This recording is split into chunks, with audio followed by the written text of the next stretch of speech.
The scent of stale perfume and old leather wafts through the air as I stand before you in the dimly lit chamber.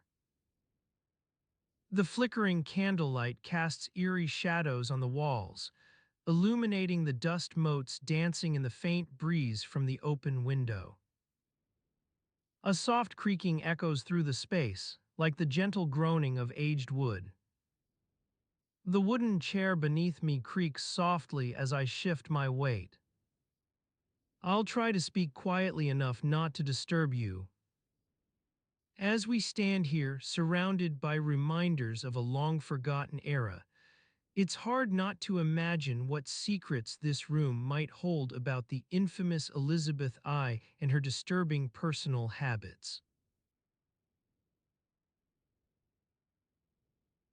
Elizabeth's early morning tooth-brushing routine or lack thereof. You are standing in the midst of a bustling household. The year is 1558, and you've managed to sneak into the private chambers of Queen Elizabeth I at Greenwich Palace.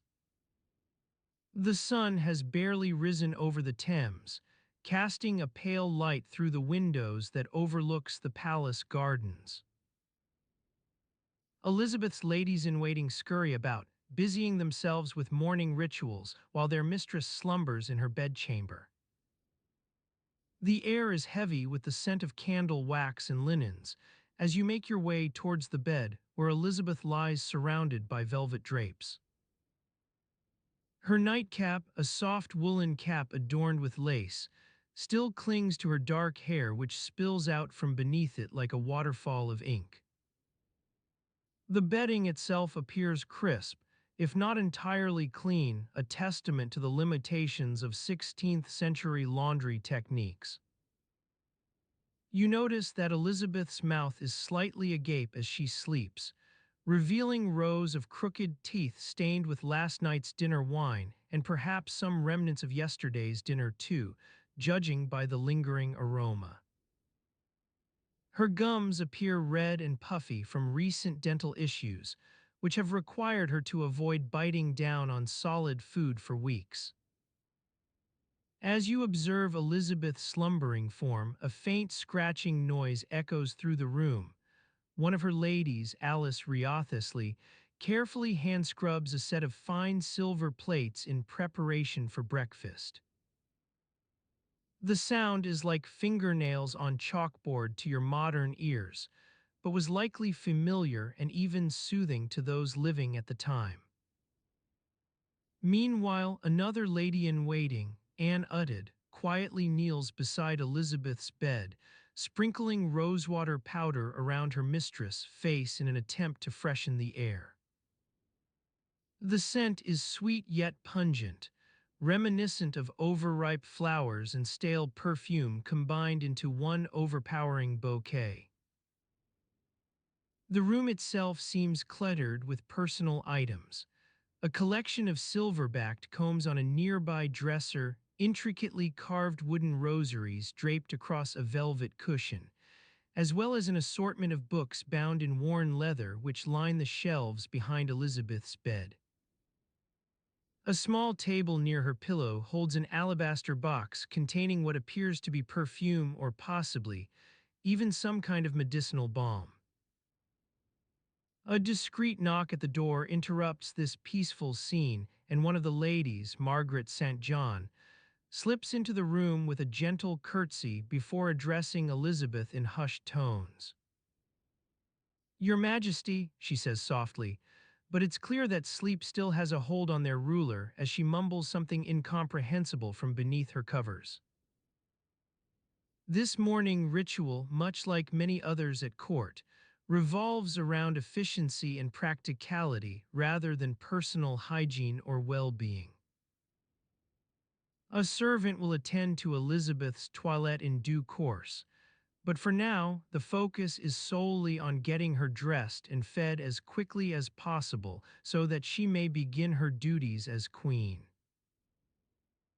As you continue to watch from your observational vantage point, Alice Riothusley expertly pours water into a nearby ewer, while Margaret St. John gently lifts Elizabeth's nightgown over her head.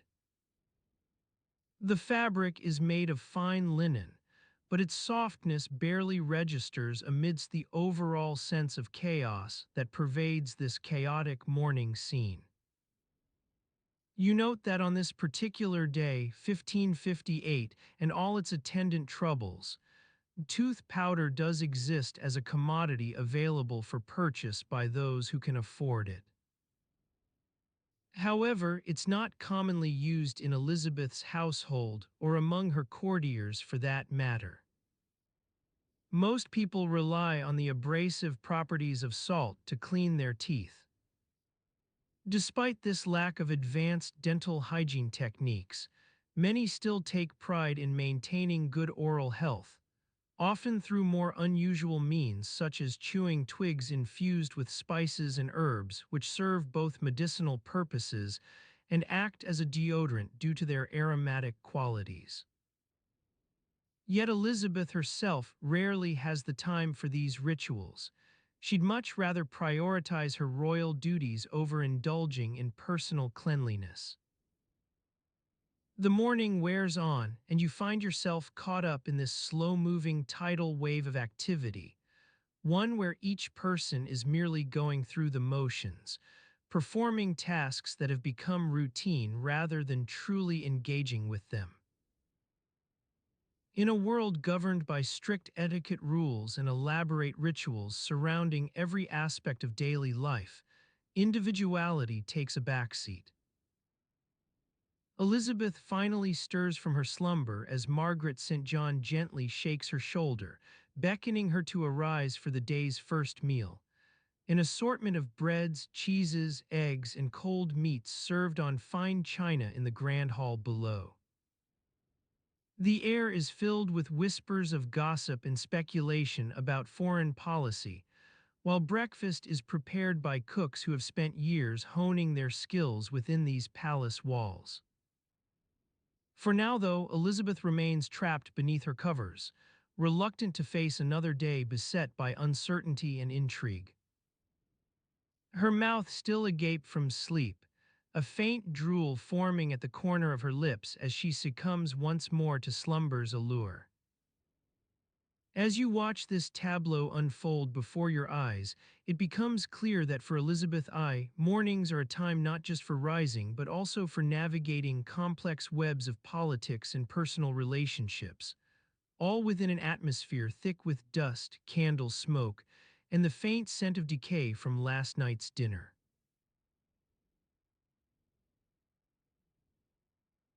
The aroma of stale air wafts through the corridors of Whitehall Palace, carrying with it the scent of yesterday's dinner and the faint tang of decay.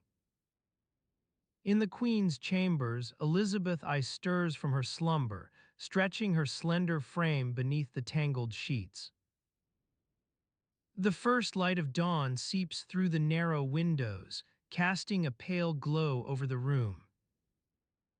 As she rises, Elizabeth shuffles towards the wash basin, where a ewer and basin sit on a nearby chest.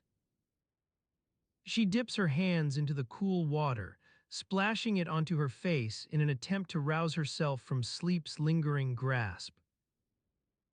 A faint scent of rosewater clings to her skin, a reminder of last night's perfume. Downstairs in the kitchens, the cook stirs over the embers of yesterday's fire, coaxing warmth back into the hearth. The air is thick with the smell of stale bread and cooking fat, which lingers on every surface like an unwelcome guest. Elizabeth's breakfast awaits her, a plain repast of porridge made from oats boiled in water, served alongside 2 slices of coarse bread. As she sits at table, Elizabeth breaks off small pieces of bread to dunk into the porridge bowl. The sound of her spoon scraping against the wooden bowl is the only noise that breaks the stillness of the morning. Her stomach growls softly as she eats, protesting the lackluster meal in front of her. You sit beside her, watching as Elizabeth sips from a silver cup filled with ale, its cloudy liquid sloshing gently within the confines of the vessel. A faint lilt to her voice carries across the room as she speaks to one of her attendants, not quite loud enough for you to make out what's being said. The morning sun casts long shadows across the tablecloth, picking up threads from Elizabeth's embroidered gown and casting them like dark tendrils into the folds. A nearby candle flickers softly, casting a gentle dance of light upon the Queen's face as she eats. Elizabeth I is not one to waste words on idle chatter during meals. Instead, her conversations are often staccato bursts of discussion, interlaced with moments of silence that seem almost studied in their brevity. Her attendants learn quickly to anticipate these pauses and wait for their cue before speaking again. At the far end of the table, a servant pours ale into a nearby jug, its metal surface glinting softly as he sets it down beside Elizabeth's cup. His movements are economical and practiced, part of the intricate ballet that makes up life in a royal household where every action is choreographed to some extent or another. As you continue watching Elizabeth at breakfast, her gaze drifts towards one of the nearby windows, its glass panes ruffled with condensation from last night's rain. The world outside seems distant and gray, a somnambulant landscape waiting for the warmth of the sun to bring it back to life. Within these palace walls, however, time moves at a different pace. You note that Elizabeth I breaks her bread into small pieces before dipping them into her porridge bowl.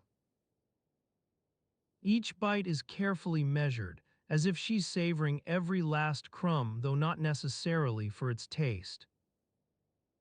In this quiet moment of repast and reflection, the Queen of England ponders the weighty matters that lie ahead. Downstairs in the kitchens, a group of cooks begin their morning preparations. The clang of pots being hung on hooks echoes through the corridors as they prepare to cook breakfast for the entire palace staff, an army of cooks, scullery maids, and footmen who all rely on these early risers for sustenance. The Queen's attendants take turns whispering in her ear, their words a gentle hum that fills the background like background chatter. Their conversation is laced with deference, tempered by just enough familiarity to be comfortable, though never enough to overstep the boundaries of propriety. Elizabeth listens attentively as they speak, her expression inscrutable behind a mask of calm composure. Her hands move automatically, stirring the porridge bowl or adjusting the folds on her gown while she ponders their words. As breakfast draws to a close, Elizabeth pushes back from the table and rises slowly, the weight of morning's responsibilities already upon her shoulders like an invisible mantle.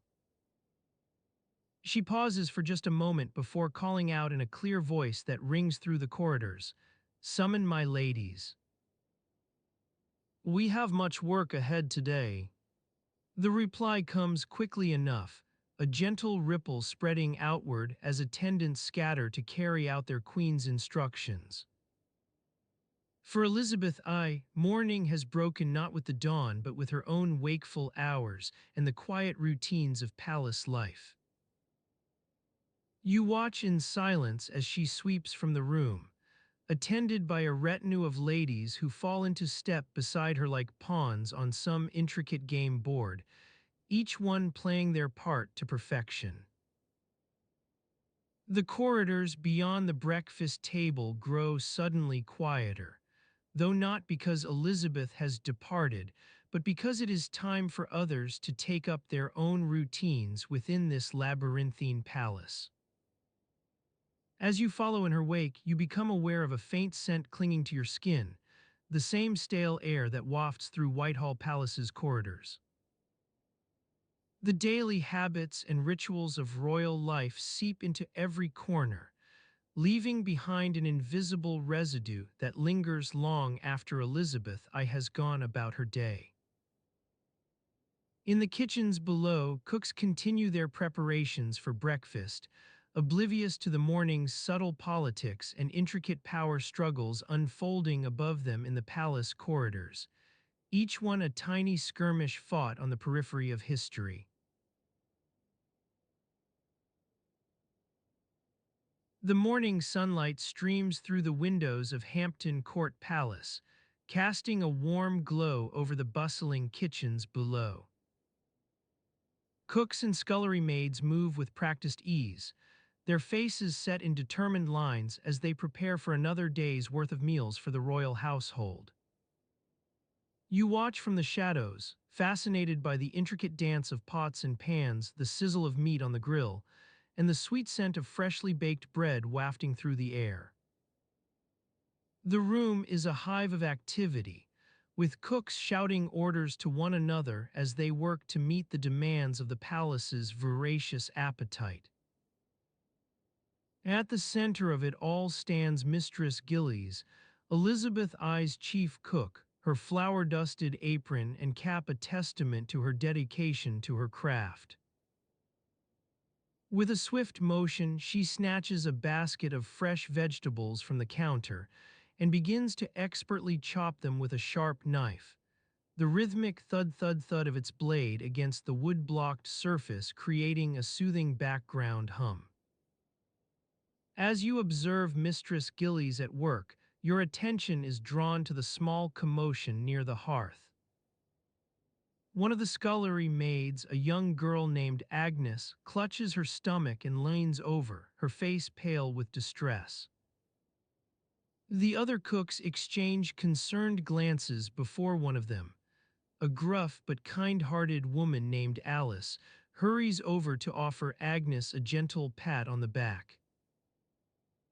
"Poor lamb's got a bad tummy," Alice says in a low tone as if not wanting to startle anyone else. "Been eating too many green apples again, I reckon." The cooks nod sympathetically, their faces creased with understanding, but you notice that none of them seem particularly concerned about Agnes' well-being beyond offering words of comfort and advice on how to avoid a recurrence. This is life in the kitchens at Hampton Court, a never-ending cycle of cooking, serving, and cleaning up after meals. The cooks move through their tasks with practiced ease, but you sense that even they are not immune to the small irritations and discomforts that plague everyone else in the palace, from the constant demands for more food, faster, to the petty squabbles over whose turn it is to scrub the floors. As the morning wears on, the kitchen begins to settle into a rhythm. The sizzle of meat gives way to the clatter of pots and pans being washed, while Mistress Gillies takes a moment to survey her domain with satisfaction. A quick glance around confirms that all is well. The day's menu, an impressive spread featuring roasted swan, stewed eel, and fresh fruit tarts, is coming along nicely.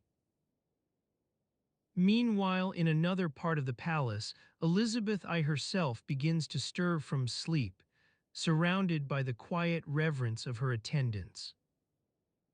She stretches out a hand, feeling for something soft and familiar beneath her fingers before realizing it's only her velvet bedspread.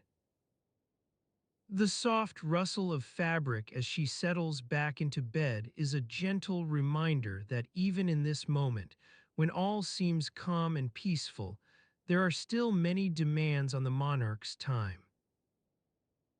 Elizabeth yawns, feeling the faint residue of last night's dinner, perhaps some leftover pheasant or mutton stew, lingering on her tongue. She rolls over onto her side, taking a deep breath as she absorbs the quiet morning sounds drifting in from outside. Birds chirping in the gardens below, the distant clang of hammering from the carpenter's workshop. As you stand there, observing Elizabeth I's gentle movements and listening to the soft murmur of conversation between her attendants, whispers about what needs attending to today, which advisors are waiting for an audience, a small part of your mind wanders back to Agnes in the kitchens below. The young scullery maid's predicament seems almost ordinary, relatable. You recall similar mornings from your own life, waking up with stomach cramps or headaches after eating something questionable at dinner, struggling through another long day on your feet, only to collapse onto a hard bed that night, exhausted but relieved it was over. The cooks in the kitchens below may not have access to the most sumptuous meals or the finest linens, but they share one thing with you and Elizabeth: an intimate understanding of what it means to live through another day. Now back in the kitchens, Mistress Gillies steps forward once more, a stern expression on her face as she begins to distribute the morning's rations. The cooks gather around, each receiving their designated portion, perhaps some stale bread, cheese, and dried fruit. A small loaf of fresh-baked bread is handed out among them with particular care. Mistress Gillies pauses for a moment, surveying the group before addressing one of her most senior cooks. "Alice, I need you to take charge of prepping the vegetables for tonight's dinner. See to it that they're properly scrubbed and cut." Alice nods, already mentally planning out her tasks as she takes over. Meanwhile, Agnes has recovered from her earlier bout of distress and is now busy sorting through a basket of fresh herbs, rosemary, thyme, parsley. The scullery maid's movements are deliberate but quiet, almost hesitant, as if still wary of making any sudden moves. A faint frown creases her brow, an expression you've seen before in your own mirror, a mix of unease and determination. In this small, unassuming corner of the palace kitchens, hidden away from the grand halls and stately portraits, life unfolds with its own rhythms and routines. It's easy to overlook Agnes' struggles or Alice's no-nonsense attitude, to lose sight of the quiet dedication and hard work that goes into feeding an entire household. As you watch these small dramas play out, a sense of calm settles over you. The morning light pours through the windows like liquid gold, illuminating each face in turn as they go about their duties, a reminder that even amidst all the intrigue and politics unfolding above them, there is still room for ordinary lives to unfold. Oh, and yet, if we were to look closer at these quiet moments, might we discover something else lurking beneath the surface? A hint of tension, perhaps. The faint whisper of disquiet in Mistress Gillies' expression as she hands out today's rations. Just as you're about to ponder this question further and get distracted by all sorts of intriguing possibilities, a sudden commotion erupts from outside, sending one of the cooks rushing for the door. "It's Lord Howard," someone says breathlessly. "He wants an audience with Her Majesty straight away." The palace is never truly quiet. Even in its most still moments, there are always undercurrents at work, subtle power struggles simmering beneath the surface like a pot left unattended on low heat. As you listen to this latest interruption, your thoughts drift back to Elizabeth I herself, her morning routine now interrupted by yet another demand on her time. The monarch's life is a delicate balance of politics and protocol. Every interaction carries weight, even in its smallest forms. The palace attendants hastily usher Lord Howard into the throne room above, leaving behind an uneasy silence that lingers like a faint hum beneath your skin. It's as if you can feel the threads of intrigue beginning to weave themselves together, ever so subtly at first, but with growing tension. But this is not the time for grand dramas or royal politics. No, today we'll stay firmly grounded in those more mundane concerns that shape our daily lives. the taste of stale bread, the stench of overripe fruit, and the quiet discomforts that come from living alongside others. As you stand there, suspended between these two worlds, one where power struggles unfold above, while below cooks toil through their duties with a mixture of dedication and resignation, it's easy to forget about Agnes' stomach troubles or Mistress Gilly's stern expression. Life in the palace is a messy tangle of interests and obligations, but down here beneath all that grandeur lies something far more basic, the struggle for everyday survival. In this warm morning light, where sunlight streams through dusty windows and cooks prepare meals with practiced ease, it's almost possible to forget just for an instant about the world beyond these walls. Almost. The scent of baking bread wafts through the castle's corridors, mingling with the murmur of servants and courtiers stirring from their slumber. You're standing in the grand hall, surrounded by the gentle hum of morning activity as the day begins to unfold. The queen herself rises early, often before dawn, to attend to her daily devotions.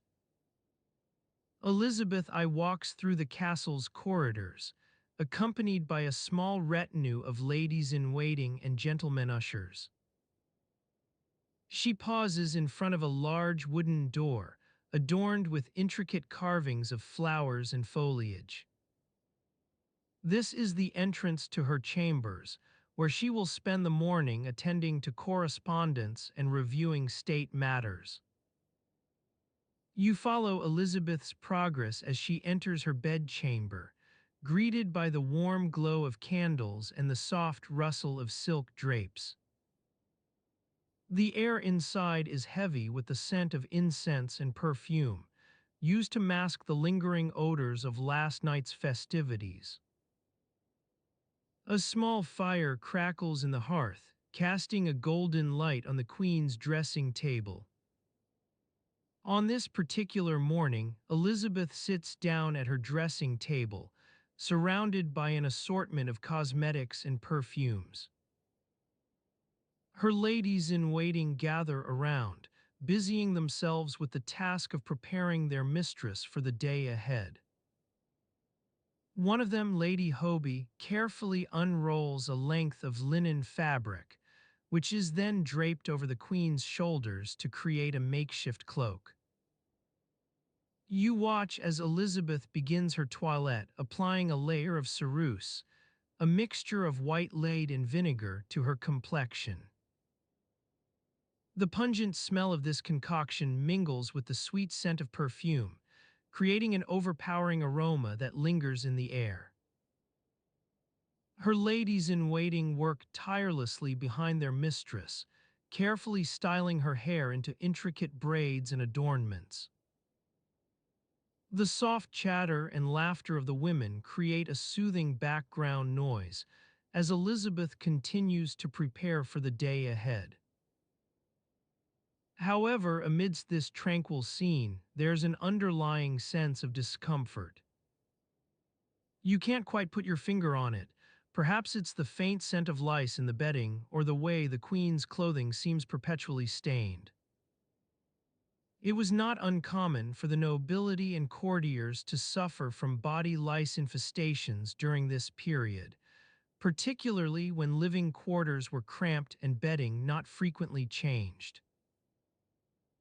The constant presence of these tiny pests led to irritation, discomfort, and even embarrassment among those afflicted.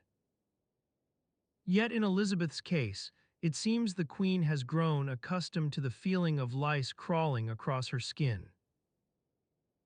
As you observe the scene unfolding before your eyes, a faint scratching noise catches your attention.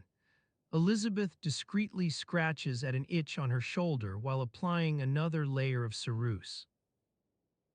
This momentary lapse into discomfort is swiftly masked by the soft chatter and laughter emanating from the queen's ladies-in-waiting. You continue to follow the proceedings as the queen finishes dressing, then heads out to attend to more pressing matters, a meeting with her advisors regarding state affairs. The gentle hum of morning activity gradually picks up pace as the castle begins its daily rhythm. Servants scurry about attending to their duties, courtiers hurry past, engaged in conversations or exchanging hasty whispers. As Elizabeth disappears into the labyrinthine corridors beyond your view, you're left standing amidst the quiet stillness within her bedchamber. The candles burn steadily on, casting long shadows across the walls as the room gradually empties of its occupants. Lady Hoby remains behind for a moment, tidying up the dressing table with swift efficiency before departing to join the other servants in their duties. The soft scent of perfume lingers in the air, mingling with the faint tang of incense and the gentle aroma of baking bread wafting from downstairs. For an instant, you're enveloped by this peaceful atmosphere, one that belies the world beyond these castle walls. Yet amidst the tranquility, there's a faint awareness of discomfort, a nagging sense that even in the midst of luxury, imperfections and irritations persist. You pause for a moment, taking in the sight of Elizabeth's empty bedchamber before continuing on your way through the winding corridors beyond. The soft murmur of voices carries from down the hall, an indication that courtiers are gathering to await the Queen's arrival at her morning audience. As you move through the castle, following the sound of conversation and footsteps, a faint scratching noise persists in your consciousness, a subtle reminder of Elizabeth's discomfort with lice infestations. This seemingly mundane affliction was a common problem for many during this era, one that often received little attention or resolution beyond cursory measures. Elizabeth I spends her day attending to matters both state and personal, but you can't help wondering how the tiny irritant of body lice affects those around her, whether it's an ongoing concern or merely a minor nuisance in the grand tapestry of court life.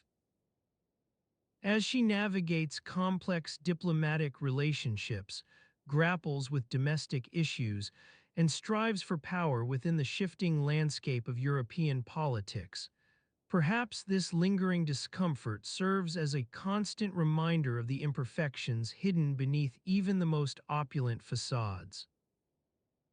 You wander through the castle's corridors, listening to the soft hum of activity, the rustle of clothing, the creaking of wooden floorboards underfoot. With each step, you move further into the labyrinthine world of Elizabeth I's daily life, a realm where grandeur and power coexist with everyday concerns like lice infestations. The day wears on as Elizabeth continues to attend to her duties, reviewing documents, meeting with advisors, greeting foreign dignitaries. Through it all, the discomfort caused by body lice lingers in your consciousness, an undercurrent of human imperfection that occasionally surfaces amidst the grandeur and ceremony surrounding Elizabeth I's reign. You eventually find yourself standing outside a small door leading to one of the castle's storerooms, a space used for storing linens and bedding. The air emanating from within is stale, heavy with the scent of musty fabric and something else, an underlying tang that hints at neglect or poor sanitation. You push open the creaking door, revealing rows upon rows of linen chests stacked high against walls, awaiting washing and cleaning. Amidst this storage area lies evidence of a more mundane struggle, one often overlooked in accounts of Elizabeth I's reign, the endless battle to maintain cleanliness within the castle walls. Stained linens hang from wooden frames waiting for attention. Piles of soiled bedding gather dust as servants attend to other duties, and amidst it all, tiny signs of lice infestations persist. Elizabeth's ladies-in-waiting occasionally receive complaints about their mistress's state of personal hygiene, issues with body odor, or the lingering presence of lice. While not universally acknowledged, such concerns often surface in the quiet moments shared between women within the castle walls. They whisper among themselves as they work, trying to find solutions to alleviate these irritations without drawing unwanted attention. In this unassuming storage room lies a truth about life at court, one that's easy to overlook amidst grand ceremonies and state affairs. Even the most powerful figures are subject to human frailties like body odor or lice infestations. Amidst the opulence of Elizabeth I's reign, the imperfections hidden beneath her elaborate dresses and wigs serve as a poignant reminder of shared humanity.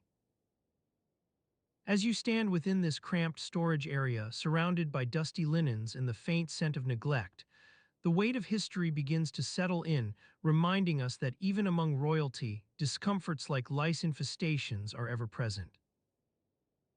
The soft murmur of conversation from outside grows louder as Elizabeth I prepares for another day of royal duties. Within these castle walls, where lavish celebrations and state affairs often overshadow everyday concerns, you're left pondering the intricacies hidden beneath the grand facade, a world that's both familiar and alien to our own experiences today. As morning gives way to afternoon, the daily rhythms within Elizabeth I's court continue. The sound of servants scurrying about, the rustle of clothing, and the faint scratching noise from your own presence. Eventually, as you make your way through the winding corridors beyond this storage room, a subtle shift occurs, one that slowly brings you back to the present. The soft chatter of conversation grows more animated. Courtiers hurry past with increasing urgency, and amidst it all, Elizabeth I's voice carries above the din, commanding attention from her advisors as she navigates the complex landscape of state politics.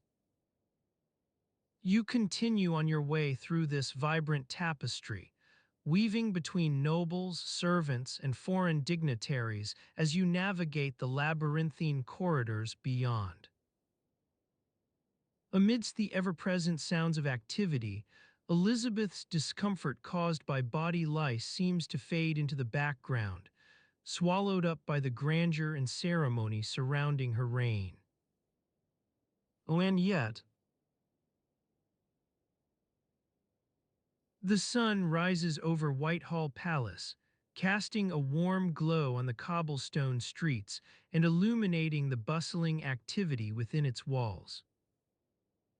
You are Elizabeth I, Queen of England, seated in your chambers surrounded by the opulent furnishings and ornate decorations that reflect your status as monarch. Your loyal ladies-in-waiting attend to various tasks. One sews a delicate lace trim onto a lavish gown, while another polishes silverware with precision and care. In the adjacent room, the sound of running water and gentle scrubbing fill the air as the palace's laundry staff labors to clean the royal family's garments. You glance over at your lady-in-waiting, Alice Drury, who stands nearby, observing you with an intent expression. Her eyes flicker towards the pile of dirty linens on a nearby stool, and her brow furrows in concern. You nod almost imperceptibly, acknowledging the hint without needing to verbalize it. Downstairs in the palace's laundry room, rows of wooden tubs stand at attention, their contents churning with soap suds and water. Water carriers scurry about, ladling fresh water into each vat from a nearby well.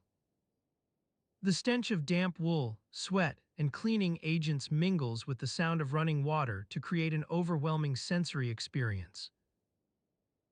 Within this bustling environment, you are simultaneously aware of various threads of activity. The clatter of laundry as it's rinsed and wrung out, the soft chatter among the women who work alongside one another, and the constant hum of conversation as they discuss everything from court gossip to their personal lives. The noise level is considerable but somehow never overwhelming. Each person seems attuned to their own specific task within this larger framework. Meanwhile, back in your chambers, you take a moment to inspect Alice's handiwork on that gown. Delicate stitches and intricate patterns woven seamlessly together by skilled fingers. Your gaze then drifts towards the windowsill where a bowl of fresh flowers sits, roses, lilies, and lavender, their fragrance mingling with the scent of incense carried from the nearby chapel. As you watch Alice continue to work on another garment, your thoughts inevitably turn toward the laundry schedule that governs palace life. It's an enormous undertaking. Every day sees a mountainous pile of dirty clothes accumulate, not just personal items like undergarments and stockings, but also vast quantities of bedding, tablecloths, napkins. The sheer volume is staggering. Elizabeth's own garments are among those to be washed daily. Her wardrobe consists of numerous lavish gowns made from expensive fabrics such as silk and velvet, each one requiring delicate care and individual attention. When considering her laundry schedule, it becomes apparent that time spent on personal hygiene must compete with more pressing demands like state business and meetings. Given these constraints, Alice's concern for Elizabeth's laundry is understandable. After all, failure to attend to these duties could lead to unpleasant consequences: stained or discolored fabrics, an accumulation of dirt and odors, not least of which would be the potential health risks associated with unclean garments. As a monarch, you're especially susceptible to criticism if your appearance falls short. Your thoughts linger on Alice's quiet attentiveness as she tends to her needlework, a steady focus that belies the turmoil and stress undoubtedly present beneath her composed demeanor. It seems you've given your laundry staff an implicit nod of approval. Their efforts to keep up with palace demands are no doubt crucial in maintaining both personal hygiene standards and the dignified image required for the office. As morning wears on, Elizabeth finds herself moving between tasks, receiving a new shipment of luxurious fabrics from Flanders, making notes about upcoming ceremonies, dictating letters to her secretaries.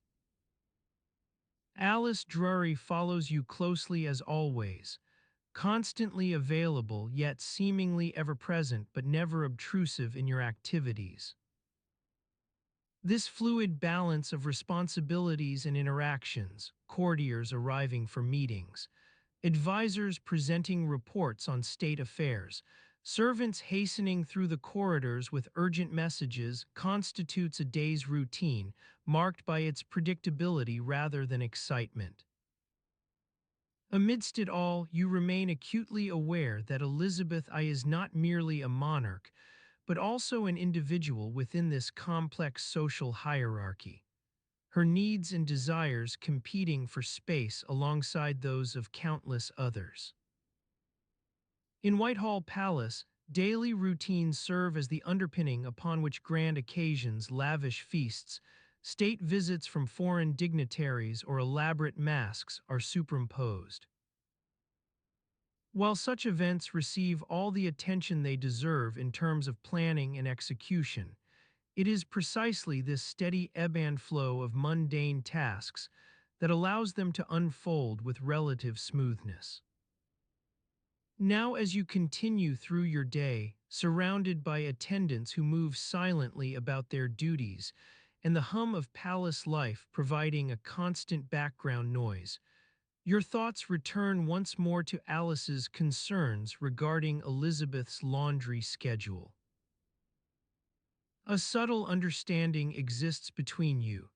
In her quiet diligence lies not only care for royal attire, but also an implicit acknowledgement that maintaining one's appearance is inseparable from upholding dignity within this court. In the midst of all these considerations, governance, etiquette, and personal hygiene, your eyes fall upon a nearby stool holding a neat stack of freshly laundered undergarments. They appear crisp and clean, a testament to the unyielding dedication required for such upkeep in Elizabeth's world where every aspect, no matter how mundane or routine seeming, is subject to scrutiny. Whitehall Palace, in all its grandeur and pomp, never truly rests from maintaining its elaborate facade, each day unfolding as an intricate web of tasks designed not only to ensure the smooth functioning of state affairs, but also to underpin the delicate balance required between dignity and appearance within this exclusive realm.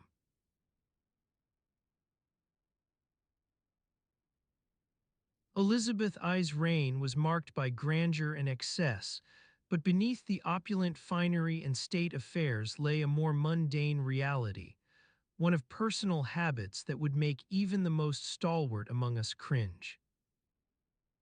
In the palace, daybreak brought with it a symphony of sounds, the clinking of silverware being placed on wooden tables, the murmur of attendants whispering to each other as they began their daily rounds. The air was heavy with the scent of old wood and dust, a smell that seemed to seep into every corner of Whitehall's labyrinthine corridors. As you make your way through the palace, you catch snippets of conversation, the Queen's ladies-in-waiting discussing last night's dinner party, a pageboy complaining about his sore feet from standing duty.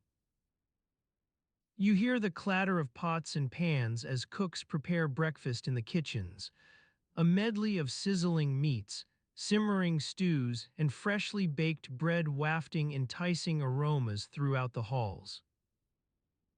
In Elizabeth I's quarters, her personal attendant was already up and about, busying herself with morning rituals. The task at hand, preparing Her Majesty for another day of state business. You watch as a young woman expertly laces the Queen's corset, making sure the stays are secure before adjusting the bodice to a precise fit. Meanwhile, in one of the palace's many anterooms, Thomas Howard, Earl of Suffolk and Norfolk, paces back and forth, running his fingers through his thinning hair as he awaits an audience with Elizabeth. His eyes scan the room, taking in every detail, the intricate carvings on the wooden paneling, the ornate gilding adorning the walls. Outside, in the palace gardens, a group of gardeners are tending to the Queen's favorite flowers, delicate roses and lilies that bloom in every color of the rainbow. Their hands move deftly as they prune back wayward stems, making sure each plant receives just the right amount of sunlight. As you wander through the lush greenery, you notice a small pond tucked away behind a cluster of shrubs, home to a family of ducks that swim lazily in its tranquil waters. Now let's return to Elizabeth I herself and her rather particular hygiene habits. Her Majesty was known for her fastidious nature when it came to cleanliness, but this fixation only seemed to exacerbate the problem at hand, her stinky feet. It's a curious thing, really. One would think that with access to some of the finest physicians in Europe, Elizabeth would have had her foot odor addressed long ago. However, records from the time suggest otherwise. In fact, it appears that Elizabeth I suffered from an affliction not uncommon among wealthy ladies, sweaty feet and body odor. The symptoms are quite relatable, especially considering the era's penchant for layering clothing to maintain modesty and hide one's less than pristine state. Thomas Tusser's 1573 agricultural manual provides a telling insight into the daily lives of those at court, including Elizabeth I herself. A good lady shall be clean and sweet in body, her hands soft and fair, her feet well socked with linen and wool. One wonders whether Elizabeth followed this advice, or if she, like so many others, prioritized dignity over personal hygiene. Moving through the palace, you come across a group of courtiers engaged in an animated conversation. They're discussing last night's supper at Nonsuch Palace, roasted venison, fresh peas from the gardens, and a particularly fine batch of fruit preserves courtesy of one of Elizabeth's favorite cooks, Mrs. Lilmer. These ladies-in-waiting are known for their culinary prowess, but it seems that even they couldn't resist partaking in an occasional bout of sweaty socks. As you listen to their conversation, the image forms in your mind. A lively supper party with Elizabeth at its center, laughter echoing through the halls as she regales her guests with stories from her childhood. This same Mrs. Aylmer is also rumored to have created elaborate recipes using ingredients sourced from throughout Europe. These gastronomic creations often featured game meats, fresh fish, and an assortment of exotic spices. And yet, amidst this grandeur, these lavish feasts and endless festivities, it's surprising how few people seemed concerned with the less glamorous aspects of life at court. You continue through Whitehall's labyrinthine corridors as morning wears on. Stairs creak beneath your feet as you climb up to one of the palace's many upper floors, passing rows of windows that let in shafts of sunlight and casting long shadows across the walls. Every now and then, a pageboy will rush past with some errand or another, often spilling his basket en route. Elizabeth I was known for her famously keen sense of smell. It allowed her to detect even the slightest hint of perfume on her attendants' clothing, a particular pet peeve. One wonders whether she applied this same attention to detail when assessing the state of her own feet. Was she aware, perhaps, that her odor could be distracting? Or did she simply view it as an unfortunate aspect of royal life? It's impossible not to imagine Elizabeth I herself, striding through these very halls with confidence and poise. One can almost see her brightening at some particularly amusing quip from a courtier, or the satisfying clinking of fine china on a full table. This atmosphere of conviviality permeates every level of Whitehall, from the lavish feasts held in the Great Hall to more intimate gatherings like those Elizabeth enjoyed with her closest advisors. Yet despite this sense of camaraderie, and amidst all these grand surroundings, it's surprising how few accounts touch on the rather more delicate matters attending daily life at court. The Queen's ladies-in-waiting are often spoken about in glowing terms, their loyalty and dedication to duty earning them praise from even the most discerning of observers. However, one wonders whether this focus has overshadowed a more mundane reality, that these women were also human beings with all its attendant frailties, including foot odor. As morning wears on at Whitehall Palace, you continue your exploration, pausing in front of large tapestries hanging from the walls. The vivid colors depict mythological scenes and hunting parties, exquisite works created by some of Europe's finest artisans. Their rich textures invite a closer look, delicate patterns woven with gold thread adding an extra layer of depth to each narrative. You make your way through these chambers, tracing the path taken by countless courtiers over the years as they navigate Whitehall's twists and turns. Each room is filled with its own unique character, from the stately air of grandeur found in state rooms like the Great Hall, to more intimate spaces where conversations were whispered between trusted advisors. One such space is a cozy corner library tucked away near Elizabeth I's private chambers. This quiet sanctum was once home to some of Europe's rarest books and manuscripts, many acquired during diplomatic missions or gifted by foreign leaders seeking favor with Her Majesty. The shelves, lined with leather-bound volumes adorned in gold filigree, stretch up towards the vaulted ceiling.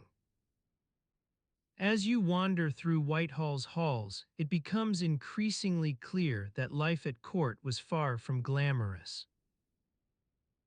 Petty squabbles over protocol and etiquette filled every conversation, layers of clothing piled high to maintain modesty and hide unsightly odors.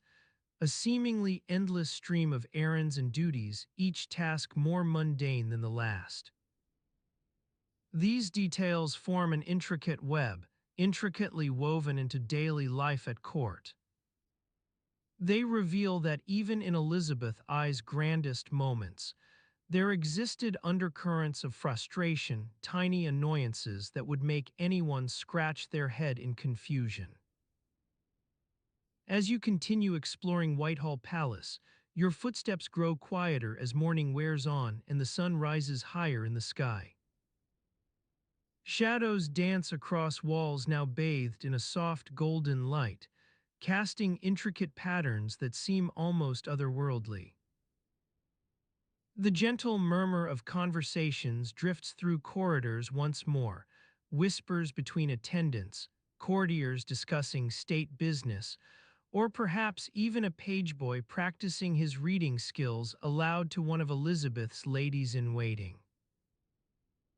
The air remains thick with the scent of old wood and dust, carrying hints of roasting meats from last night's supper.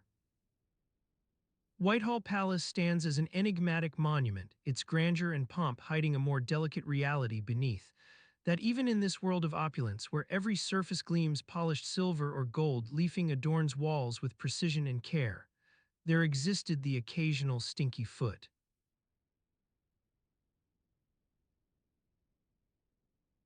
Margaret Hoby's memoirs are a treasure trove of 16th-century domestic details.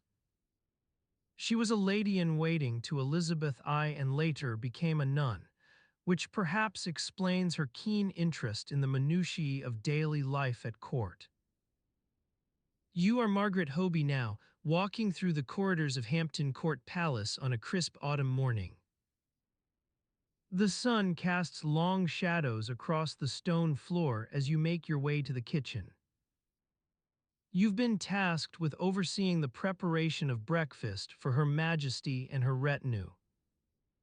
The smell of roasting meat wafts from the kitchens, mingling with the acrid scent of wood smoke. As you enter the kitchen, a flurry of activity greets you. Pots clang against each other on the fire range, while the chef's assistant frantically stirs a cauldron of porridge. The room is thick with steam, making your face feel damp and clammy.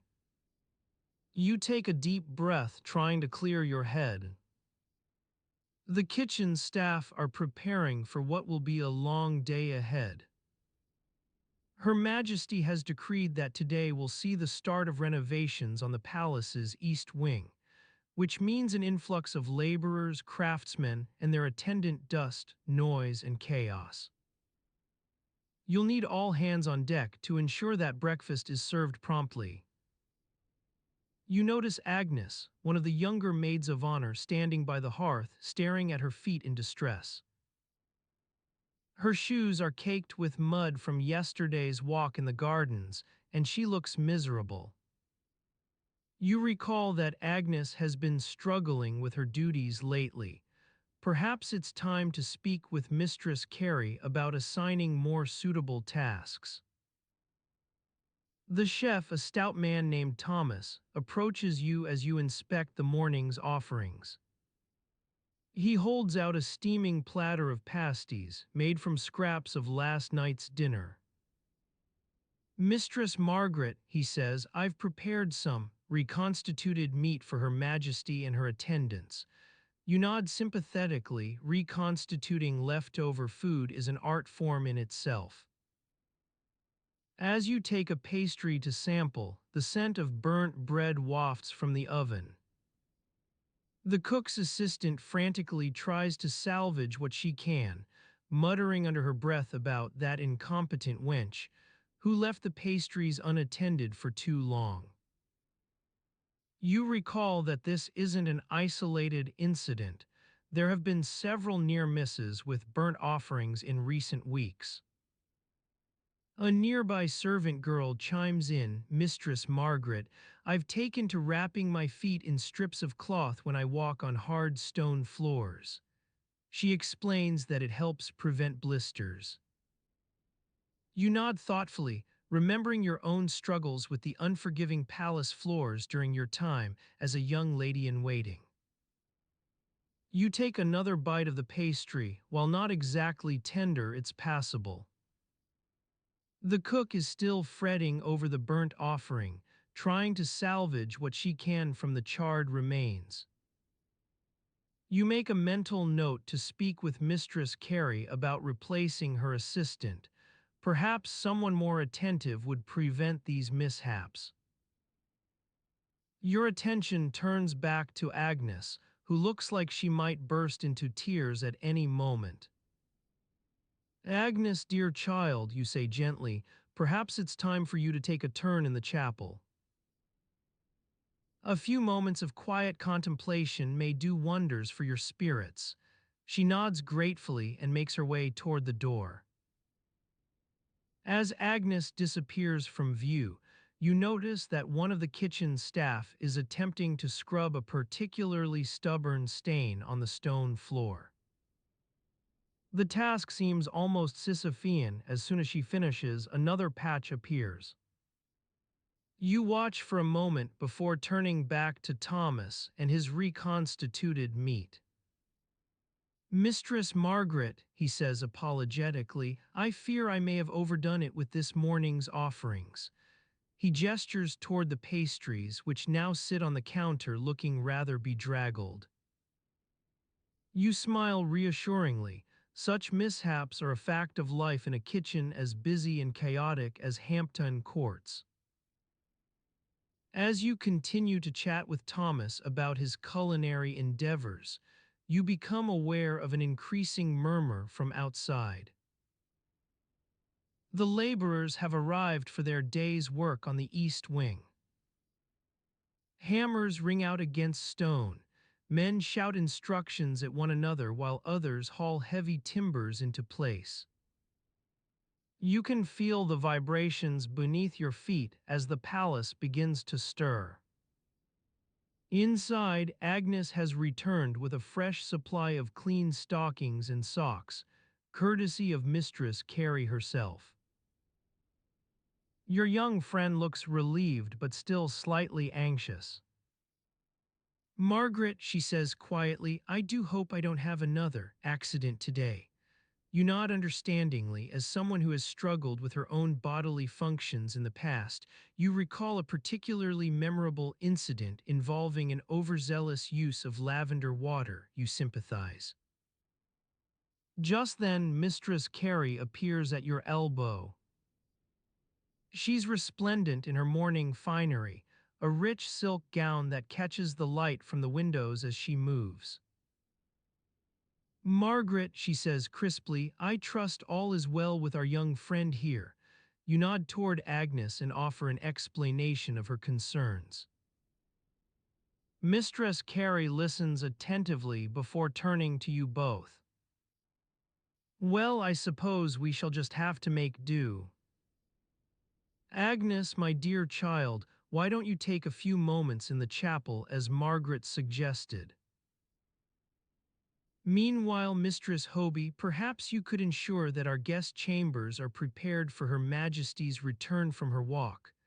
You nod and set off toward the west wing, leaving Agnes to find some solace amidst the morning chaos. As you climb the stairs, you notice a faint scent wafting up, not quite fresh air, but rather the lingering essence of last night's supper. The palace has a way of trapping odors within its stone walls. It takes hours for them to dissipate completely. You make a mental note to speak with Thomas about improving ventilation in the kitchen. Upon reaching the guest chambers, you take stock of what needs doing, making sure that Her Majesty's bed is made, dusting off the intricate carvings on the furniture, and if time permits, finding a suitable place for any unwanted items from last night's dinner. You pause to inspect one of the bedsheets. The fabric feels slightly damp beneath your fingers. You remember another peculiar detail about life at court. Her Majesty has an aversion to running water, particularly in her own chambers. Consequently, servants must be creative when it comes to maintaining personal hygiene, often relying on carefully stored rainwater or even well-watered jugs from the kitchen. You wonder what lengths Agnes might go to, given her predicament. Back downstairs, you rejoin Thomas and his team as they prepare for Her Majesty's breakfast. They work with practiced efficiency, each knowing their role within the grand machine that is Hampton Court Palace's culinary system. The palace kitchens are a marvel of organization, or so it seems from this vantage point. Just then, Agnes appears at your elbow once more. Mistress Margaret, she says quietly, I think I've found something to help with my problem. She holds out a small pouch containing what looks like dried lavender and chamomile flowers. You nod encouragingly. Perhaps this will indeed provide some relief. As the morning wears on, you find yourself caught up in an increasingly frenetic atmosphere within the palace. The renovations are underway in earnest now. Hammers ring out against stone as masons work to repair cracked walls, while laborers haul heavy timbers into place for new windows. You can feel the vibrations beneath your feet. It's almost palpable. In this whirlwind of activity, you pause briefly with Thomas and his team as they prepare to serve Her Majesty her breakfast. Agnes is nowhere in sight. Perhaps she's managed to find some quiet time amidst all the chaos. You take a deep breath, trying to make sense of your surroundings. The clanging pots, the shouting laborers, the musty scent of damp stone and old wood smoke. Life at Hampton Court Palace can be overwhelming, especially when you're caught up in its intricate web of duties, customs, and above all, reconstituted meat. As breakfast is served to Her Majesty's retinue, you find yourself standing at a distance from the table, observing with a mixture of detachment and curiosity. Thomas has managed to create something passable, if unremarkable, for this morning's meal. After all, it's not easy pleasing such discerning palates as those present. The conversation around Her Majesty is stilted but polite, with only an occasional bout of hasty laughter or anxious glancing toward the door. You notice that one of the younger courtiers is struggling to keep his eyes fixed on their plate. Perhaps he's feeling queasy from last night's dinner, if you can call it dinner, given how long they sat at table. Agnes returns just as Her Majesty finishes her meal and retires to her chambers for a short rest before the day's events begin in earnest. You catch your young friend looking relieved but still slightly anxious, clutching her pouch of dried herbs tightly within her apron pocket. As you turn back toward Thomas and his team, who are now scrubbing away at last night's dinnerware with visible relief, you realize that it's time to attend to the morning's remaining tasks. The palace has a way of filling your days, doesn't it?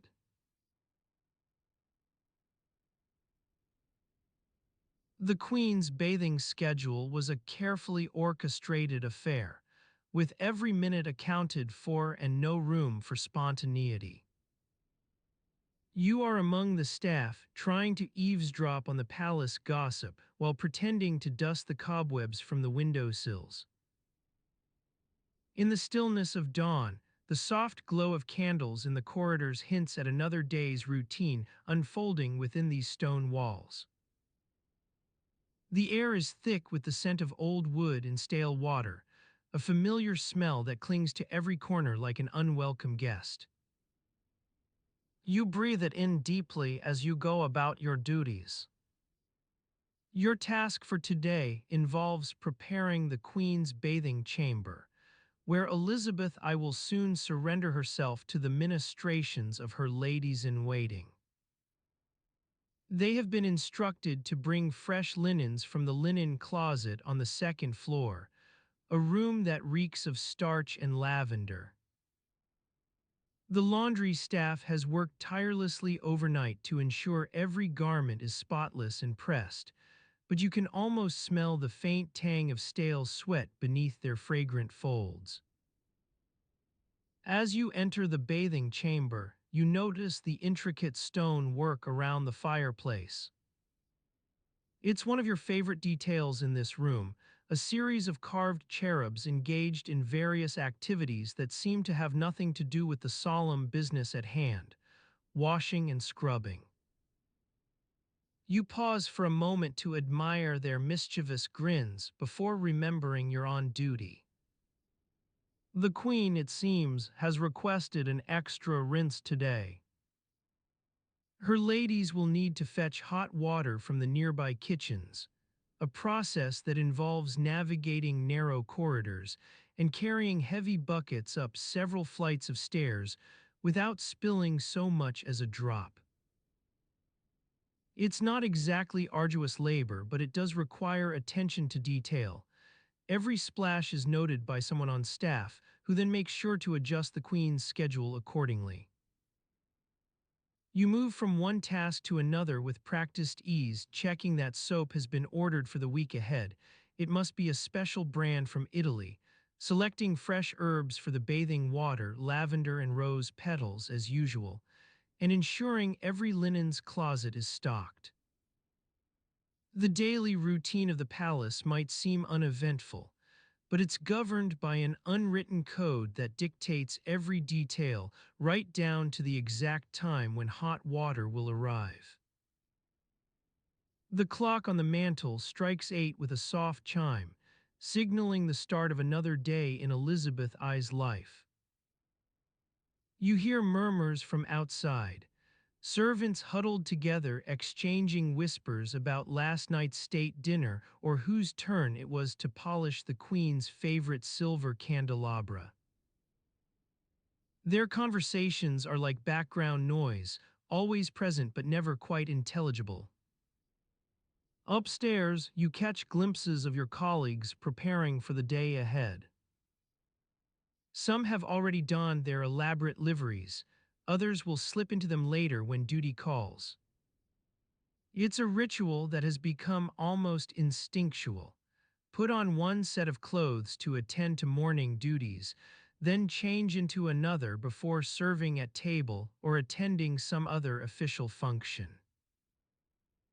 The Queen herself rises with the dawn like clockwork and begins her toilette, an elaborate process involving layers of powder, rouge, and perfume. Her ladies wait patiently in attendance as she readies for the day's events. Prayers, breakfast, council meetings, possibly a trip to the gardens or library. Each step is planned out, each activity carries its own set of rituals. Elizabeth I moves through her routine with an unyielding schedule, almost military precision, that governs every waking moment. Even in private moments like bathing and dressing, she adheres strictly to preordained rules, a discipline instilled from childhood when duty to the crown took precedence over personal comfort or whimsy. Your role is minor but vital within this intricate machine. Ensuring the Queen's schedule runs on time means not just hot water arriving punctually, but also fresh towels ready for her at precisely 8 a.m. Every minute counts, each delay carries its own consequences, whether it be an annoyed monarch, disappointed guests, or merely a lost opportunity. As you finish preparing the bathing chamber, you catch yourself wondering about Elizabeth I's early life before she ascended to the throne. Did she always have such precise habits? Were they born out of necessity or simply part of her upbringing as a Tudor princess? The sound of water splashing in the distance signals the Queen is ready for her morning ablutions, the first major event on today's agenda, an occasion demanding meticulous attention from everyone involved, staff, attendants, and even the hot water. You continue with your duties, lost within this sea of routine as much as Elizabeth I herself. And perhaps it's precisely there, in these quiet moments between events, that we find a glimpse into her daily life, full of intricacies both grand and mundane. The Queen enters the bathing chamber now, surrounded by an entourage of ladies who move with practiced ease through their well-rehearsed routine, gently washing, rinsing, and powdering. Every action seems choreographed to perfection, almost too perfect for a human undertaking. As you watch from your post at the door, Elizabeth I's eyes meet yours briefly. Her gaze lingers just long enough to convey an unspoken expectation that today will unfold according to plan.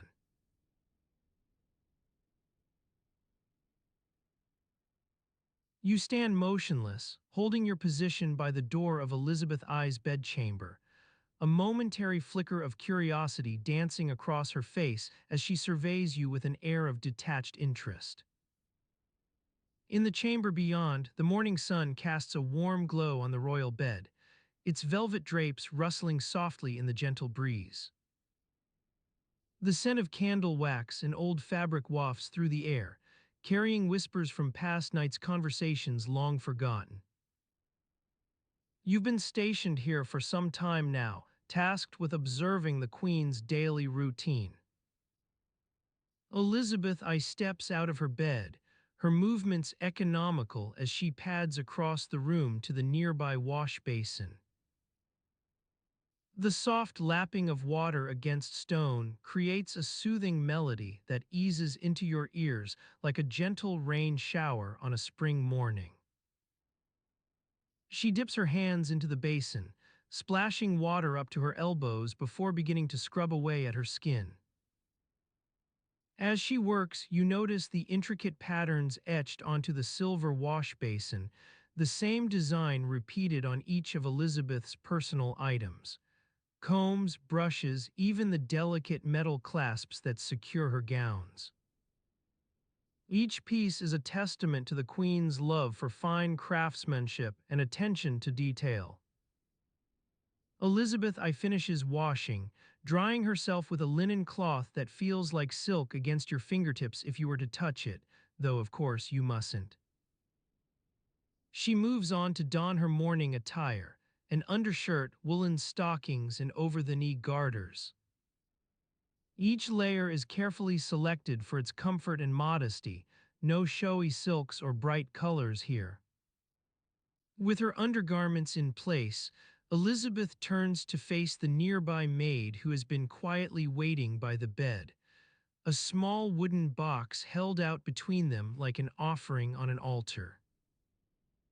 The maid gently places the box within easy reach of the Queen's hands and steps back to await further instructions. You watch as Elizabeth opens the lid, revealing a collection of perfumes, rosewater, lavender oil, and most prized among her favorites, ambergris. She selects one with deliberation before uncorking it with the precision of someone who values the subtle nuances in scent. A faint aroma begins to rise from the vial as she raises it towards her nose. A moment passes during which you're lost in contemplation, Elizabeth's eyes have closed, and a look of rapt attention crosses her face. So immersed is she in this tiny ritual that not even the soft creaking of the floorboards or your own presence can pull her back into awareness. You find yourself wondering what specific memories are flooding through her mind as she savors the fragrance. The moment passes and Elizabeth's eyes' expression returns to its customary composure. With a delicate touch, she unstoppered another vial from the box, a perfume containing rose petals, which her perfumer has specially concocted for the queen. She applies it daintily behind each ear before turning towards you. Your gaze meets hers once more, and in that instant of eye contact, Elizabeth I communicates an expectation without words. She's ready to begin her day as planned, with no surprises or untoward events disrupting its course. Your position at the door remains unchanged. However, your attention shifts toward the adjacent room where servants are busy preparing breakfast. Morning has arrived at Hampton Court Palace, and a multitude of small tasks is building momentum within those walls. Sconces being lit, candles trimmed, fresh bread placed upon silver platters, every movement part of an intricate dance choreographed to provide for Elizabeth I's daily needs.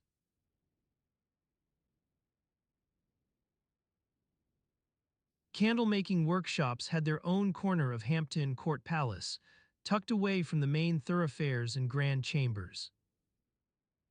A sign bearing a wax seal hung above the entrance, Madame Elizabeth's Candle Makers.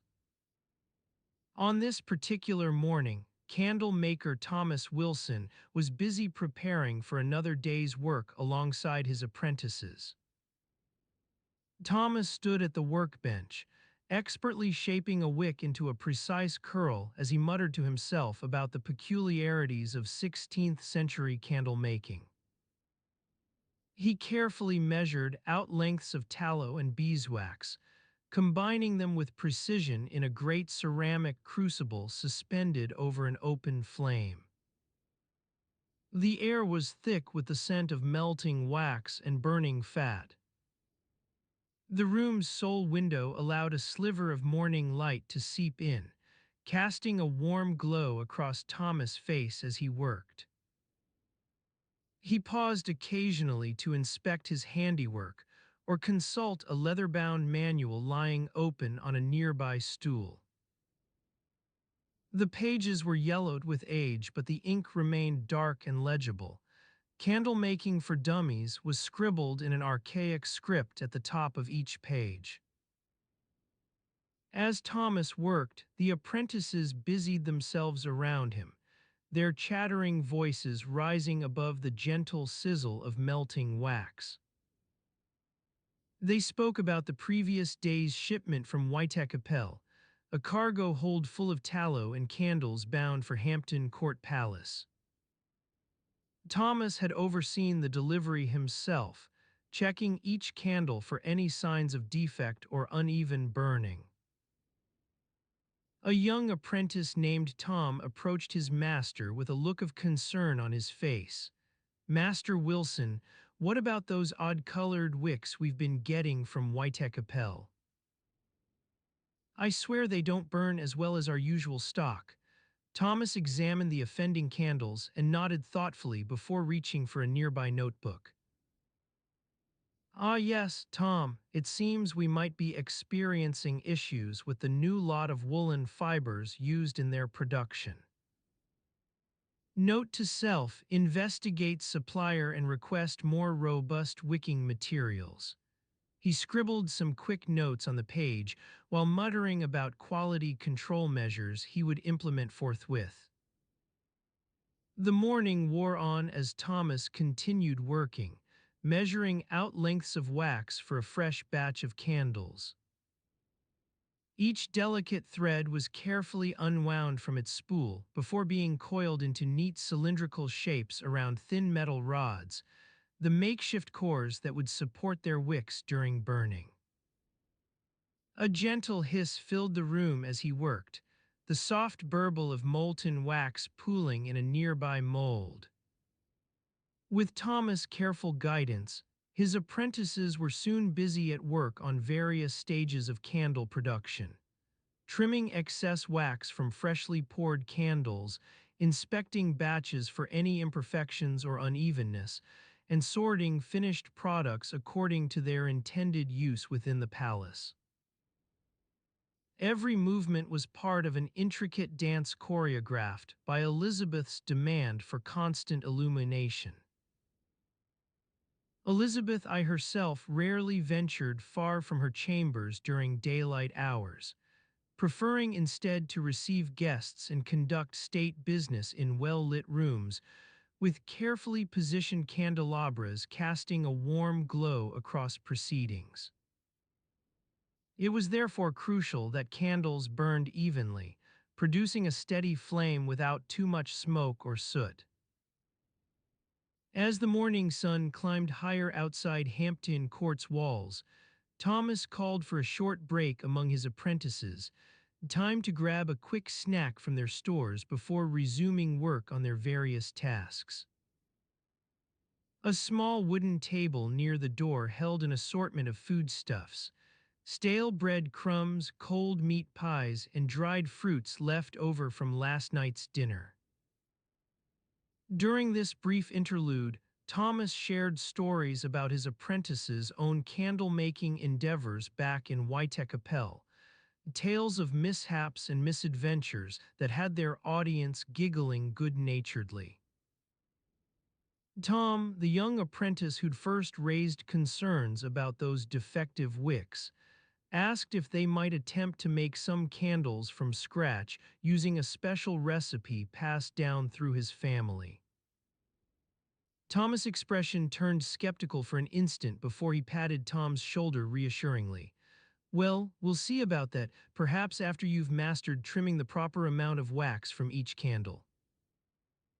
I'm not sure even your grandmother would approve of our Whitecapel suppliers. A chuckle erupted among the apprentices as they all returned to their stations. Back at work, Thomas measured out a small quantity of tallow for an experimental batch, something he'd been meaning to try since last night's discussion with his fellow candle makers about introducing new scents into their products. If this lot works well enough, he mused aloud, perhaps we can even convince the queen herself to give it a try. As he carefully poured molten wax over a freshly trimmed wick, the air in candle-making workshops began to fill with an enticing aroma, something reminiscent of fresh lavender and honey. It was hard not to wonder what kind of reaction this peculiar concoction might elicit from Her Majesty when presented at her next state dinner. The morning sun continued its gentle ascent outside, casting a warm glow across the workshop as Thomas Wilson worked tirelessly among his apprentices, their combined efforts yielding row upon row of perfectly crafted candles ready for use in Hampton Court's grand chambers. The morning sun continued its gentle ascent outside, casting a warm glow across the workshop as Thomas Wilson worked tirelessly among his apprentices, their combined efforts yielding row upon row of perfectly crafted candles ready for use in Hampton Court's grand chambers. As the light danced through the wooden shutters, Elizabeth I emerged from her chambers, dressed in attire that would be considered dull and unremarkable by today's standards.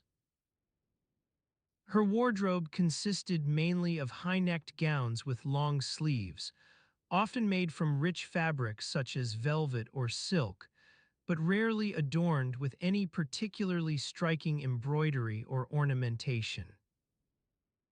Her personal dresser, Mrs. Ashley, helped Elizabeth into a gown of deep blue wool, the fabric rustling softly as she moved about the room. The dress was one that Elizabeth had worn on several occasions before, and it was clear that there were no grand changes to be made for this particular day. In fact, considering her age and station in life, Elizabeth's wardrobe choices remained relatively unchanged over the years. In contrast, many of her contemporaries took great pains to stay abreast of the latest fashions from Europe. The French, with their exquisite tailoring and flair for drama, were a particular influence on English fashion at this time. But Elizabeth, ever practical, seemed more concerned with maintaining an image that reflected her position as queen rather than indulging in frivolous pursuits. As she moved through the palace, Elizabeth's footsteps echoed off the stone floors, accompanied by the soft clinking of the silver pins that held her hair in place. Her coiffure was a towering structure, adorned with pearls and gems on special occasions, but today it lay neatly arranged beneath a linen cap, its elaborate design relegated to lesser importance. Her eyes scanned the room as she made her way towards the dining hall, where breakfast would soon be served.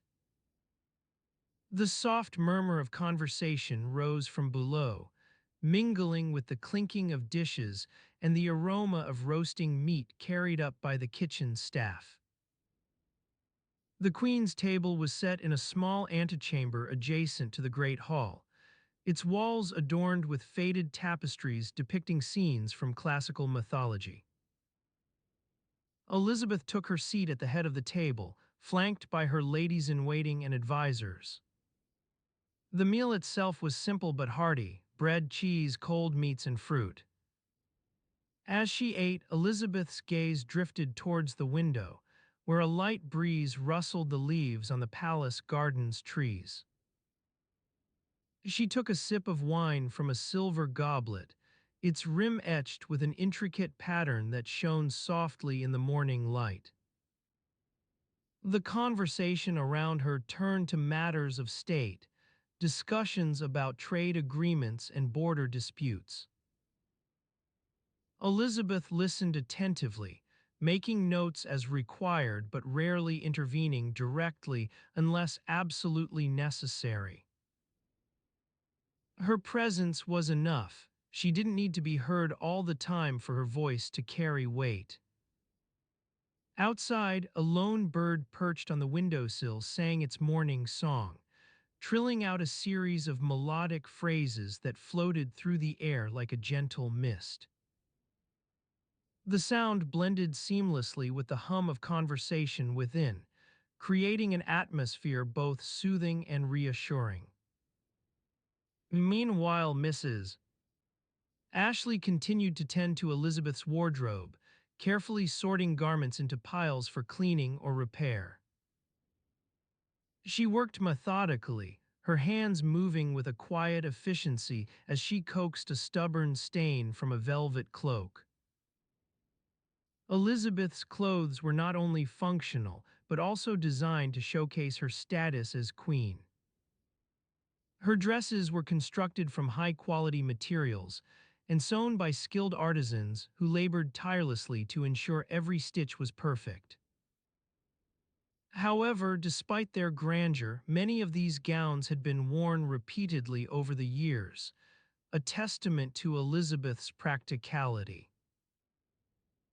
The morning wore on, with Elizabeth attending meetings in various parts of the palace, always accompanied by her loyal attendants and advisors.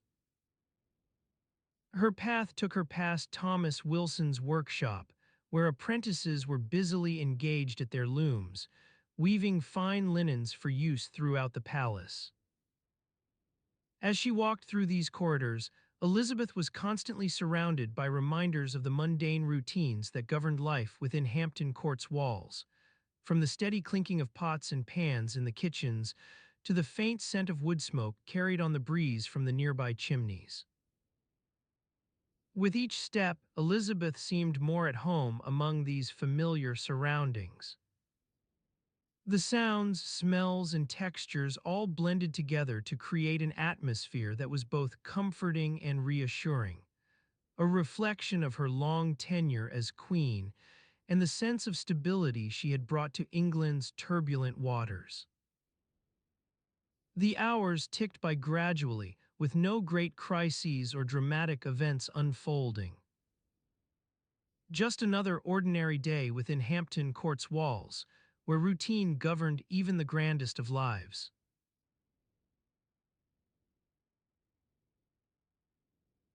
The scent of baking wafted through Hampton Court's corridors, mingling with the faint tang of wood smoke from last night's fires. The Queen's personal maid, Bess Throckmorton, emerged from her quarters, a worn leather satchel slung over her shoulder. She made her way to the grand kitchen, where a small group of cooks and servants were busy preparing breakfast.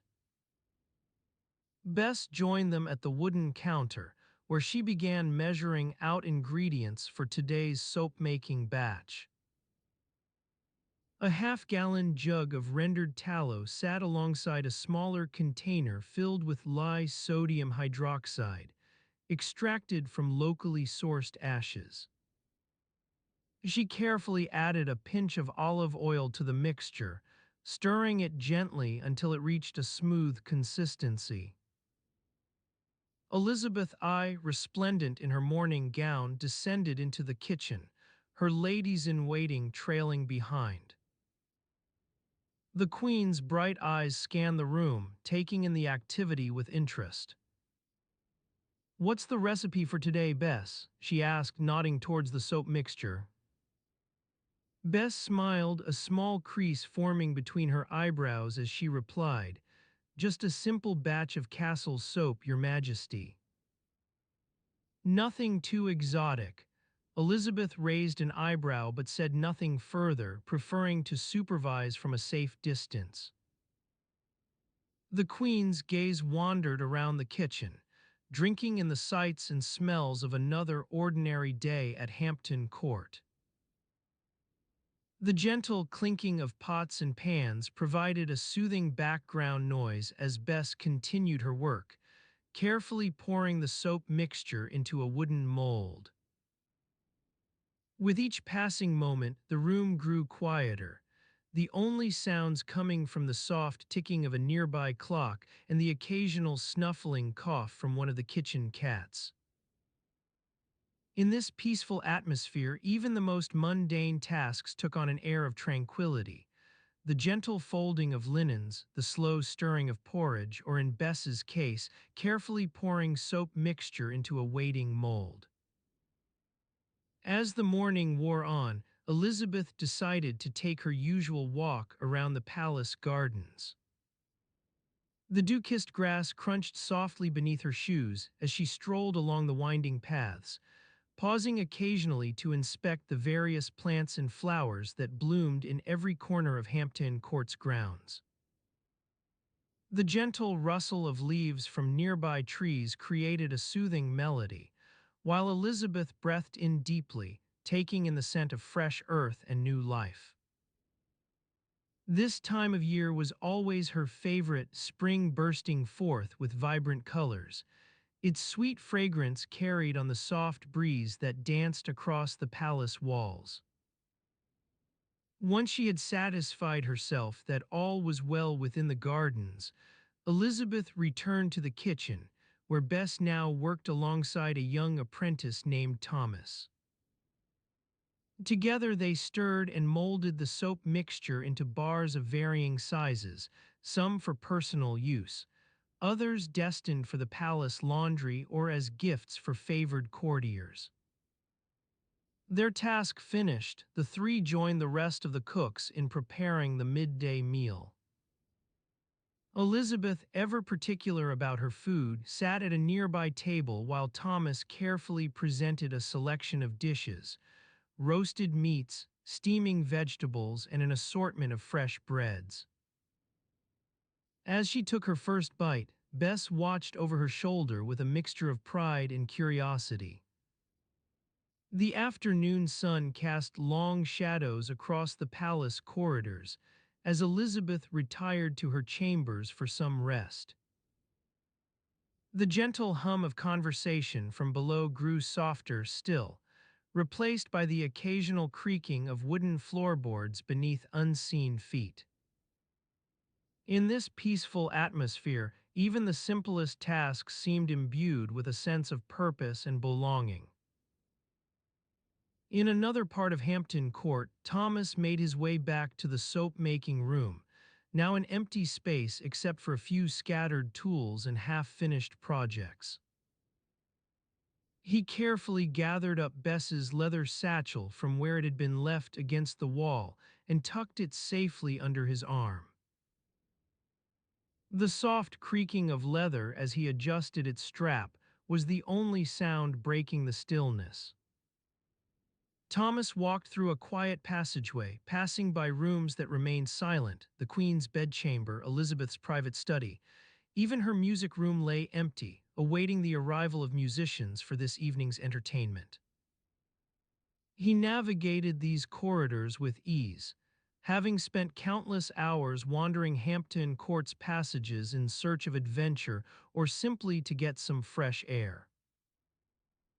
Eventually, he came upon a small door hidden behind an arrangement of tapestries, a tiny entrance that led out into one of the palace garden's more secluded areas. Thomas slipped through this doorway and found himself standing at the edge of a tranquil clearing, surrounded by overgrown bushes and shrubs.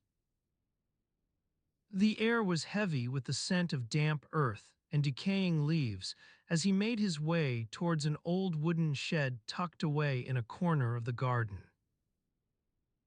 Inside, Bess had left behind a collection of tools for mixing soap, buckets, ladles, measuring cups, and various containers filled with water or lye. Thomas set to work on preparing new ingredients, adding small amounts of ash, olive oil, and rendered fat into a large wooden tub suspended over an open fire. As the mixture began to heat up, he felt his way through the darkness towards the soap mold, its shape familiar in the dim light provided by two flickering candles perched atop a nearby crate. With time passing like molasses as the sun moved across the sky, Thomas finally poured the mixture into the waiting mold and smoothed out its surface with a flat wooden tool. In this quiet corner of Hampton Court's garden, where sunlight filtered through leaves above to cast intricate patterns on the ground below, even the simplest tasks took on an air of contemplative peace. As he carefully placed the soap in a nearby bucket to cool, Thomas couldn't help but feel grateful for these solitary moments amidst the palace bustle. They reminded him that sometimes it's not grand gestures or elaborate events that define our lives. Rather, those quiet hours spent with one's hands and heart can be just as transformative. Later on, Elizabeth emerged from her chambers, a soft rustling of silk fabrics preceding her footsteps down to the kitchen. She paused by Thomas, watching over his shoulder as he stirred the cooling soap mixture with an old wooden spoon. "It looks like you've been hard at work," she observed dryly, taking in the sight before her half-finished projects scattered about the room, and a faint scent of wood smoke carried on the gentle breeze drifting through the open door. Thomas smiled shyly. "Just making some soap for your Majesty's personal use, ma'am." Elizabeth raised an eyebrow but said nothing more, preferring to let him continue his work in peace, this quiet scene playing out like any other ordinary day within Hampton Court's walls, where routine governed even the grandest of lives.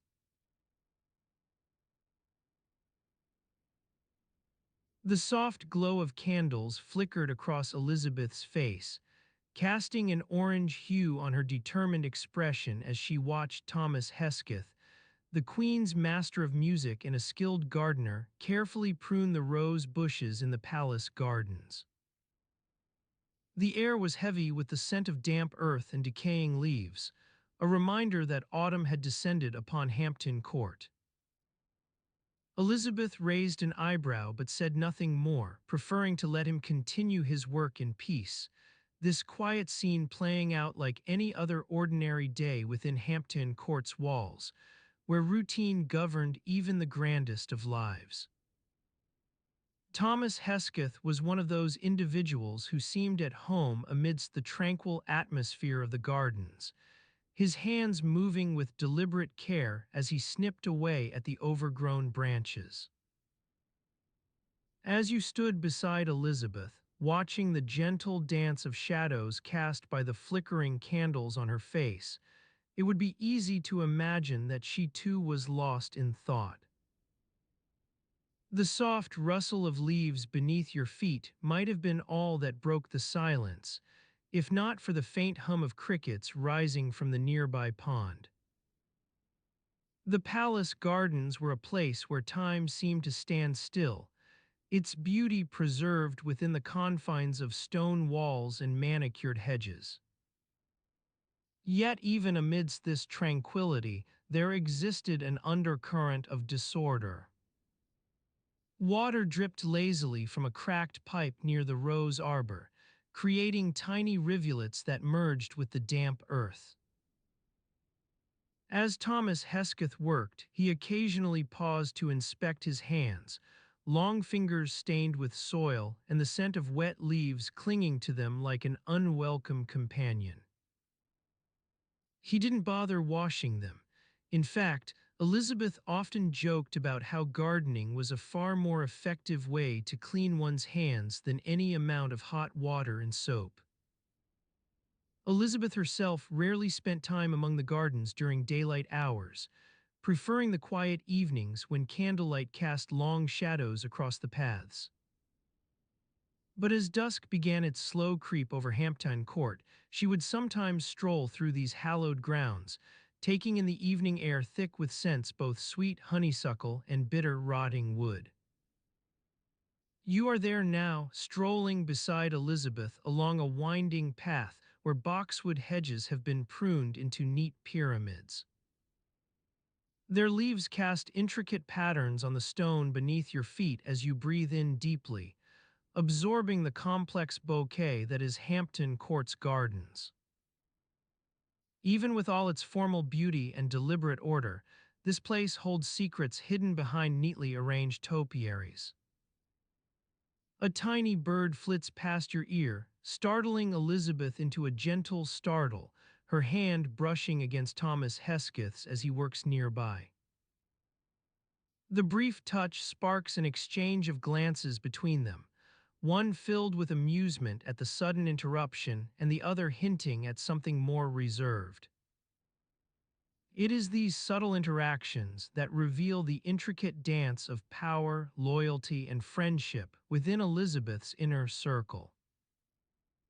Thomas Hesketh's fingers paused on a delicate rose petal as he glanced over at Elizabeth, his eyes locking onto hers in an understanding shared without words.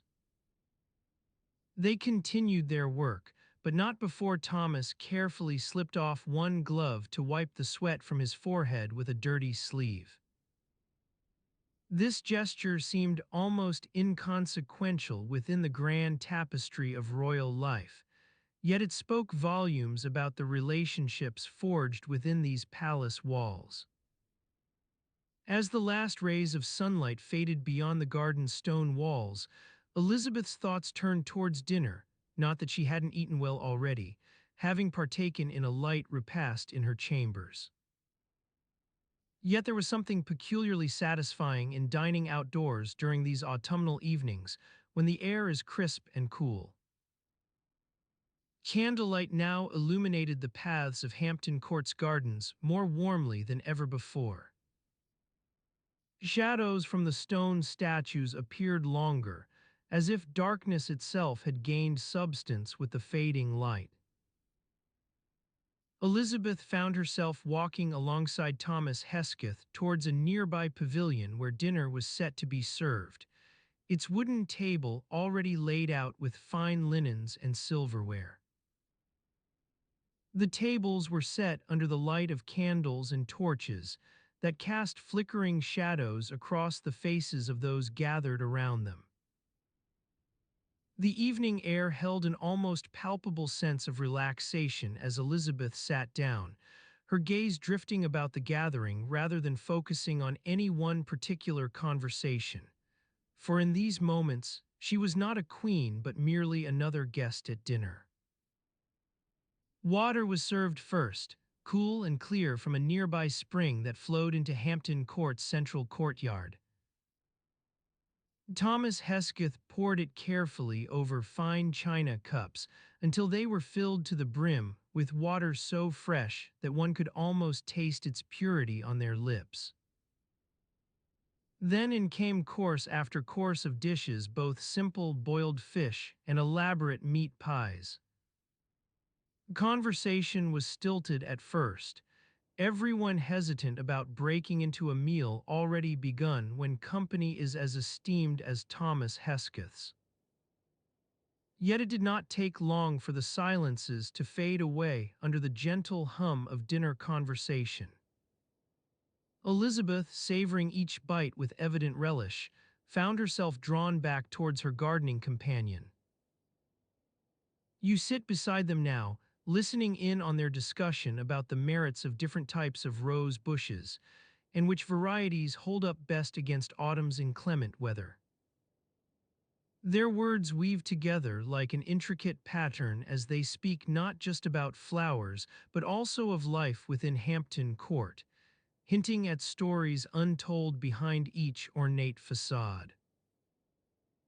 The warm scent of roasting meat wafts from the kitchen area, mingling with dinner conversation that gradually becomes more animated and less stilted.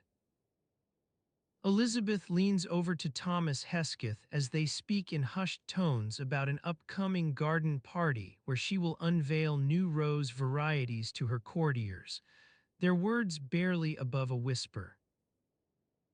You catch snippets of the discussion but can't quite piece together its significance, only knowing that within Hampton Court's walls, even seemingly mundane decisions hold weight and portend larger implications than you could ever guess.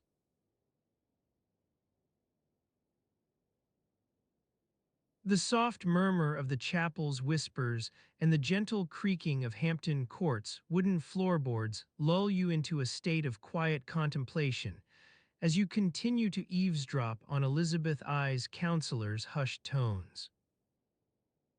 The flickering candlelight casts eerie shadows on the walls, making it seem as though the very fabric of time itself is shifting ever so slightly within these ancient stones. You find yourself drifting closer to the dining hall, drawn by the savory aromas wafting from the tables where Elizabeth's courtiers are gathered for dinner.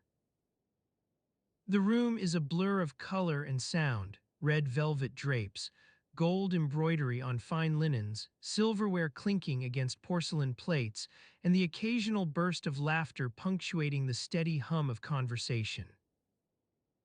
As you make your way through the crowd, you notice that everyone seems to be seated in their designated places, with Elizabeth at the head table as always. Her advisor, William Cecil, sits directly across from her, while other courtiers are scattered around the room according to rank and status. You catch a glimpse of Robert Dudley's broad shoulders and charming smile near the fire, but he's not here tonight. His absence is almost palpable. The evening meal has just begun, with a succession of platters being carried in on silver trays. Elizabeth's table gets the first pick, as always, so you watch with curiosity as her ladies-in-waiting carefully portion out generous servings on two delicate china plates. The main course appears to be roasted swan. You can almost smell its rich, gamey flavor wafting through the air. As dinner progresses, conversations turn to more serious matters. Trade agreements with European nations, English diplomacy in Scotland, and the ongoing tensions between Catholics and Protestants within England's borders. Elizabeth listens intently, her piercing gaze scanning each speaker as they contribute their thoughts on these weighty issues. You can almost feel her eyes boring into your own skin, as if searching for hidden truths or untold stories that might come to light. Meanwhile, at the lower tables, courtiers are engaged in more frivolous pursuits, playing cards, telling jokes, and making bets over which gentleman will be first to finish his meal. The room is a tapestry of noise and activity, clinking glasses, scraping chairs on stone floors, and hushed whispers between friends who steal glances at the high table. You find yourself seated near one such group, watching as they engage in an animated discussion about the merits of various hunting dogs. One young man enthusiastically advocates for his favorite breed, a feisty little terrier with ears so short it looks like someone chopped them off with pruning shears. Another courtier chimes in with stories of his own hound's exploits on the hunt, regaling the group with tales of bravery and cunning that leave everyone laughing. The sounds of merriment are interrupted periodically by Elizabeth's sharp voice ringing out across the room, a sudden reminder that even in the midst of laughter and camaraderie, her presence looms large. Her words can cut like a knife, silencing the room as all eyes turn back to their queen. Tonight is no exception. She raises an eyebrow over something said by Robert Dudley's cousin, Sir Henry Sidney. The younger man stammers out an apology, his face flushing red beneath his carefully styled hair. Elizabeth's gaze lingers on him for a moment longer before turning her attention back to the main course, where it seems someone has forgotten to cover their meat with its accompanying sauce.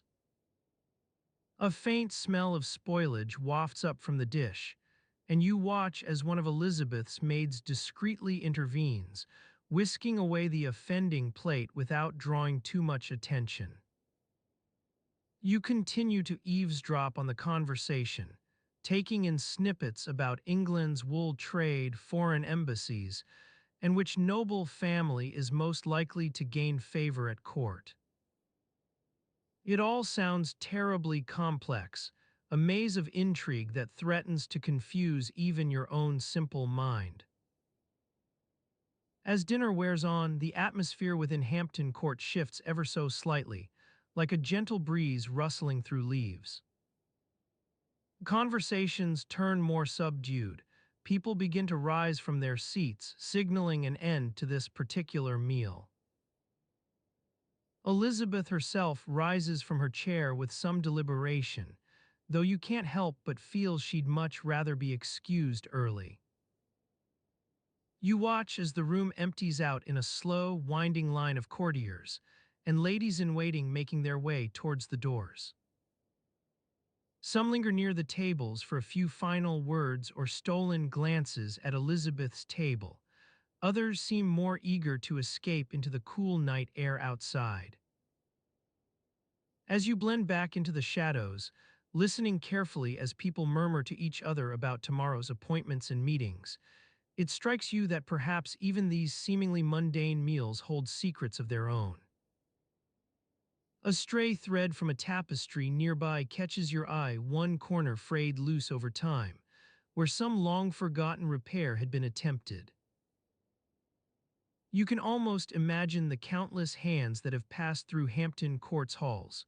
Cooks stirring great vats of soup in the kitchen, maids polishing silverware until it shines like new, and at times even Elizabeth herself, wandering these very corridors with her ladies-in-waiting as chaperones. Tonight, however, those shadows seem to press closer than usual, a reminder that beneath this refined facade lies an unforgiving world of intrigue and politics. The Queen's power is not something you can quite grasp. It hovers above the room like an invisible presence, always there but never fully seen until it decides to manifest. You continue on your way, feeling drawn back into the quiet darkness beyond Hampton Court's walls. There, night air whispers through ancient trees and across fields of ripening wheat, An evening so peaceful that even Elizabeth I herself might find solace in its stillness.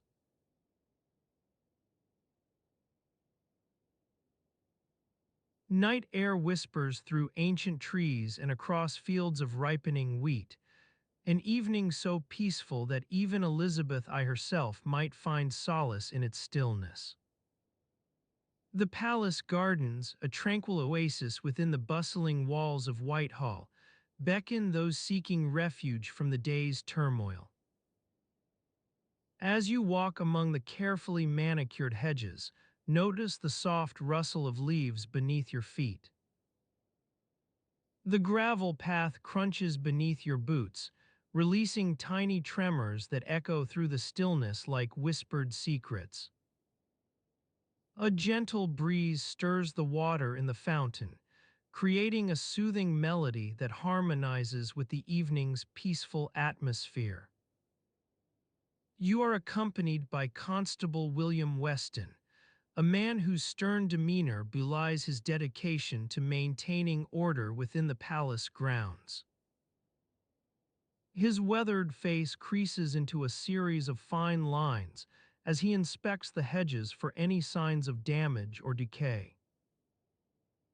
The soft glow of lanterns casts long shadows across his features, making him seem almost spectral in the fading light. "Good evening, Constable," Elizabeth I says, her voice like music floating on the breeze. "I trust all is well within our gardens." Weston bows slightly, his eyes scanning the surroundings before responding. "All appears tranquil, Your Majesty. Although the stables have reported some issues with flies and lice among the horses." Elizabeth's gaze drifts towards the palace walls, her expression a study in tolerance. "Ah, yes. We must speak to Mr. Throckmorton about proper mucking out procedures. Those poor creatures deserve better than living amidst filth." She pauses, surveying the gardens once more before focusing on Weston. "Tell me, Constable, how do you find our palace gardens? Do they meet with your approval?" Weston's expression remains neutral as he surveys his surroundings. "They are well kept, Your Majesty.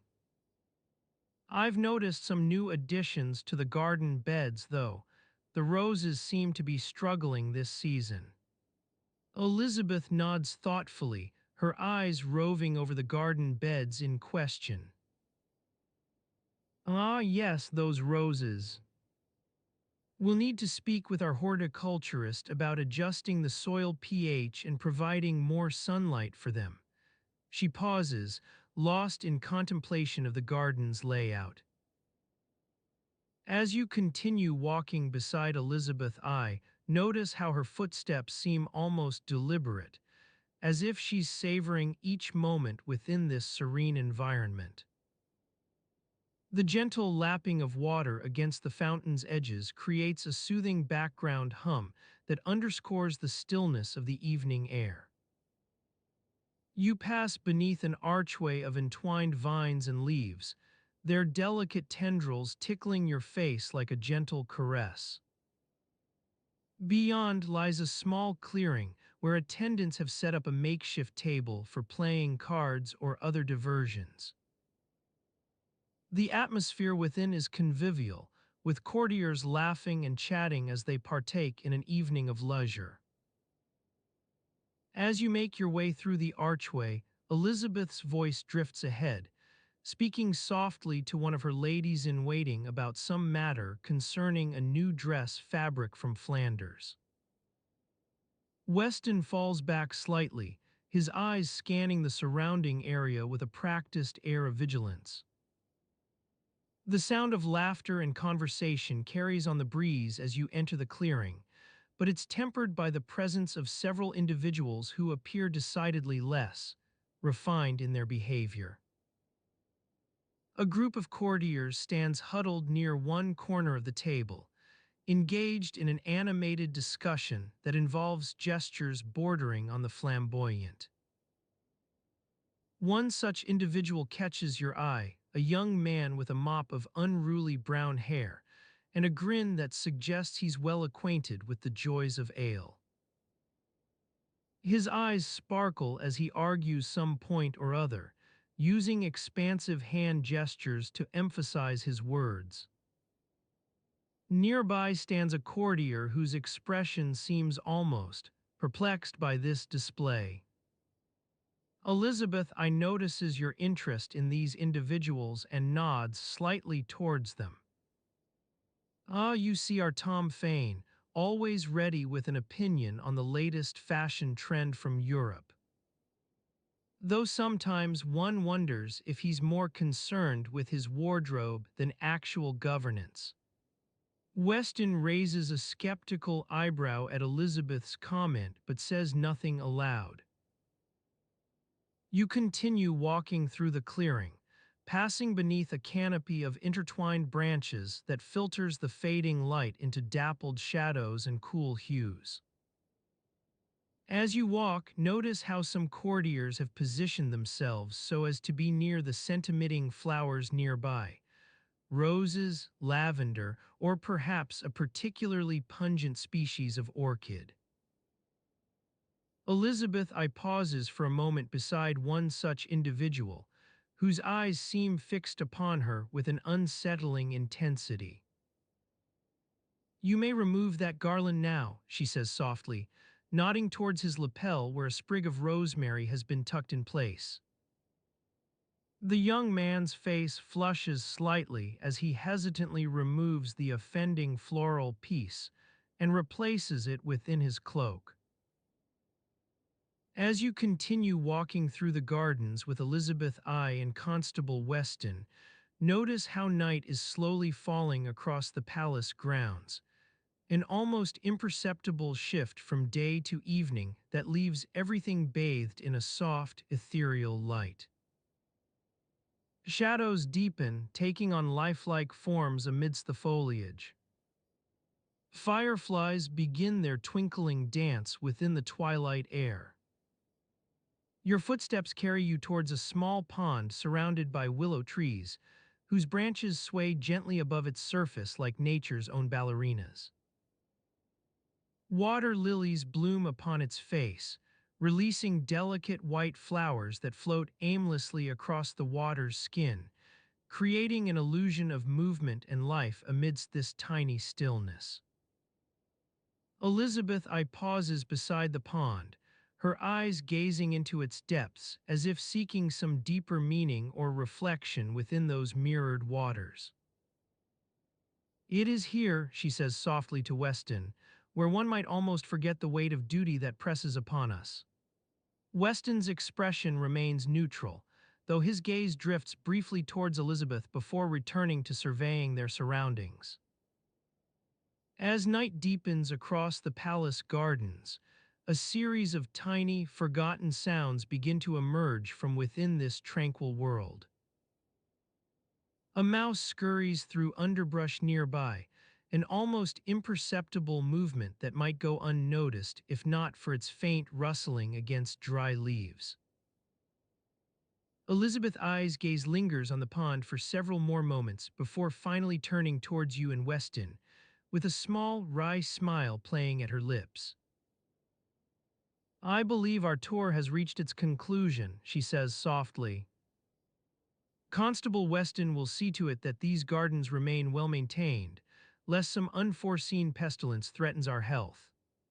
Weston nods slightly in response before glancing towards Elizabeth and inclining his head in a silent gesture of agreement. As you stand there with Elizabeth I, surrounded by the gentle quietude of this evening scene, notice how darkness begins to seep across the palace grounds like a slow-moving tide. Shadows deepen within those twisted hedges, a testament to nature's own power amidst human endeavors. In the distance, the sound of crickets begins its soothing chorus, an understated yet omnipresent presence that underscores the serenity of this evening scene. The sound of crickets continues to weave its gentle melody through the evening air, a subtle yet persistent accompaniment to the quiet activities unfolding within Windsor Castle's walls. You are standing in the castle's great courtyard, surrounded by the soft glow of lanterns and torches that cast long shadows across the cobblestones. The wind stirs the leaves of nearby trees, releasing a faint whisper of autumn's departure. In this tranquil atmosphere, the stables lie just beyond your reach, their wooden beams weathered to a warm silver from years of exposure to rain and sun. Inside, horses shift uneasily in their stalls, awaiting the evening rations that will soon be dispensed by the castle's grooms. You can hear the soft murmur of their whinnies as they sniff out treats hidden within their hay. The stables themselves are a testament to the kingdom's equestrian pursuits, a sprawling complex of buildings and enclosures where horses are bred, trained, and kept in readiness for royal hunts or ceremonial processions. As you make your way toward the entrance, the scent of fresh straw and damp earth rises up to greet you, mingling with the faint tang of manure. Inside, the air is thick with dust stirred by the constant comings and goings of grooms, horses, and equipment. You see a young groom, no more than 15 winters old, scrubbing away at the rusty hinges of an ancient stall door while his companion, a grizzled veteran of castle service, stands watch over their charges. The older man's eyes are fixed on some distant point beyond your shoulder, lost in thought as he scratches behind one particularly restless horse's ears. You begin to notice that neither groom seems overly concerned with maintaining the stable's cleanliness. Hay and bedding litter the floor, trampled by the constant passage of horses and their attendants. A small spring is tucked away near the far corner of the yard, but its waters are clouded and stagnant, hardly a welcome respite for weary animals on a hot summer's day. As you continue to observe these daily routines, your attention shifts toward a nearby stall where an especially unruly horse has been kept under close watch. Its coat is matted with dirt and hay. Streaks of sweat have etched the fine furrows around its eyes, giving it a perpetually grimy appearance. A nearby bucket holds what appears to be yesterday's rations, stale bread scraps and wilted greens that cling to the sides like damp fingers. It seems you've stumbled upon the castle's stable master in the act of distributing tonight's offerings.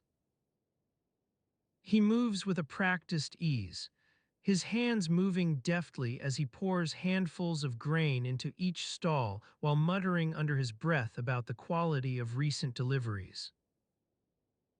The grooms move to assist him, their footsteps echoing off the stone walls as they hasten to refill water buckets and replenish hay stores.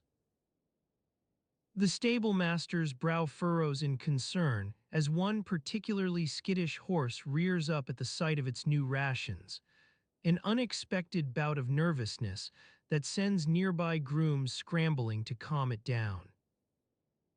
Meanwhile, another stallmate watches from a safe distance with interest, ears pricked forward and nostrils flaring like a bellows. You find yourself drawn toward this quieter horse as it observes its agitated companion, transfixed by the dance of equine anxiety that has erupted in the nearby aisle. The air is heavy with the scent of sweat and hay, an aroma both earthy and acrid that fills your lungs with every breath. As you watch, a stray sunbeam slants through a high window above the stable's entrance, casting a warm rectangle on the cobblestones below. Within this narrow patch of light lies a lost button or two from last week's royal hunt, small tokens left behind in the flurry of preparation for an event that has long since passed. Just beyond your view, the wind picks up a faint hum as it stirs through nearby trees. Leaves rustle and sway like ghostly fingers beckoning you toward some unseen destination within Windsor Castle's labyrinthine walls. As night begins to fall, shadows deepen across the courtyard, dark shapes that stretch out from beneath doorways or creep along baseboards in search of hidden crevices. Your gaze drifts back to the quiet horse standing at the edge of its stall, nose twitching as it watches its companion's distress with a detached calm. A stray strand of hay clings to its forehead like a wispy crown, an inconspicuous reminder that even within these grand halls lies a place for simple, unassuming beauty amidst all the commotion. Time seems to stretch out before you now, measured by the soft creaking of wooden beams and the occasional snort or whinny from the stables. In this twilight world where day's last light has begun its gradual surrender to night's darkening veil, Windsor Castle, with all its imperfections and petty concerns, stands as a living testament to human endeavor. Imperfect, unruly, but endearingly so. You linger in this hushed atmosphere, surrounded by the gentle sounds of castle life unfolding just beyond your reach. As crickets continue their evening serenade outside, you feel the weight of Windsor's storied past settle around you like an old cloak, worn and familiar, comforting and yet somehow slightly musty like a well-loved armchair. As darkness gathers within the stable's dim recesses, shadows lengthen across cobblestones, casting a soft blue-gray hue over all that lies between. And in this moment of quiet contemplation, Windsor Castle's unsavory habits, its stale rations and grimy stalls, seem to fade into insignificance against the enduring beauty of life as lived within these ancient walls. The sound of crickets persists, undeterred by your presence among them, an evening chorus that weaves a soothing melody through Windsor Castle's very heart. In this hushed world where day succumbs slowly to night's darkening veil, even Elizabeth I herself might have found solace in the gentle rhythms and imperfections that surround you now. The wind stirs once more through nearby trees, rustling leaves like a lullaby sung just out of earshot, an unheard melody carried away by darkness itself. And as Windsor Castle settles into its evening slumber, surrounded by shadows deepening across cobblestones and the distant hum of crickets growing ever softer, you can't help but feel that perhaps even in this most tranquil of settings lies a hidden beauty waiting to be discovered. The stable's soft murmur continues, an undertone to the quiet sounds unfolding throughout Windsor Castle's hushed corridors. And as night gathers about its halls like a well-worn cloak, it seems you've found your place among these ancient stones, surrounded by imperfections and petty concerns, yet somehow comforted in their familiar presence. In this tranquil atmosphere where day gives way slowly to the shadows of night, Windsor Castle's very essence, with all its attendant ills and minor irritations, begins to reveal a strange, endearing beauty. And as crickets continue their soothing serenade into the darkness, you can't help but feel that even in the most ordinary of settings lies a hidden treasure waiting to be discovered. The sound of footsteps echoes faintly from within nearby corridors, drawing attention away from the stables and toward some distant quarter where candles flicker like sentinels guarding Windsor Castle's secrets. As shadows deepen across cobblestones, darkness itself begins to weave its own subtle narrative through these ancient walls, a tale told in whispers, carried on wind currents that sigh softly through nearby trees. And so you linger here within the castle's heart, surrounded by sounds and scents of everyday life unfolding just beyond your reach.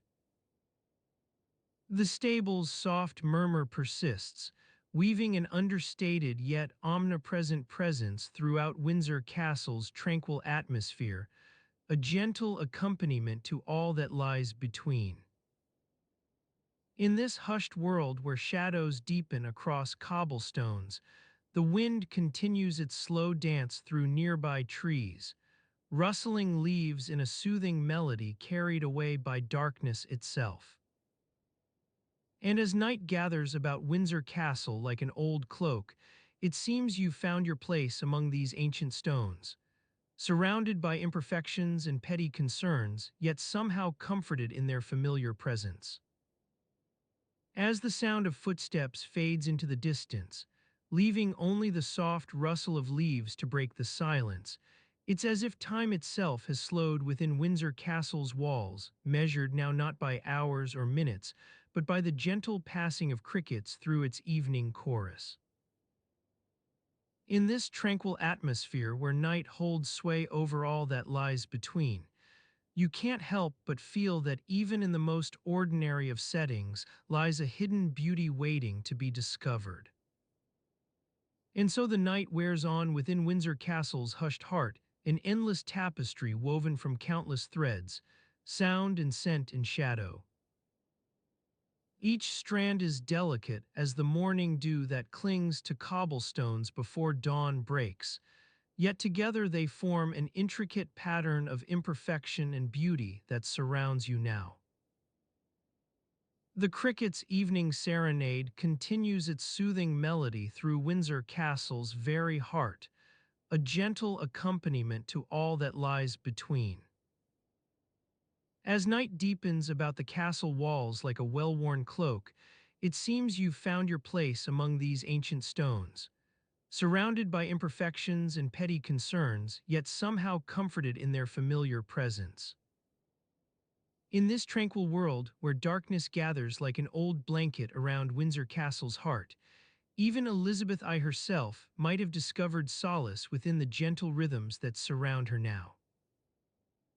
And as crickets continue to weave their soothing melody through the castle's evening air, undeterred by your presence among them, you can't help but feel that perhaps in this most ordinary of settings lies a hidden treasure waiting to be uncovered. In the distance, Windsor Castle's great towers stand sentinel against night's encroaching shadows, their stone facades glistening faintly as the last remnants of daylight fade from sight. As darkness gathers about its walls like an old cloak, it seems you've found your place among these ancient stones, surrounded by imperfections and petty concerns, yet somehow comforted in their familiar presence. The cricket's evening serenade continues, a gentle accompaniment to all that lies between Windsor Castle's hushed corridors. And as night deepens about the castle walls like an old blanket, it seems you've discovered your place among these ancient stones, surrounded by imperfections and petty concerns, yet somehow comforted in their familiar presence. As darkness gathers within Windsor Castle's heart, a soft blue-gray hue spreading across cobblestones like a gentle mist, even Elizabeth I herself might have found solace in the quiet sounds unfolding just beyond her reach. And as crickets continue to weave their soothing melody through the castle's evening air, it seems you've discovered your place among these ancient stones, surrounded by imperfections and petty concerns, yet somehow comforted in their familiar presence. In this tranquil world where night holds sway over all that lies between Windsor Castle's walls, a gentle kingdom of shadows and silence, even Elizabeth I herself might have found solace within the quiet rhythms that surround her now. And as crickets continue to weave their soothing melody through the castle's evening air, it seems you've discovered your place among these ancient stones, surrounded by imperfections and petty concerns, yet somehow comforted in their familiar presence. In this hushed world where darkness gathers about Windsor Castle like an old blanket, a soft blue-gray hue spreading across cobblestones like a gentle mist, Even Elizabeth I herself might have found solace within the quiet sounds unfolding just beyond her reach. And as crickets continue to weave their soothing melody through the castle's evening air, it seems you've discovered your place among these ancient stones, surrounded by imperfections and petty concerns, yet somehow comforted in their familiar presence. The sound of crickets persists in endless tapestry woven from countless threads, sound and scent and shadow. Each strand is delicate as the morning dew that clings to cobblestones before dawn breaks, yet together they form an intricate pattern of imperfection and beauty that surrounds you now. As night deepens about Windsor Castle's walls like a well-worn cloak, darkness itself beginning to weave its own subtle narrative through these ancient stones, even Elizabeth I herself might have found solace within the quiet rhythms that surround her now. And as crickets continue to weave their soothing melody through the castle's evening air, it seems you've discovered your place among these ancient stones, surrounded by imperfections and petty concerns, yet somehow comforted in their familiar presence. In this tranquil world where darkness gathers like an old blanket around Windsor Castle, a soft blue-gray hue spreading across cobblestones like a gentle mist, even Elizabeth I herself might have found solace within the quiet sounds unfolding just beyond her reach. And as crickets continue to weave their soothing melody through the castle's evening air, it seems you've discovered your place among these ancient stones, surrounded by imperfections and petty concerns, yet somehow comforted in their familiar presence. As Windsor Castle settles into its evening slumber, an endless tapestry woven from countless threads, sound and scent and shadow, even Elizabeth I herself might have found solace within the quiet rhythms that surround her now. And as crickets continue to weave their soothing melody through the castle's evening air, it seems you've discovered your place among these ancient stones, surrounded by imperfections and petty concerns, yet somehow comforted in their familiar presence. The darkness deepens, a gentle blanket of shadows spreading across cobblestones like morning dew on grass. And as Windsor Castle settles into its evening slumber, even Elizabeth I herself might have found solace within the quiet sounds unfolding just beyond her reach.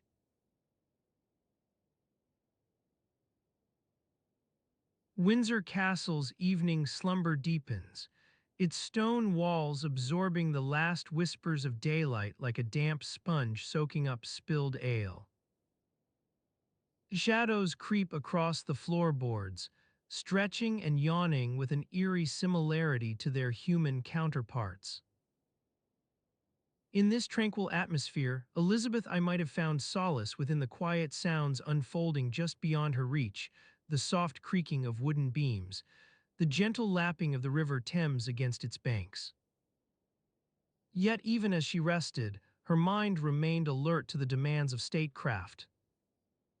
Her Majesty's average hour was a flurry of activity, a delicate dance between duties and desires. Take, for instance, Elizabeth's morning routine. Our monarch rose around 6 o'clock, when the castle's chapel bell tolled its gentle chime, signaling the start of another day. She'd emerge from her chambers dressed in a simple yet elegant gown, often made from wool or linen, chosen not for comfort but to showcase Her Majesty's fashion sense. As she descended into the great hall, the air would be thick with the scent of roasting meats and baking bread wafting from the kitchen.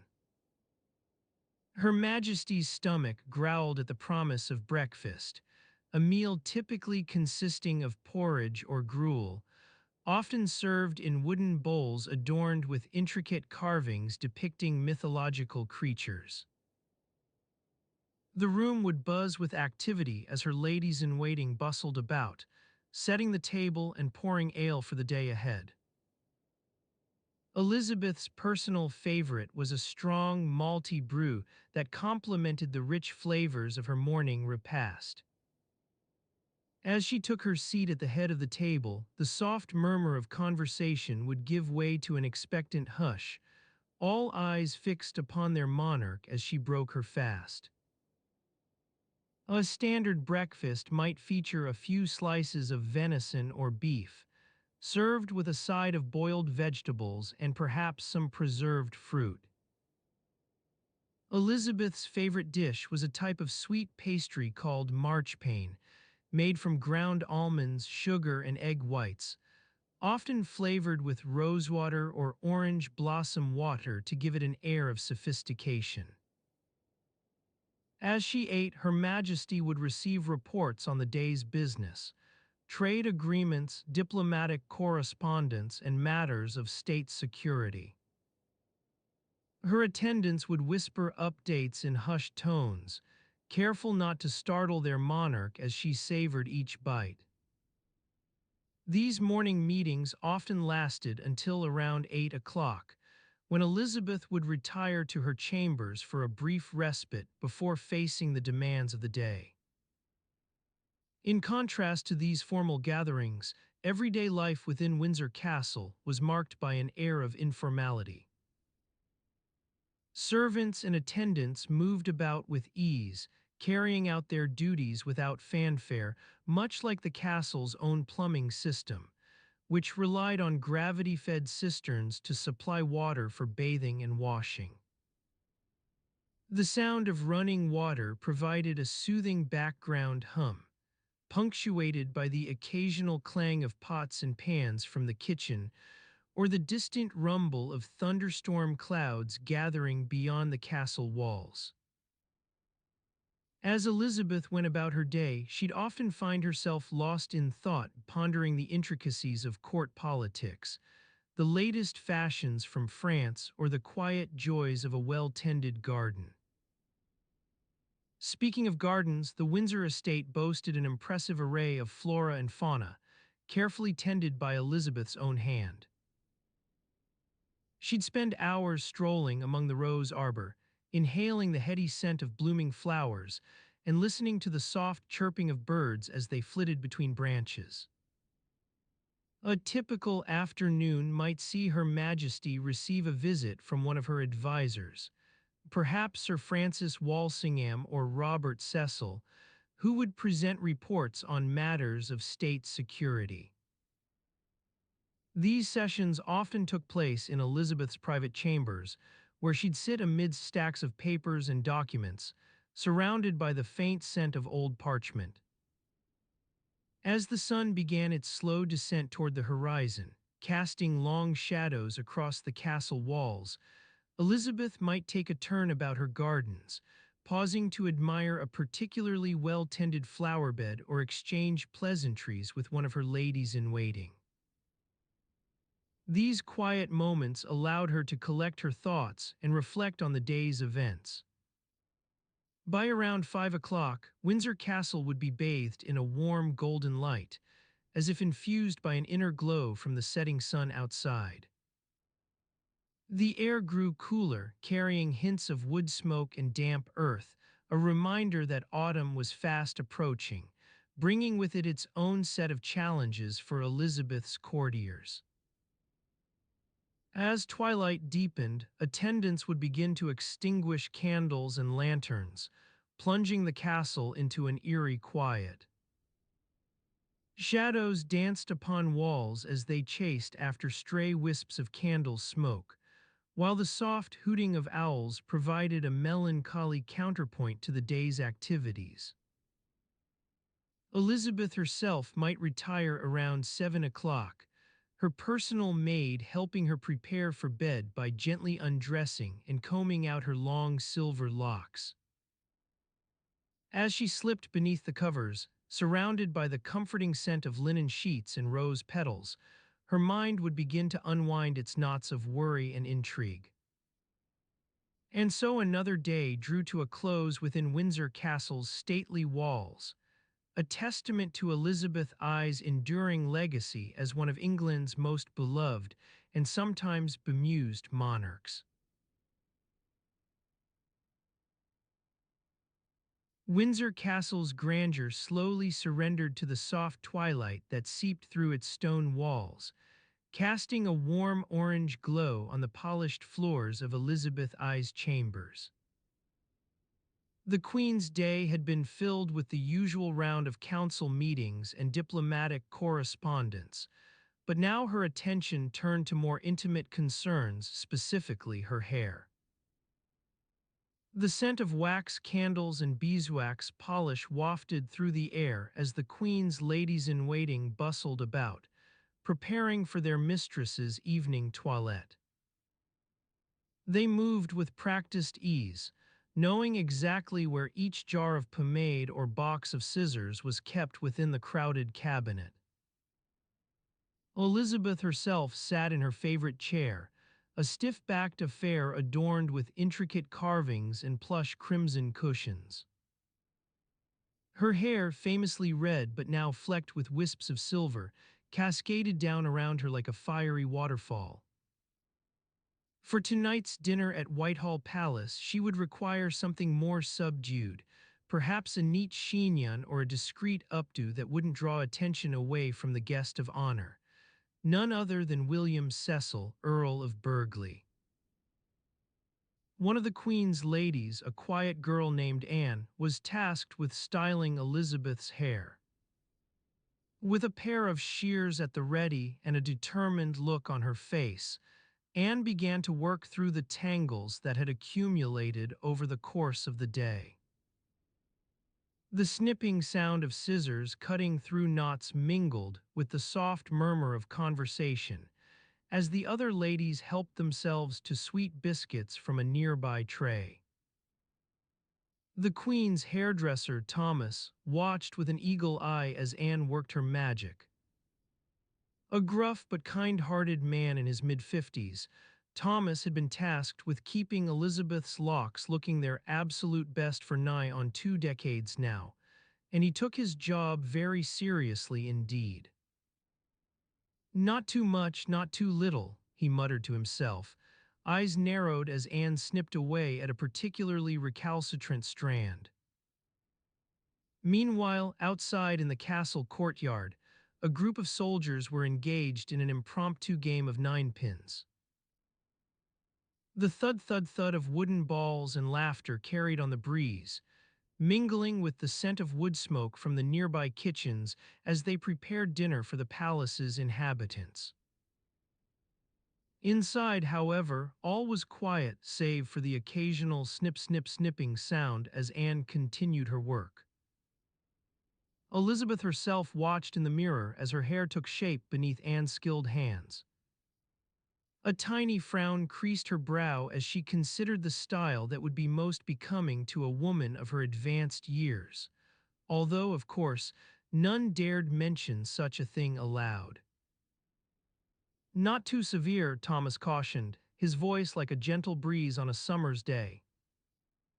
As they worked, Elizabeth pondered the intricacies of court politics, specifically, how best to navigate the complex web of alliances and rivalries that seemed to be constantly shifting within her own household. Her thoughts turned to William Cecil, a man whose loyalty was both steadfast and, well, sometimes infuriatingly obtuse. "What's that nonsense about?"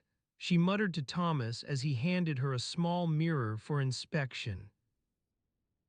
Thomas smiled blandly and said nothing, merely gesturing with his free hand towards Anne, who had just tucked the final stray lock into place behind Elizabeth's ear. The Queen nodded in approval, and together they moved on to more pressing matters, the intricacies of court etiquette and which noble guests might be invited or not for tonight's dinner. As dusk deepened outside, the courtyard lights flickering like fireflies against the gathering darkness, Windsor Castle itself seemed to grow quieter, as if it too were settling into its own evening routine. The soldiers packed away their ninepins, the cooks retired from the kitchens with a final flourish of wooden spoons, and within the palace walls all was calm, except for one small thing, Elizabeth's hair. With a satisfied nod, Thomas handed her a small velvet pouch containing an assortment of pomades and pastes. Tonight we'll go with something simple, he said, producing a particularly fine-looking box from beneath his work table. Inside lay a set of neatly arranged shears for cutting, rather than combing out tangles as was more usual. "What's this?" Elizabeth asked, intrigued by the novelty of scissors in her hairdresser's hands. Thomas merely winked and said, "Just something new I've been experimenting with, Your Majesty." The snipping sound resumed, slower now, a deliberate, almost ceremonial pace that seemed to match the quiet hush within Windsor Castle itself as night began its slow creep across England. The snipping sound resumed, slower now, a deliberate, almost ceremonial pace that seemed to match the quiet hush within Windsor Castle itself as night began its slow creep across England. The fire in the great hall had burned down to embers, casting a warm orange glow on the faces of the low-ranking servants who were busy with their evening tasks. One such servant, Thomas, made his way through the darkening corridors, his lantern held aloft like a tiny sun as he searched for the kitchens. The air was thick with the smell of roasting meat and baking bread, not that anyone in the castle would ever call it fresh or inviting, but it was a familiar scent nonetheless. As Thomas entered the kitchen, he nodded at Cook, who stood over a cauldron of stewing vegetables, her face creased into a map of wrinkles. The fire crackled and spat, sending sparks dancing up towards the high ceiling, where they died with a faint hiss in the darkness above. "Evening, Master Thomas," Cook said without looking up from her cooking. "What brings you here at this hour?" Thomas shrugged, running his fingers through his hair as he thought of an excuse. He had no particular reason for being there, just an itch to be among people, and some vague sense that the kitchen was always a good place to find something edible. "What I want," Thomas said finally, "is dinner." Cook raised an eyebrow but didn't say anything more than, "I'll get you set up in the servants' hall. We've got leftovers from last night, roast beef and some stewing greens." She gestured towards a nearby table where a small collection of mismatched plates and cups sat. Thomas nodded, taking his seat at the table as Cook began to ladle out portions onto his plate. The food was plain but filling, not much more than scraps from the previous night's meal, but it would do for him until morning. As he ate, Thomas couldn't help thinking about how strange it seemed that this meager spread was considered a feast in some parts of the world. As he finished eating and pushed his plate away, Cook gestured towards a nearby bucket. "Wash up after yourself," she said, her voice stern but not unkind. Thomas stood to do as instructed, running water from a nearby tap into a small basin where a few scraps of soap floated on top. The water was cold, which suited him just fine. The warmth of summer had long since given way to autumn's chill, and he didn't feel like sweating over his ablutions tonight. He scrubbed at his hands with a rough sponge, feeling the calluses on his palms begin to soften ever so slightly under the gentle pressure. His fingers smelled of cooking fat and smoke from the fire, not that anyone would care about such things in this household. As he rinsed off and dried himself on a nearby towel, Thomas couldn't help but feel a twinge of envy towards Cook's more privileged position within the castle walls. Not just for her job as chief cook, although she did get to eat first, which was no small thing, but because she seemed almost content. Almost happy. The thought slipped away from him like sand between fingers, and Thomas shook it off. What a fool he'd be to expect happiness in this place. It wasn't exactly known for its warmth or hospitality. He finished his ablutions and made his way back into the great hall, leaving Cook to her own devices as she began prep work for tomorrow's meals. The room was quiet now, just Thomas walking through it, a faint echo of footsteps off the stone walls that seemed almost eerie in the low light. Shadows danced across the faces of the other servants who sat at tables or huddled together by the fire, each one lost in their own private world as night wrapped its dark arms around them. Thomas took his seat with them, no particular reason to sit alone tonight when there were plenty of others happy to keep him company. They chatted quietly among themselves about nothing much. The news from London that week had been slow and the gossip was predictable. But Thomas didn't mind just listening as he often did, allowing himself to get lost in their low-key conversations like a shipwrecked sailor clinging to a piece of driftwood. Night deepened outside, England's darkness wrapping itself around Windsor Castle like a shroud. The stars above twinkled faintly through the narrow windows, casting an otherworldly glow over the room that seemed almost familiar. Not quite.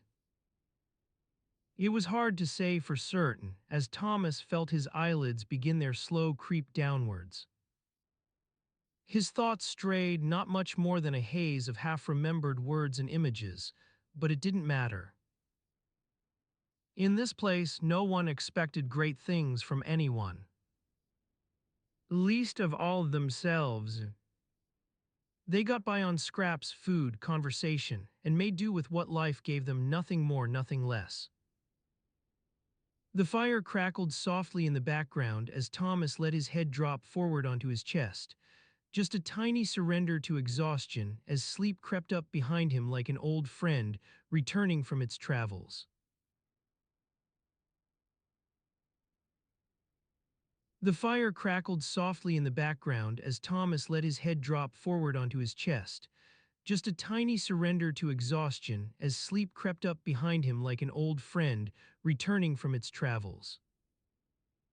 The warmth of the flames danced across the stone floor, casting a gentle glow on the walls of the small chamberpot maker's workshop. Elizabeth I sat at a nearby workbench, her hands moving deftly as she crafted delicate ceramic vessels for the royal family. In this quiet morning hour, the only sounds were the soft crackle of the fire and the occasional clink of tools against metal from Thomas's bench. The air was heavy with the scent of damp earth and clay, a primordial smell that seemed to seep into every pore as Elizabeth worked her magic on the wheel.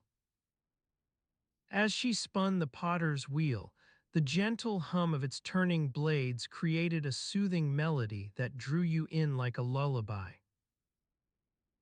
The rhythmic thud-thud-thud of the wheel was a comforting sound, one that seemed to vibrate deep within your chest as Elizabeth worked her craft with precision and care. In another corner of the workshop, Thomas stirred from his near-sleep state, stretching his arms above his head in a languid yawn. He blinked slowly, taking in the familiar sights of the workshop. The wooden wheel, the scattered clay shavings on the floor, the faint scent of smoke carried by the morning breeze through the open window. Outside, the sky was a pale blue-gray, with clouds that looked like wisps of cotton clinging to the rooftops. The air was crisp and cool, carrying the promise of a new day unfolding slowly across the city. As Thomas made his way back to work, he couldn't help but notice the faint smell of something else. Something pungent. Following the scent, you find yourself standing before a small alcove in the workshop's wall, where a chamber pot sat waiting on a nearby shelf. It was an unassuming vessel, its terracotta body glazed with a dull sheen that seemed to absorb rather than reflect light. The air around it carried a faint hint of, well, let us just say that Thomas had grown accustomed to the smell over the years. He'd heard whispers among his apprentices about the Queen's supposed love for perfumes and fragrances. But from what he knew, Elizabeth I was more practical than vain when it came to matters like hygiene. She relied on her ladies-in-waiting to attend to such niceties, leaving Thomas free to focus on his craft. In fact, as you look around the workshop, you see that most of the tools and materials seem to be arranged with an eye for functionality rather than aesthetics. The workbenches are sturdy but unadorned, the clay shavings scattered across the floor a testament to the day's labor. Even Elizabeth I herself seems more concerned with creating functional pieces than worrying about appearances. Her hands moved swiftly as she shaped and molded the ceramic, her fingers stained with tiny pinpricks of wet clay that seemed to cling stubbornly to her skin. You watch in quiet fascination as she coaxes a delicate shape from the raw material, her brow furrowed in concentration as if willing each curve into existence. The sound of dripping water echoed through the workshop, faint at first but growing louder until you realize it's coming from a nearby bucket, its contents overflowing onto the stone floor. Elizabeth I's head snaps up, and she glances towards Thomas with an expression that might be described as apologetic if not for her stoic demeanor. As the sound of dripping water continues to echo through the workshop, you notice something peculiar. There are no visible signs of modern plumbing in this 16th century space. No pipes, no fixtures, no hint of running water anywhere except for a small chamber pot sitting on its own shelf nearby, awaiting the Queen's. Contributions. The thought is not quite as revolting as it might seem when you consider the limited options available to those living in such times.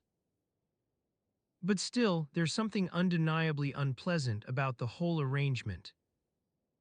As Elizabeth I continues working at her wheel, Thomas ambles over to attend to his own task for the day, mixing clay and water into a smooth paste that would eventually become another chamber pot or 2 or 20. The mixture was not particularly glamorous work, but someone had to do it. Kitchen fires crackled softly in the great hall of Hampton Court Palace, casting a warm glow on the stone floor. Cooks scurried about, their worn wooden clogs making soft slapping sounds as they moved with practiced ease.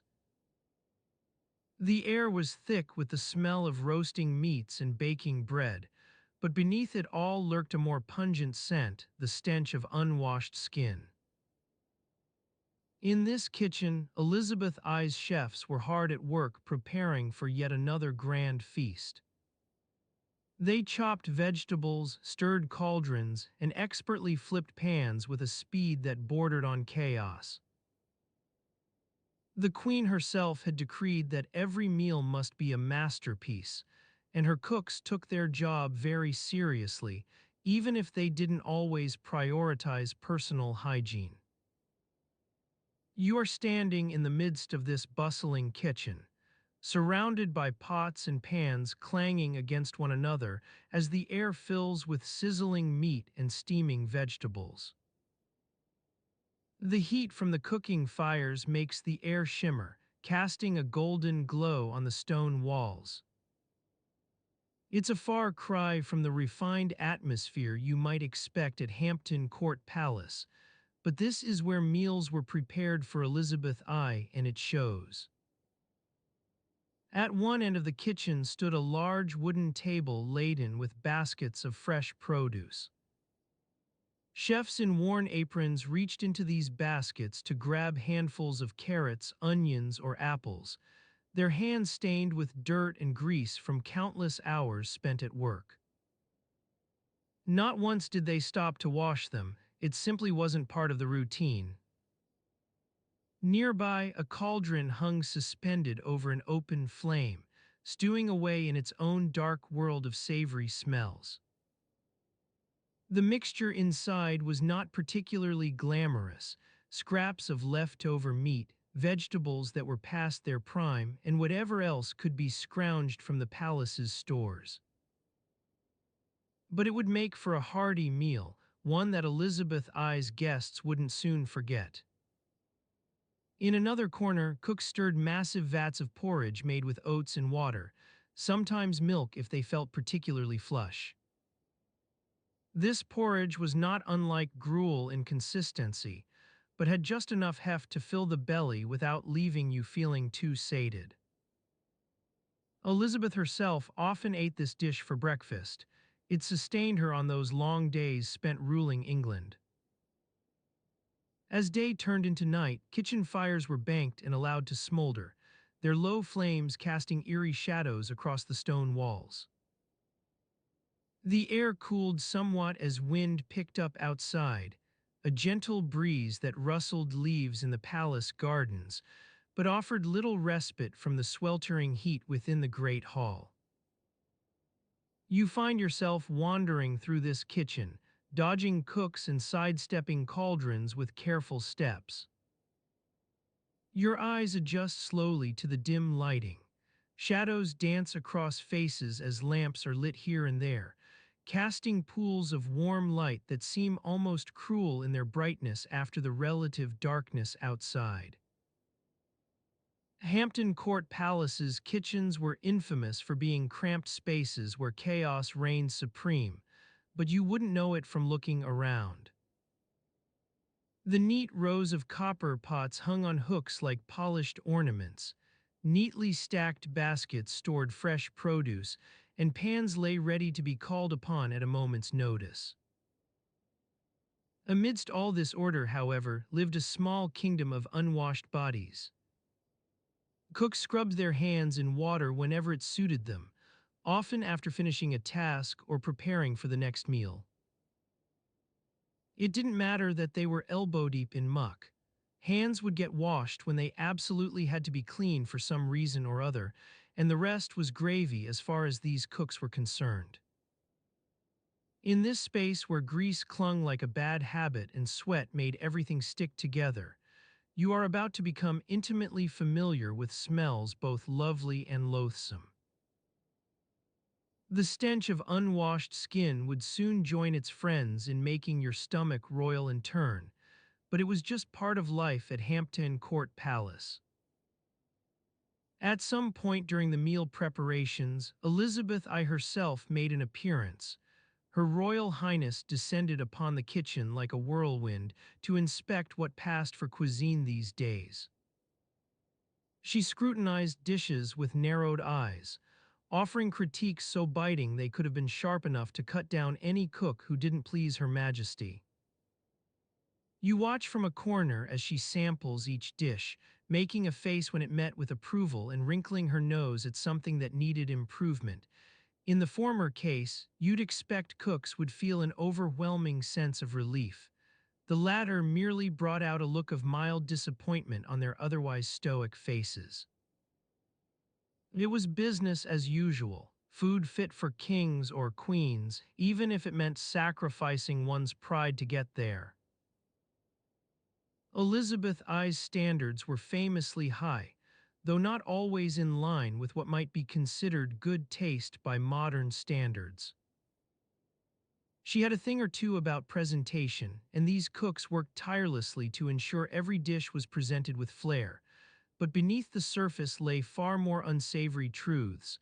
Unwashed hands moved pots around, grease clung stubbornly to pans, dust hung like an invisible companion in the air. Kitchen fires crackled softly once again as darkness gathered outside.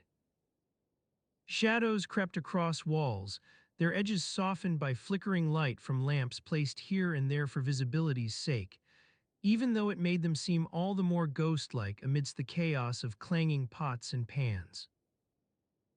As night deepened, the palace seemed to draw closer together. Sounds muffled slightly as people began retiring for bed. Outside in the gardens beyond the palace windows, a gentle wind rustled leaves on trees planted long ago by some other monarch's hand. Their limbs swayed softly like ballerinas performing an intricate ballet under starry skies. Within these walls, though, life went on without regard to anything but dinner service. Cooks continued stirring pots and pans, others tidied up the mess left behind. You find yourself lingering in this kitchen for a while longer yet. Kitchen fires had burned down low now, nothing more than small embers that spat out tiny sparks as they struggled against damp wood. The palace itself seemed to grow quieter, shadows deepening across walls as people retired one by one, leaving only the cooks behind. These workers moved with practiced ease through their cramped space, a world where grease clung like a perpetual companion and unwashed skin was just part of life's fabric.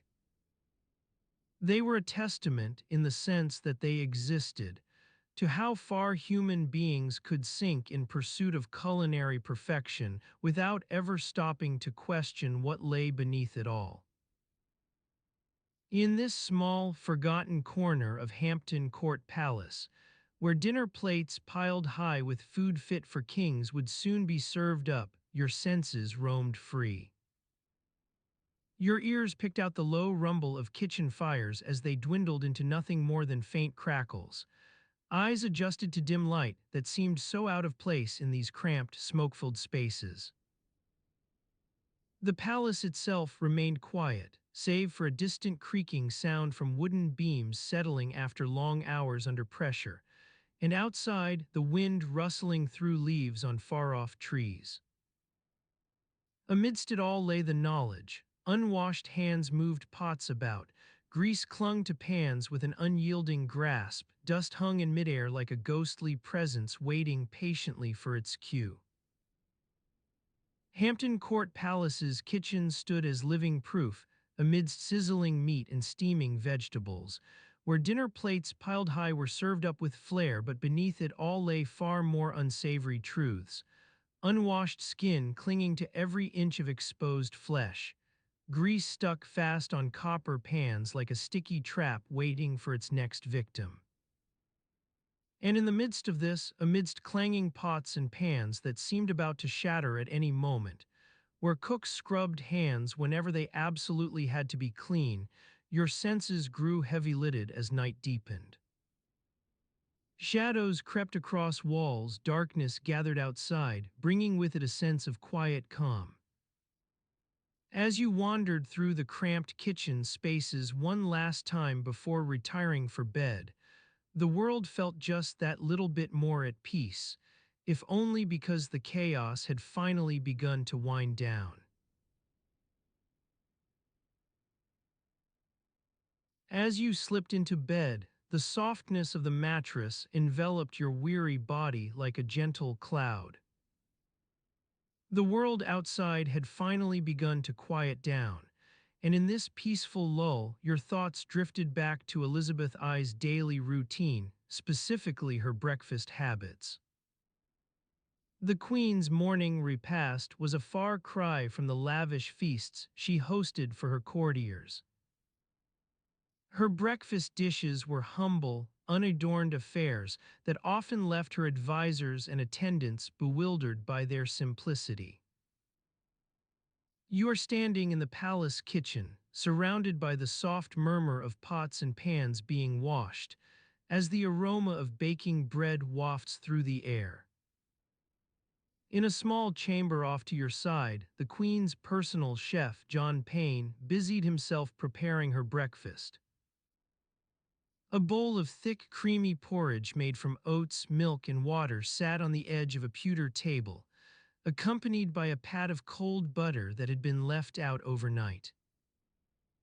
Next to it lay 2 slices of bread not fresh, but stale enough to be more like crackers than anything else. As you watch, Payne carefully breaks off one slice into manageable pieces, his hands moving with a precision born from years of serving the Queen's peculiar tastes.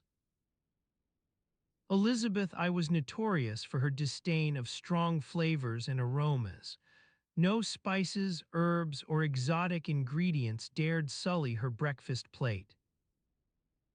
You can almost taste the blandness now, the slightly sweet porridge, the cold butter that does little to add depth, and the dry bread crackling between Payne's fingers. No fruit to speak of, either no juicy berries, plump grapes, or tangy citrus slices to brighten up her morning meal. Just a dull, unrelenting pallor that must have left even the most patient of stomachs feeling, well, not exactly eager. The Queen's preferences, however, were sacrosanct. Payne wouldn't dare tamper with them for all the gold in England.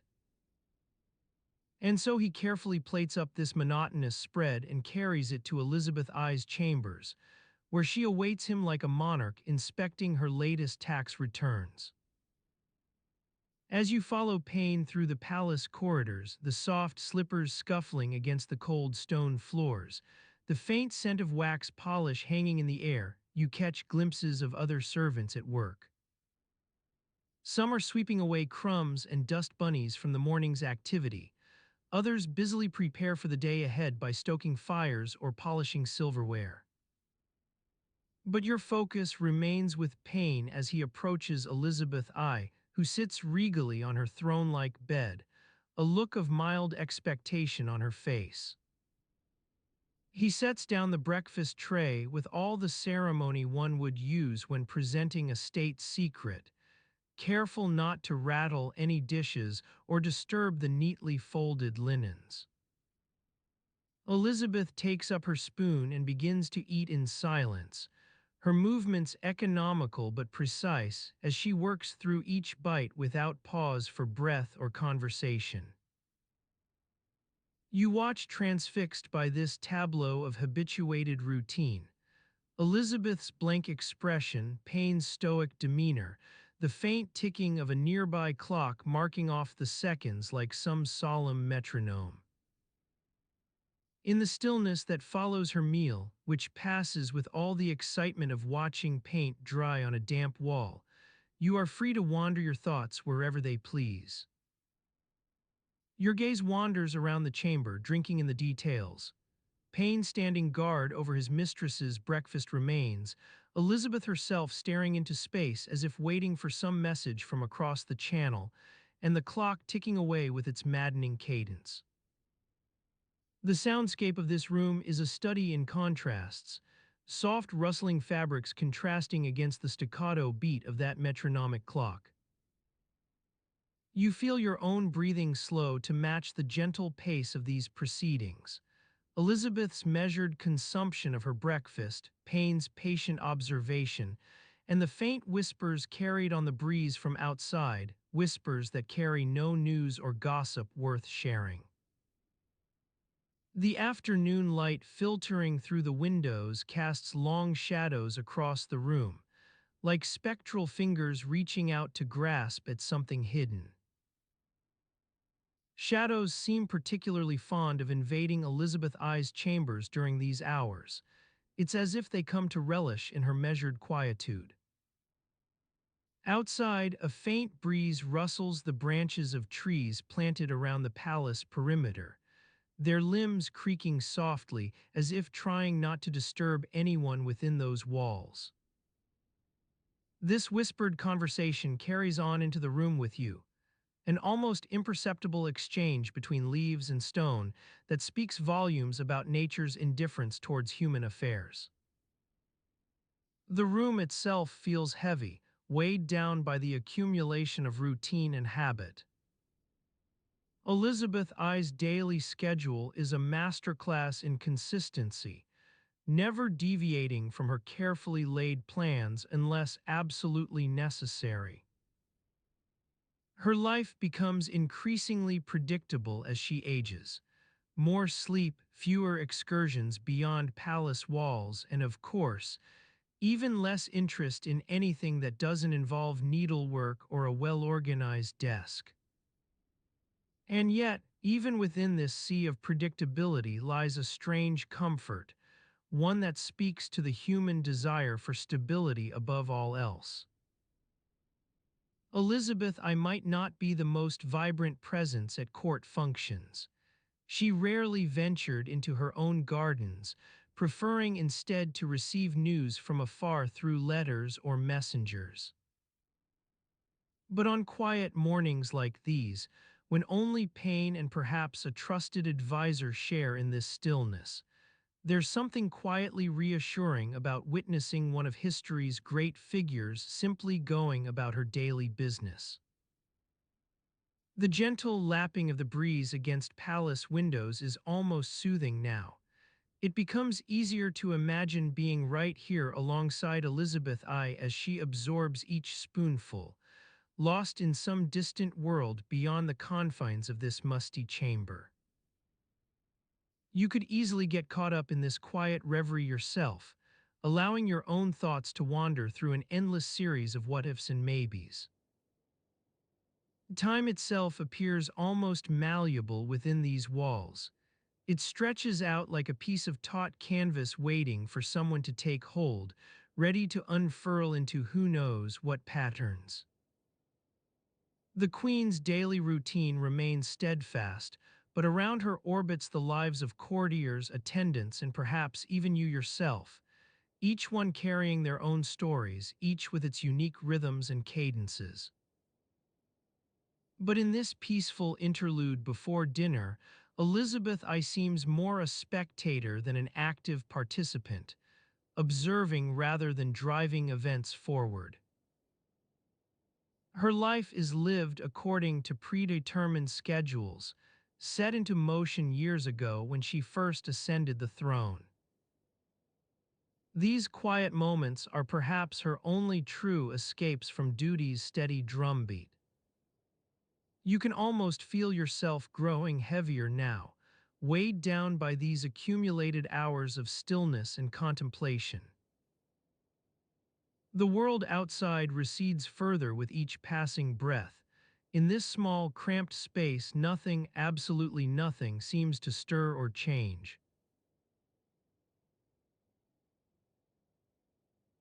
The gentle hum of candlelight casts a warm glow on Elizabeth I's quarters, illuminating the soft curves of her face and the intricate patterns on her dress. In this small, cramped space, nothing, absolutely nothing, seems to stir or change. The air is heavy with the scent of beeswax and wood smoke, carried in by the faint breeze that stirs the candle's flames. You are standing here in the midst of Elizabeth's chambers, surrounded by the quiet sounds of a bygone era. Outside, the city slumbers, its inhabitants lulled into sleep by the gentle lapping of the Thames against the riverbank. The soft clinking of candlesticks on tables and the creaking of wooden floorboards beneath bare feet create an orchestra of soothing melodies that rock you gently to rest. Elizabeth's bedchamber is a modest space, with walls adorned in rich tapestries depicting hunting scenes and mythological creatures. The air is thick with dust, which dances lazily in sunbeams streaming through the small windows high above the floor. You can almost see it suspended in midair, like tiny particles of gold glittering on black velvet. Elizabeth's personal servant, John Chamberlain, stands nearby, watching over his queen as she sleeps. He is a quiet man, unobtrusive and efficient, with a stoic demeanor that belies the many stories he might tell if only he were inclined to speak at length. Tonight, however, even he seems subdued, lost in thought as he watches Elizabeth's chest rise and fall beneath her blankets. As you stand here, enveloped by this peaceful atmosphere, it is hard not to wonder what quiet routines govern Elizabeth's daily life. What simple pleasures bring her joy? Does she find comfort in the gentle hum of candlelight or the soft rustle of pages turned by a bookworm? The queen herself stirs now, rousing from a light slumber as if drawn by some unseen thread.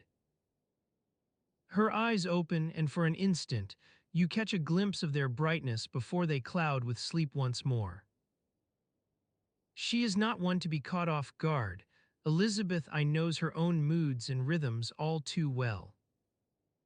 Yet even in repose, she exudes an aura of quiet authority, the stillness at the center of a whirlwind, the calm eye of a storm that rages on beyond her horizon.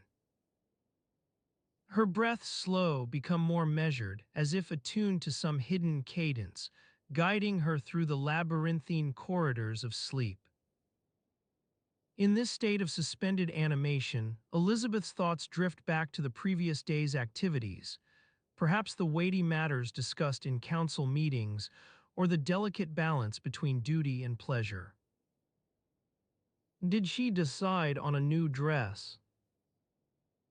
Commission more fine lacework from Flanders? Make amends with her sister Mary? Her dreams are likely filled with the soft whispers of her ladies-in-waiting, their gentle voices weaving an intricate tapestry of gossip, advice, and encouragement as they attend to their mistress's every need. Maybe in these twilight hours she indulges fantasies of a simpler life, one where royal protocol and statecraft recede, and all that remains is the pure pleasure of existence. For Elizabeth I, sleep has its own rituals, its own secret language and customs. As you stand here eavesdropping on her dreams, it becomes clear that even in repose she wields a subtle power, one that governs not just the fate of nations, but also the tiny kingdom of her own mind. In this sanctuary nothing stirs or changes, yet change is always lurking beneath the surface. It whispers promises to Elizabeth's ears as she sleeps, promising new alliances forged and old rivalries renewed. The promise of spring arrives with its gentle rains, revitalizing parched fields and replenishing empty granaries. The world outside recedes further still, a distant memory lost in the haze of dawn, leaving only this narrow space where candlelight casts shadows on Elizabeth's face. The darkness gathering beyond her windows is not as dark. It holds within itself an infinity of potential outcomes, each one connected to the delicate web of cause and effect that governs human existence. Elizabeth stirs once more, this time with a soft murmur, perhaps a fragment of conversation caught from some forgotten dream or an overheard phrase. Her voice drifts into silence as she returns to her slumber, leaving you alone amidst this peaceful scene. In the stillness, it is almost possible to hear the very fabric of reality shifting ever so slightly, like the soft ticking of clockwork deep within a well-crafted mechanism. Time itself seems suspended here in Elizabeth's bedchamber, its passage measured by the gentle rise and fall of her chest or the slow burn of candle wax as it casts shadows on walls. In this small space nothing stirs, yet everything is alive like an unspoken understanding that binds all living things together. As you breathe in sync with Elizabeth's quiet rhythm, you begin to grasp the intricate dance between rest and activity, duty and pleasure, which governs her daily existence. And it becomes clear that even when she sleeps, her kingdom pulses on, governed by unseen forces, a world of complex politics, delicate negotiations, and hidden machinations. In this phase, Elizabeth I is not just queen, but also one with the land itself, connected to its ebb and flow like the gentle tides that lap against England's shores. Her rest is part of an eternal cycle, Growth, decay, renewal, each step inextricably linked to the delicate balance of her kingdom. Your own breath slows as you listen more intently to Elizabeth's quiet heartbeat. The soft lapping of candlelight on walls seems almost synchronized with your own pulse now, a reminder that even in this tranquil atmosphere, life is never truly still. It merely finds its rhythm in quieter places. As the night wears on, shadows deepen within her bedchamber, and the air grows thick with anticipation. Tomorrow will bring new challenges, fresh negotiations, and delicate diplomatic maneuvers.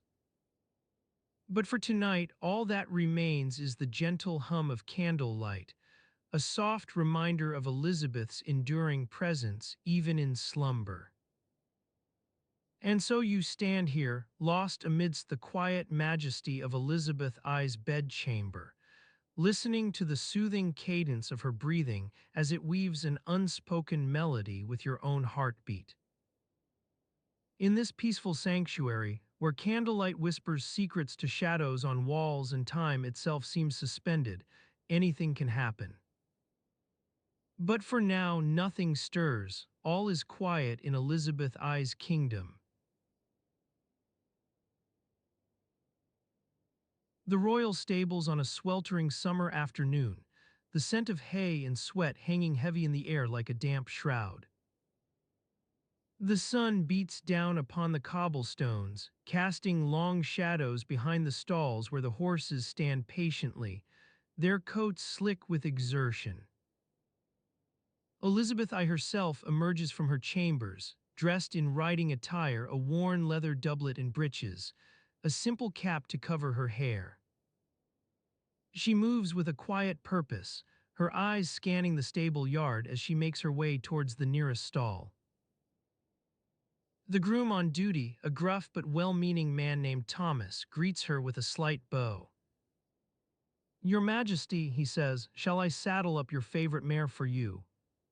Elizabeth nods curtly, not breaking stride as she reaches out to pat the horse's neck. She smells of soap and lavender, a faint scent that lingers in the air even after washing, a testament to her personal hygiene habits. The stables are a far cry from the opulent chambers Elizabeth calls home. Here, amidst the smell of manure and sweat, she finds a sense of freedom that eludes her in more refined settings.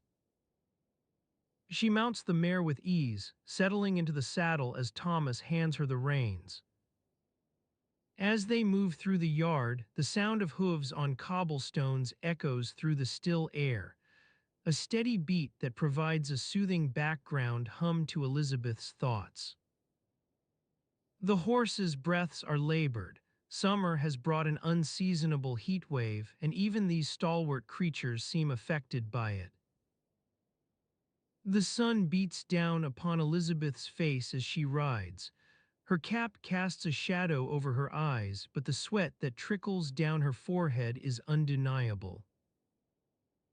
She wipes at it with a dirty handkerchief, one of many scattered throughout the stables, before tucking it away in her doublet. Elizabeth and Thomas ride out into the yard proper now, joining a small group of grooms who are engaged in various tasks, mending harnesses, cleaning tack, or simply standing idle as they watch their charges. The atmosphere is quiet, almost somnambulant. Even the birds outside seem to have retreated from the heat. As she rides past the first row of stalls, Elizabeth catches sight of a young groom barely out of his teens, with a messy shock of hair and an untidy apron huddled over a bucket. He's scrubbing at something hidden beneath the surface, a greasy stain, no doubt left behind by one of the horse's enthusiastic antics. The water splashing against stone creates a soothing melody. Elizabeth slows her mount to watch as the young groom scrubs away with increasing vigor, his brow furrowed in concentration. He's lost track of time, so intent is he on this task that not even Thomas's approach catches him off guard. Thomas, Elizabeth says softly, reining back her horse as she watches the commotion unfold. Ah, Your Majesty, Thomas responds, sidling closer to examine the situation for himself. Elizabeth gestures towards the young groom. What's holding up his work? Thomas glances at her with a hint of dry amusement, though one senses it's tempered by genuine concern. And he was, taking care of some repairs to the stall door. The young groom, oblivious to their conversation, continues scrubbing away. Water drips from his handkerchief onto the cobblestones below. Elizabeth raises an eyebrow at Thomas but says nothing further, merely watches as he expertly navigates this delicate situation. Thomas is old enough to have seen countless situations like these unfold within the stable's cramped walls, yet even so, patience and tact are required in equal measure when it comes to Elizabeth's servants. The air remains heavy with heat, the only sound being the creak of saddle leather, the quiet splash of water against stone. Even as they move through this tranquil scene, the world outside, full of noise and chaos, seems far removed from this small corner of the kingdom. Eventually, Thomas nods in understanding and moves off to complete some task or other. Elizabeth's mare shifts its weight, alerting her to a subtle change in atmosphere within the yard. A new arrival has come. A groom on horseback enters through the gate, drawing attention as she rides slowly towards them, the horse's movements deliberate. It's Alice, one of Elizabeth's more reliable grooms, and also one who seems immune to the stifling heat that clings like a bad habit. She brings with her an air of quiet calmness. Even in this sweltering environment, there's something soothing about her presence, perhaps because she carries herself with such ease. The three of them move through the yard now, Alice on horseback, Elizabeth riding alongside on her own mare, and Thomas bringing up the rear. As they ride past each stall, a groom emerges from every doorway to greet their arrival. Even in these stifling conditions, there's an air of quiet routine, as if no one truly expects anything out of this heat-soaked afternoon. Their passage is met with nods or brief words of acknowledgement. Elizabeth waves at the grooms without breaking stride. Alice offers a gentle smile. Thomas stands watchfully behind them both. Though his expression remains neutral, there's something in his stance that suggests a quiet resolve, as if he might intervene should any situation prove too pressing. They continue on this way for what feels like an eternity. Elizabeth and her entourage riding slowly through the yard, past stalls where horses stand patiently or move listlessly about. The heat seems to press down upon them all. Sweat trickles from their brows as they ride, but there's no sense of urgency here, merely a steady rhythm that carries them forward. In one stall, Elizabeth catches sight of another young groom leaning against the doorframe.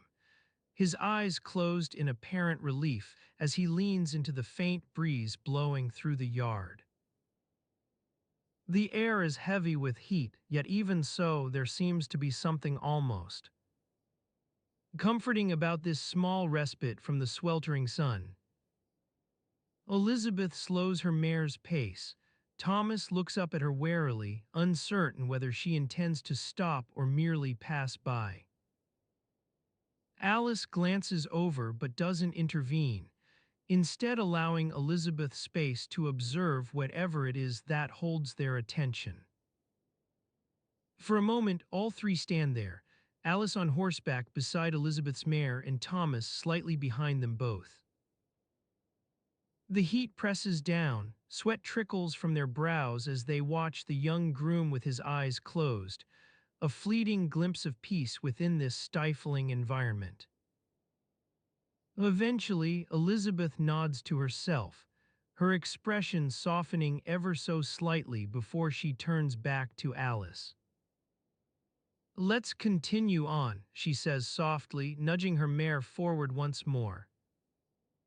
As they ride off into the yard proper, their passage creates an illusion of movement, though in reality there is no great hurry here, merely a steady pace that carries them through this sweltering heat. The sun beats down. Shadows cast by trees and buildings stretch across the cobblestones like skeletal fingers reaching out. The air clings to everything, sweat glistens on their brows as they ride. For Elizabeth, this is not so different from any other afternoon spent within these stables, though perhaps a little more oppressive due to summer's unwelcome presence. As she navigates through the yard with Alice and Thomas by her side, there seems something almost routine about it all. Even as I watch them move through this stifling environment, it occurs to me that Elizabeth might be trying to escape for just an instant, break free from whatever binds her within these walls. Though what exactly she hopes to find is unclear, perhaps simply a small respite from the endless pressures of ruling. They continue on in silence, Alice and Thomas walking beside their horses as they navigate through this sweltering heat, Elizabeth's mare carrying its rider steadily forward into an afternoon that seems to stretch out before them like an unending canvas, painted in shades of dust and sweat. The dusty road unwinds ahead, a serpentine path that disappears into the haze of a late afternoon sun. Alice's hand absently strokes the mane of her horse as she walks beside Thomas, their conversation reduced to an occasional word or two about the state of the crops. Elizabeth, riding ahead on her mare, seems lost in thought, her eyes fixed on some point beyond the horizon. As they ride, the sound of snails slithering through the dry underbrush provides a soothing accompaniment to their quiet pace. Thomas occasionally glances at Alice, his expression neutral as he waits for her to continue whatever train of thought has captured her attention. The air is heavy with heat, and sweat trickles down Elizabeth's face in small rivulets that disappear into her clothing. The group rides through a copse of trees, the canopy overhead providing a brief respite from the sun's direct glare. Dappled light filters down, casting intricate patterns on the dusty ground below. A faint scent of wildflowers lingers in the air, but it's soon overpowered by the smell of dung and manure that clings to the rider's boots. Beyond the copse lies a small clearing, where Thomas expertly guides his horse into position beside Elizabeth's mare. He leans forward slightly as he speaks, his voice low and even-toned. "We'll need to stop soon for water and rest." Alice nods in agreement, her hand still absently stroking the mane of her own mount. As they stand there, a slight breeze stirs through the clearing, carrying with it whispers from unseen birds. The air is thick with heat, but this gentle movement creates small eddies that dance around their ankles like mischievous spirits. Elizabeth's mare tosses its head slightly in response to the change, and Thomas smooths out her mane before turning his attention back to Alice. "You mentioned we'd pass by John's farm today," he says. "I'm curious about how their crop is faring." Alice nods thoughtfully, her gaze drifting towards some point beyond the trees. Yes. I was thinking of stopping there for a bit, if you don't mind." The mention of crops and farming leads Thomas to an observation. "John's been experimenting with new methods for fertilizing his soil," he says matter-of-factly, as one might discuss the weather or their route home. Elizabeth raises her head slightly at this remark, her eyes squinting towards John's farm in the distance. They continue on for a bit longer, eventually turning onto a dirt path that leads to a small farmhouse nestled among fields of withered cornstalks and struggling vegetables. A large wooden gate bears the name John in peeling letters, faded blue paint worn away by countless seasons. Smoke rises from a nearby chimney, carrying the faint scent of burning wood. As they dismount and tie their horses to posts set into the ground, Elizabeth's mare lets out a low whinny that echoes through the stillness. Alice pats her shoulder reassuringly while Thomas leads them towards the farmhouse door, which creaks open with an inviting groan from a figure leaning against its frame. John steps forward as they enter, wiping sweat-stained palms on his apron before offering nods of greeting to each in turn. "Welcome, Elizabeth. You're just in time for dinner," he says by way of welcome, ushering them towards the interior with an expansive gesture that takes in the main room, a space cluttered with tools and half-finished projects.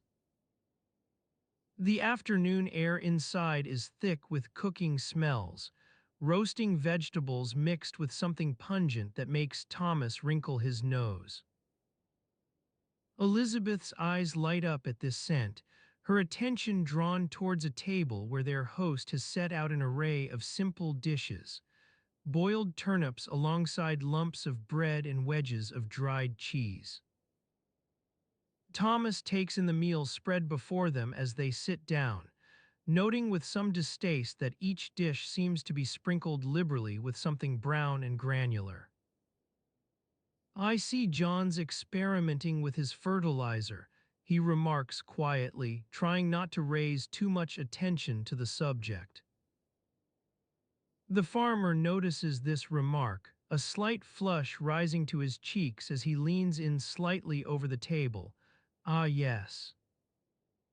It's come from nearby manure heaps, composting, you know." Elizabeth raises an eyebrow at this, her expression unreadable. Alice seems lost in thought for a moment before responding with her own quiet observation. "I see," she says, trying to hide the hint of skepticism that might have crept into her voice.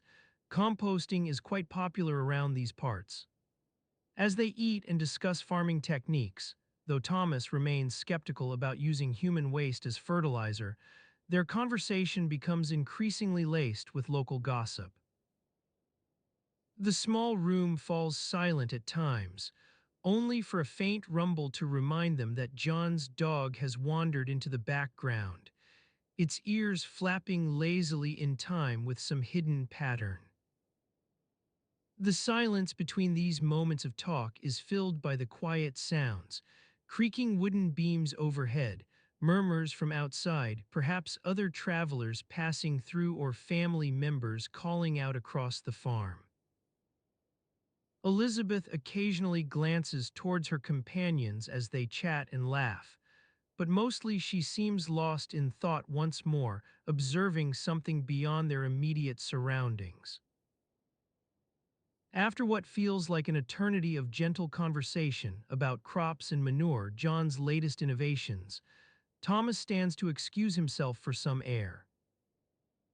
He ambles outside into the fading light, Alice following him with a quiet word about needing fresh water from a nearby well. The interior of John's farm, once warm and inviting, grows quiet as they step out, leaving behind only the faint scent of roasting vegetables and something else. An undercurrent of damp earth that clings to their clothing. It is this that lingers in the air long after Thomas has vanished into the gathering twilight. Outside, a gentle breeze stirs up small dust devils around the edges of John's yard, whirling motes that vanish without leaving any lasting mark on their surroundings. Elizabeth stands still for a moment longer beside Alice and Thomas as they wait by the well's edge, observing these minute whirlwinds dance into nothingness. The silence stretches out in both directions, becoming almost palpable before slowly being replaced with the sound of John speaking from inside, inviting them to come back for more talk over supper.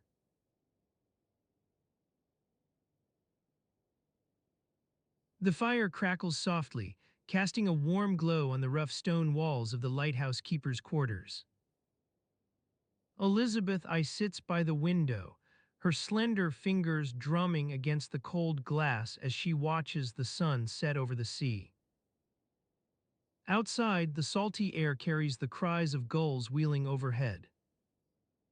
You can almost hear their raucous calls echoing off the rocks below.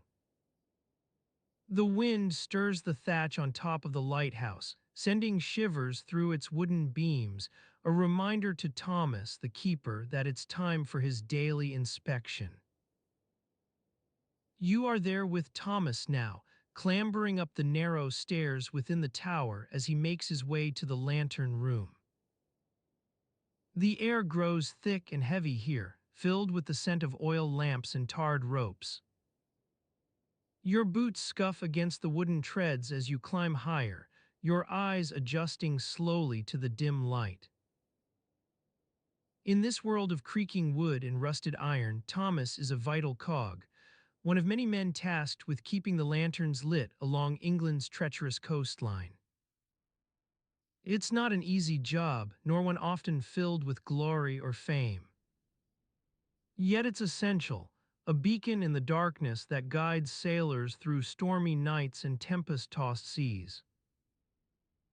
You feel a faint hum beneath your feet as you ascend, the steady thrum of the lighthouse's great weight-bearing mechanism, its wooden pulley system groaning softly under the strain of supporting the massive lantern above. Thomas has to keep this beast well-oiled lest it jam or freeze in place. And so he climbs up and down these stairs day after day, inspecting every rivet, every threadbare rope, every inch of that magnificent contraption. Elizabeth I shifts her gaze back inside as you continue your climb with Thomas, finding herself lost in thought once more. She's not often here. Duties at court keep her tied to Whitehall for most of the year. Yet she's fascinated by these men who tend the beacons, their dedication a reminder that even amidst all the intrigue and ceremony of royal life, there are still tasks of quiet purpose. Back down in the quarters, supper is being laid out on the table, a meager spread indeed. Salted fish, stale bread, perhaps some cheese if they're lucky. Elizabeth helps herself to a slice of bread and sits at the far end of the table, watching as Thomas descends from his rounds. Her fingers move restlessly now, plucking at her gloves with an absent-minded air, while she waits for John's return from whatever duties he attends during these late hours. You can almost feel her eyes drifting off in thought, towards the sea outside perhaps, or back to memories of childhood summers spent on the coast. Thomas drops into his chair beside you now, a tired smile spreading across his face as he unwinds after a long day's work. The fire crackles and spits, sending up tiny sparks that dance like fireflies in the fading light. Elizabeth leans forward slightly, listening with interest to Thomas' tales of the lighthouse, stories woven from threads of oil spills and mended ropes.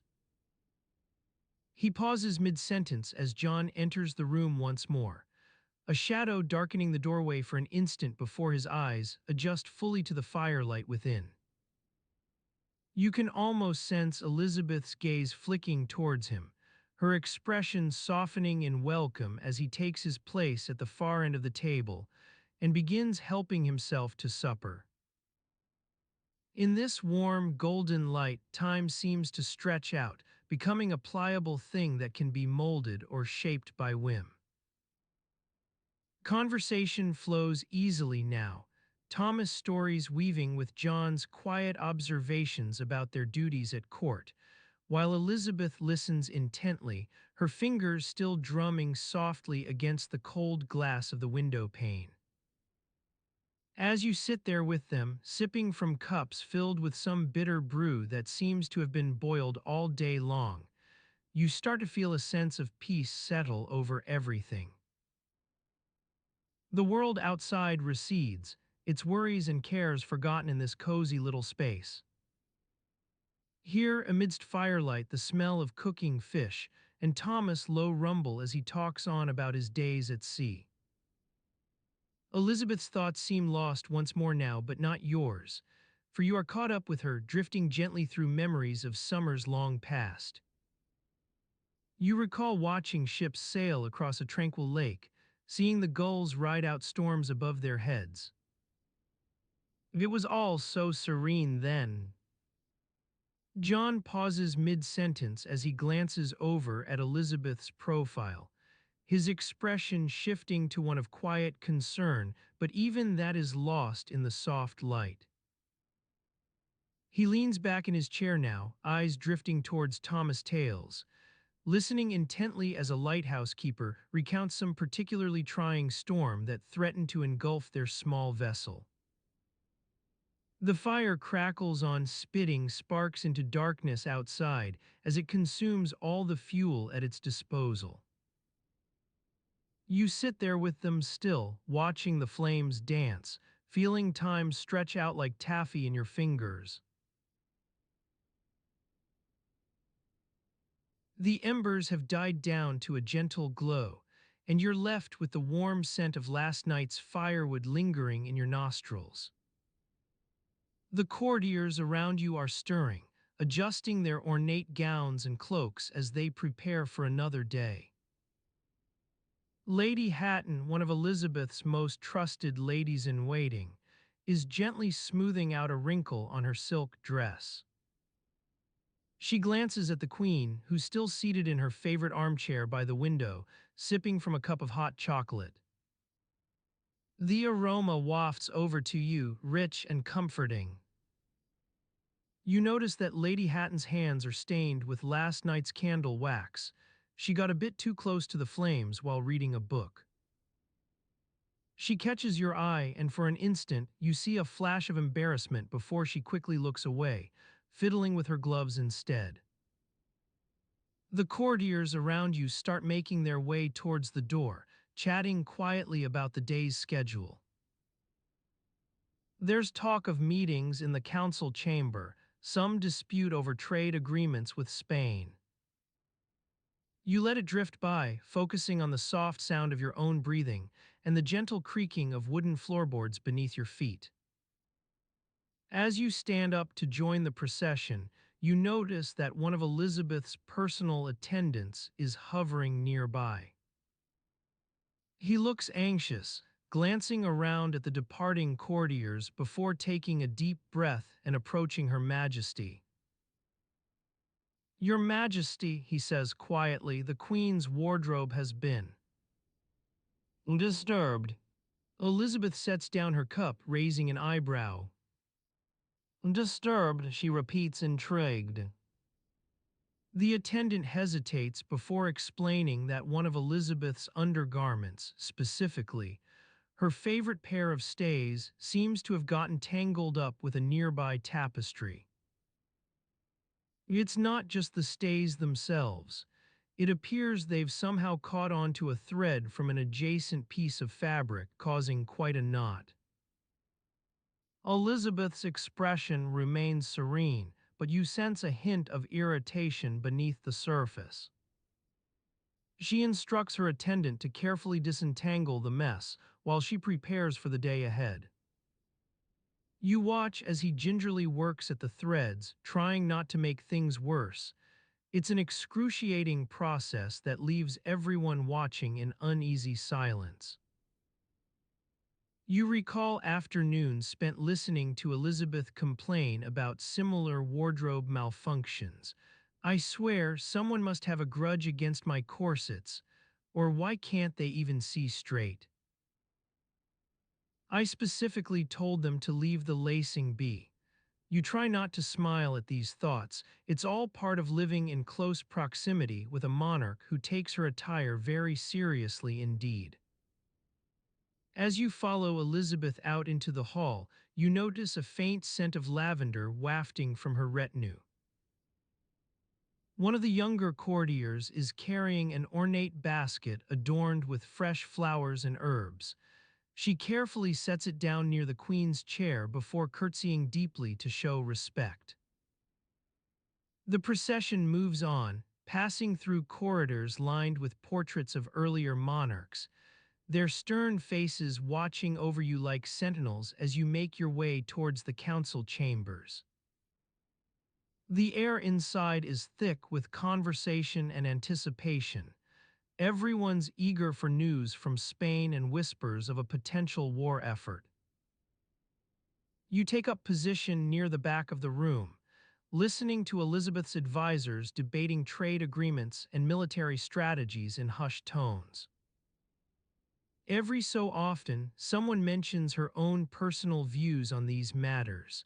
The Queen believes our ships should be able to navigate those treacherous waters without issue, or Her Majesty is adamant that we cannot afford another costly conflict.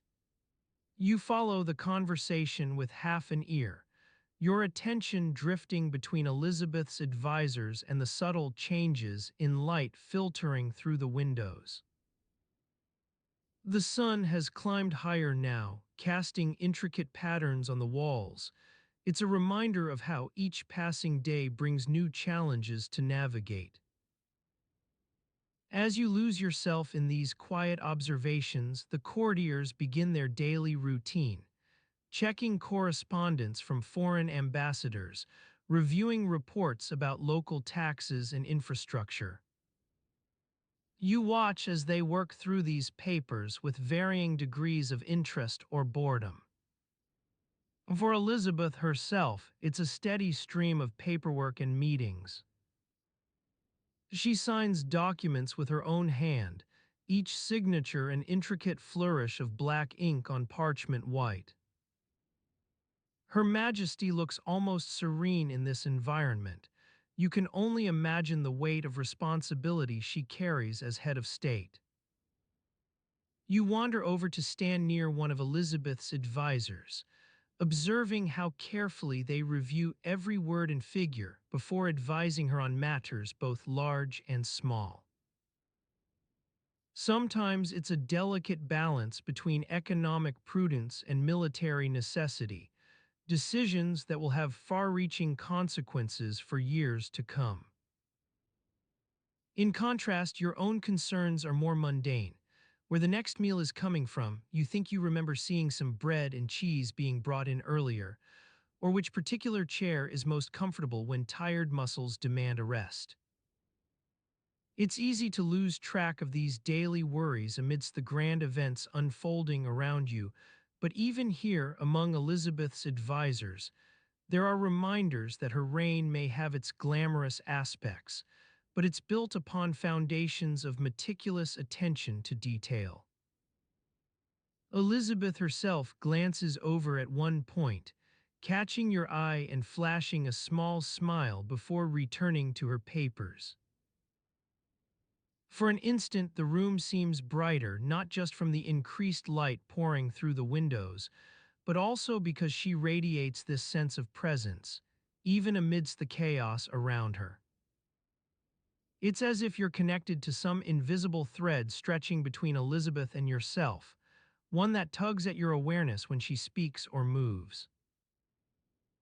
As the day wears on, things begin winding down, meetings break up, advisors disperse, and courtiers make their way back towards their living quarters. You notice a faint hum of fatigue in the air now. Everyone seems to be searching for something to do, some brief respite from the relentless pace of royal life. You join Elizabeth's ladies-in-waiting near one of the windows. They're engaged in an animated conversation about needlework patterns and the latest gossip from London. You take a turn joining in on this lively discussion, sharing your own stories if you can muster any, nodding along to their tales, or simply listening attentively as the afternoon sunshine spills across the room. At one point, Lady Hatton glances over at Elizabeth's papers scattered about her chair. It looks like she's been making notes in the margins. Perhaps we should help Her Majesty with those, you suggest quietly, gesturing towards the pages. Lady Hatton nods before turning back to the others. I'll take care of that. I'm sure it won't be long before our queen needs some assistance.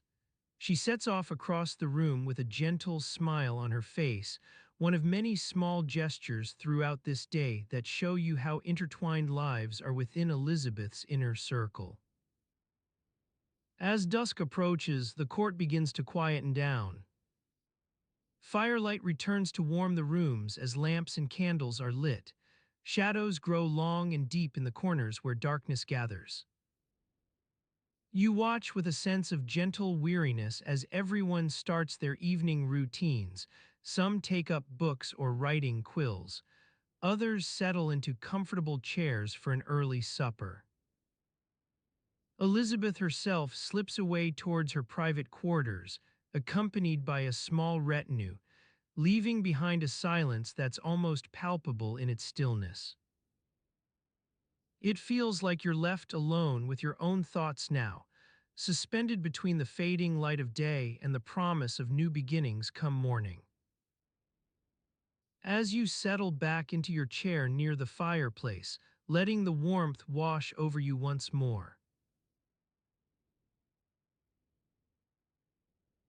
The flames crackle softly on the hearth, casting a gentle glow across the room. You settle back into your chair, letting the warmth wash over you once more as the fire spits and settles into its nightly rhythm.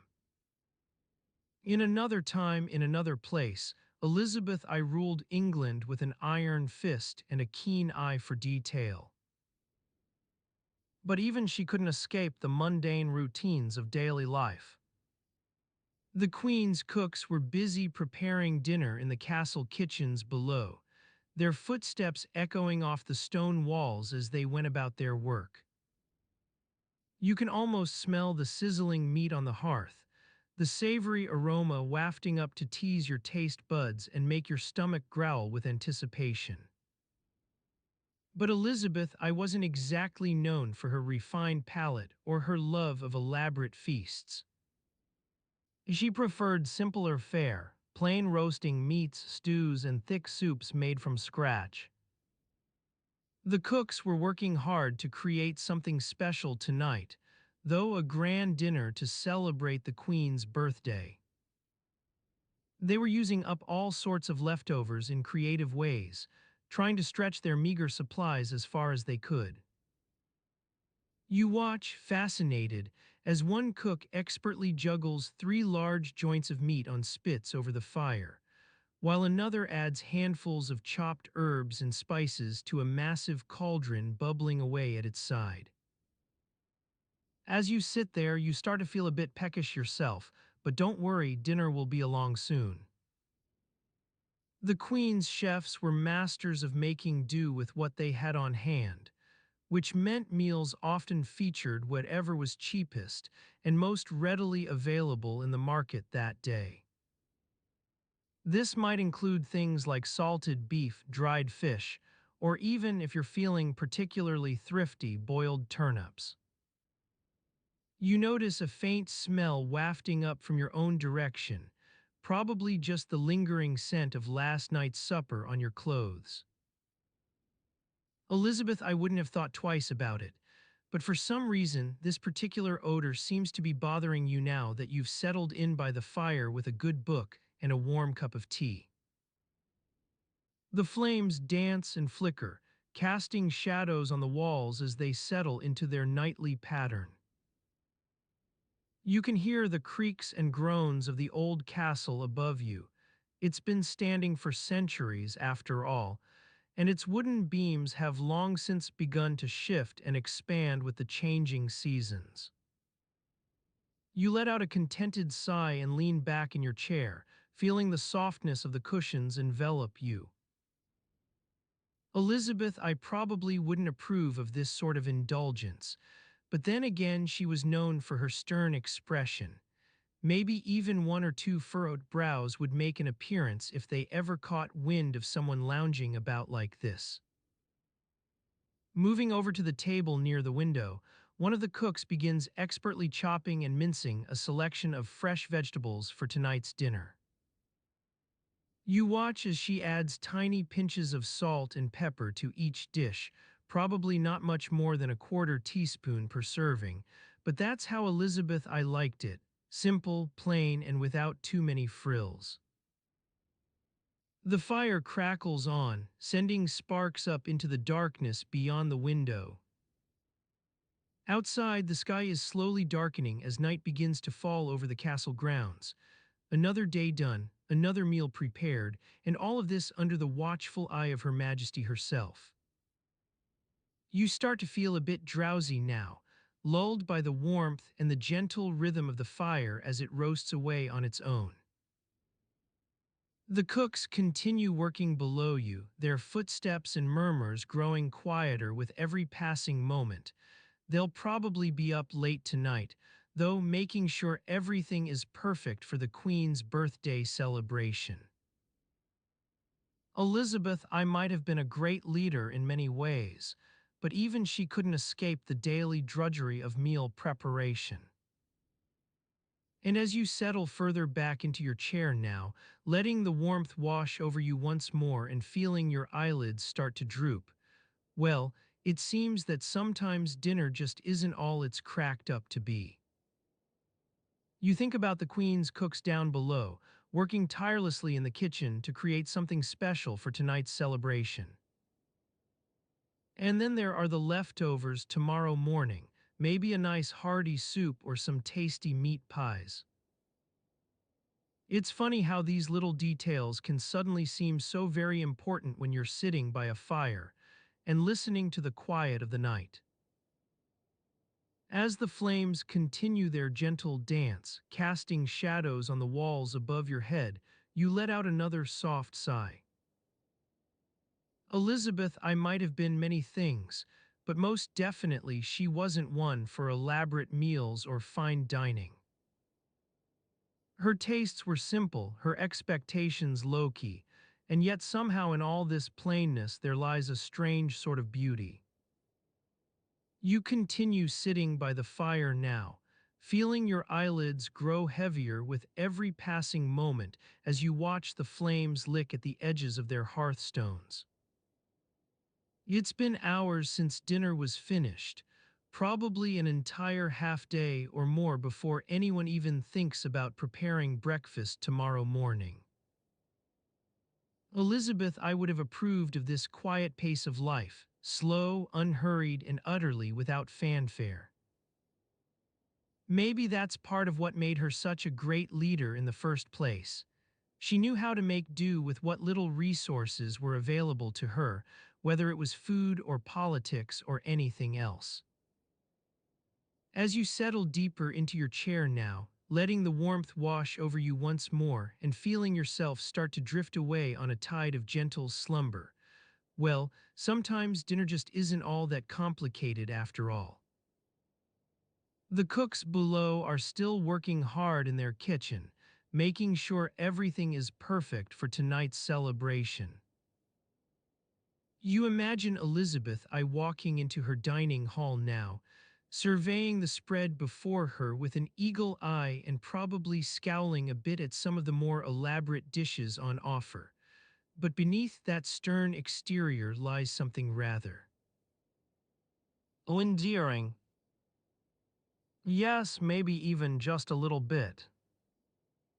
Who knows what kind of dinner parties she might have thrown for her courtiers in years gone by. As you continue to sit there, letting your eyelids grow heavier with every passing moment and feeling the softness of the cushions envelop you, well, sometimes life is just like this, quiet, gentle, and utterly without drama or flair. Even Elizabeth, I couldn't escape it all that often. You're almost asleep now, lulled by the warmth and the sound of the fire as it crackles on into the night ahead.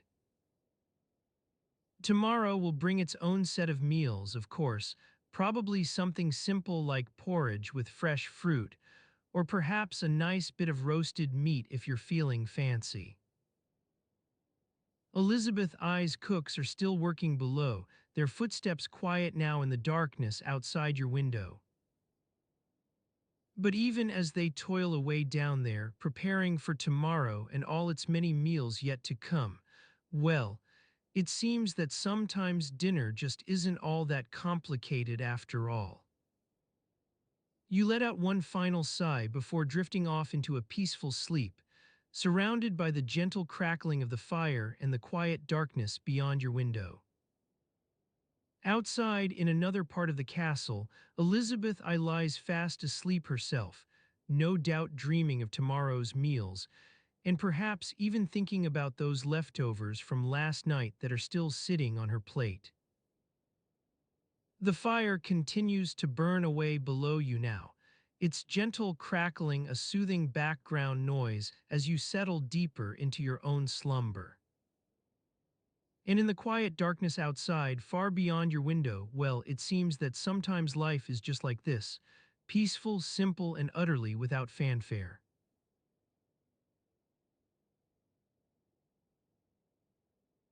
You are sitting by a window, watching the sun set over the horizon outside your tower room at Whitehall Palace. The sky is painted with hues of pink and orange, softening into purples and blues as night begins to creep in.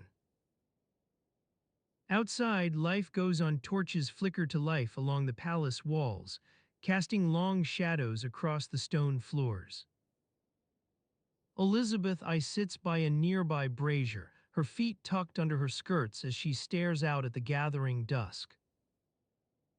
She has just returned from a meeting with her advisors and is likely lost in thought about the weighty matters of state that lie ahead.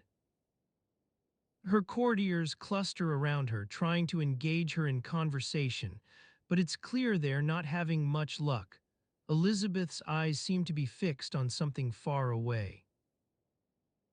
You might think it strange for a monarch such as Elizabeth I to spend so many hours pondering the intricacies of governance when she could simply attend to more pressing matters.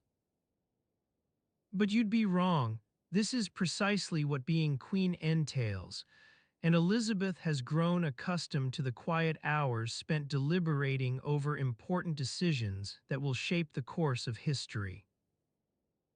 As the night deepens outside your window, or rather Elizabeth's, since we're still in her world for now, a gentle breeze stirs through the palace corridors. Candles flicker in response, their soft flames dancing like miniature suns across polished stone floors and ornate tapestries. In some rooms nearby, courtiers are busy preparing dinner. The tantalizing aromas of roasting meat and fresh bread waft into Elizabeth's chambers, mingling with the scent of wood smoke from her brazier. The evening meal itself is likely to be a long affair. After all, there will be many mouths to feed in this grand household. And then naturally there are the inevitable delays. Some guests may arrive late or not at all. Others might require special dispensations for their dietary preferences. Lord Burghley's chronic stomach troubles come to mind. Still, as you sit here by Elizabeth's brazier, almost as if you were a member of her own retinue, it begins to feel like the evening is slowly unwinding. You remember that Hampton Court Palace lies just outside London proper. Getting there from Whitehall requires a fair amount of time and effort. It would take several hours on horseback, at least 2 or 3 coaches loaded with luggage, including all manner of fine linens, intricately embroidered garments, and delicate glassware, not to mention a few days' worth of hard labor for any poor souls tasked with carrying Elizabeth's vast collection of books.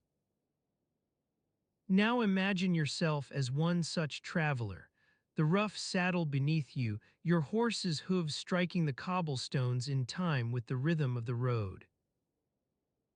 You are just beginning the journey from Whitehall to Hampton Court, a trip that will take several hours on a good day, though today is not exactly ideal weather-wise. The rain clouds gather above. You can feel the air grow thick and damp as you set off. The palace itself rises before you like a mirage in the distance, its turrets and towers reflected in the calm waters of Bushy Park's lake. You are making your way down a winding road lined with tall trees that stretch toward the sky like skeletal fingers. Their leaves rustle softly in response to every step you take. Your horse is a sturdy mare named Starlight, or so Elizabeth has named her at any rate. She carries you along this road with ease, her mane flowing back from your face as you ride. But what would anyone really know about the life of such a noble animal? After all, we've only just met in our daydreaming. There's no reason to assume she'd be anything but an ordinary horse. Now let us focus on something else for a moment: food. Specifically, Elizabeth's favorite dishes, those she requests time and again when at Hampton Court or Whitehall alike. We know that her love of sweets is almost as famous as her fiery temper. Who could forget the infamous marchpane cake, that towering confection made with ground almonds, or more accurately, a type called marchpane, sugar, eggs, and spices? It's an affair requiring hours to prepare, a true feat of culinary ingenuity. You see Elizabeth now sitting by a table in her Hampton Court chambers. Starlight stands patiently nearby, awaiting the attention that will come later when you dismount. You're not sure what time it is exactly, though if we were keeping track, I suppose we'd say around 6 o'clock. Just before sundown, but for Elizabeth this moment is all about savoring a particularly delicious dessert, her braised fruits, as the records call them. They consist of fruits such as apples and pears cooked in red wine with spices like cinnamon. Some recipes even suggest adding honey to sweeten things up further. Whatever their precise ingredients, these braised fruits have captured Elizabeth's heart, or so we're told by her courtiers who often dine at table alongside her. They bring color and variety to a meal that might otherwise be quite dull, all those bland meats roasting over an open fire. Imagine yourself taking your first bite now.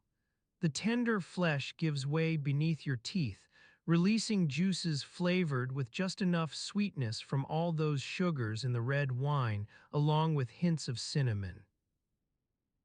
It's almost as if time stands still for you here by this table. Nothing else matters except savoring each morsel until they're gone. As we continue on our meandering journey through Elizabeth's daily routine, it becomes increasingly clear that she values her solitude just as much as any other member of the royal family might. After all, there are so many demands placed upon one when ruling England, especially during times like these when tensions with Spain run high and threats to national security loom large on every horizon. You've begun your ride from Whitehall now. Hours have passed since you set out, if we were keeping track of time.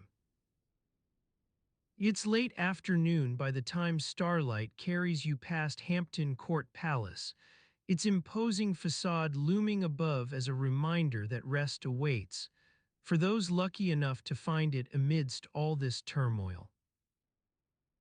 Eventually, your arrival coincides with the setting sun casting long shadows across the palace grounds. As night begins to creep in, torches are lit. Elizabeth has by now retreated to her chambers nearby, no doubt seeking refuge from an exhausting day filled with endless meetings and discussions of state affairs that never seem to end. You feel a gentle breeze rustling through your hair as you step down from Starlight's back. She is led away to stable immediately after, though first there might be some brief conversation between Elizabeth herself, who has been keeping watch, and the horse's groom regarding any issues during the long journey today. Elizabeth I settles into her bedchamber, weary from a long day of riding through the countryside. The fire crackles softly in the hearth, casting a warm glow over the room as she removes her cloak and gloves. Her ladies-in-waiting move quietly about the chamber, assisting with the removal of Elizabeth's boots and the adjustment of her dress. One of them gently takes up the duty of brushing out the queen's hair, working patiently to disentangle knots that have formed during the journey. The room is filled with the scent of sandalwood and lavender, carried on the gentle breeze from the open window. A soft rain falls outside, pattering against the glass as Elizabeth sits in her favorite chair, a worn velvet armchair with a high back. Her legs are stretched out before her, clad in stockings made of fine wool. As she waits for her supper to be served, Elizabeth engages in conversation with one of her attendants about the day's events. They discuss the condition of the roads and the state of the local crops, their voices hushed but carrying a soothing quality that belies the weighty topics they're discussing. The Queen's supper arrives, borne by a liveried servant who sets down a tray bearing a single plate with all the trimmings for one person. A small silver platter holds roasted chicken, served with its own separate gravy boat and a side of steaming vegetables, carrots, peas, and turnips that have been boiled in salted water. Elizabeth eats slowly, savoring each bite as she chats with her attendant about the upcoming tournament at Hampton Court Palace. Her interest is genuine, but one can sense an undercurrent of distraction. The Queen's eyes keep drifting towards a small wooden box on the nearby table, adorned with intricate carvings and a delicate latch. After supper, Elizabeth retires to the adjacent room for a game of bowls, a popular pastime among the upper classes. The sound of gentle rolling balls echoes through the corridors as she takes turns with her opponent, who is none other than Lord Howard's son, Charles. Their conversation flows easily, touching on matters both mundane and significant: crop rotation in Kent, recent changes to taxation laws, and speculation about potential alliances between England and various European powers. Elizabeth engages fully, but one senses an air of detachment, as if she's monitoring the discussion rather than truly participating. Later that evening, a trio of musicians arrives at court, two lutanists and a gentlewoman on the virginals, to provide entertainment for the Queen. Their music is soothing, filling the room with the soft tones of instruments played by deft fingers moving across strings or keys. Elizabeth listens attentively as they play through a range of pieces: lively jigs that stir her heart, melancholy airs that evoke memories of long-forgotten loved ones, and more somber compositions for which she provides an occasional gentle nod in appreciation. Her eyes occasionally flick towards the wooden box on the table, but she doesn't seem inclined to act upon any thoughts or impulses related to it. The evening wears on as Elizabeth takes a short break from her guests, retreating into her bedchamber to change for dinner, this being the formal attire required by protocol when receiving foreign dignitaries. Her ladies-in-waiting are at hand once more, helping with the exchange of clothes and ensuring that every item is in its correct place. The Queen emerges dressed in a stately gown of crimson silk over an underskirt of white lawn, her hair styled high on her head, adorned by sparkling silver pins to secure it. A necklace made from glittering diamonds takes pride of place around her neck as she descends into the great hall for dinner with a small retinue. As the evening progresses and conversation flows more freely among guests, Elizabeth finds herself seated next to Lord Howard's wife, discussing the latest fashion trends in court circles, specifically the renewed popularity of ornate headdresses and how these reflect changing societal attitudes towards modesty and restraint.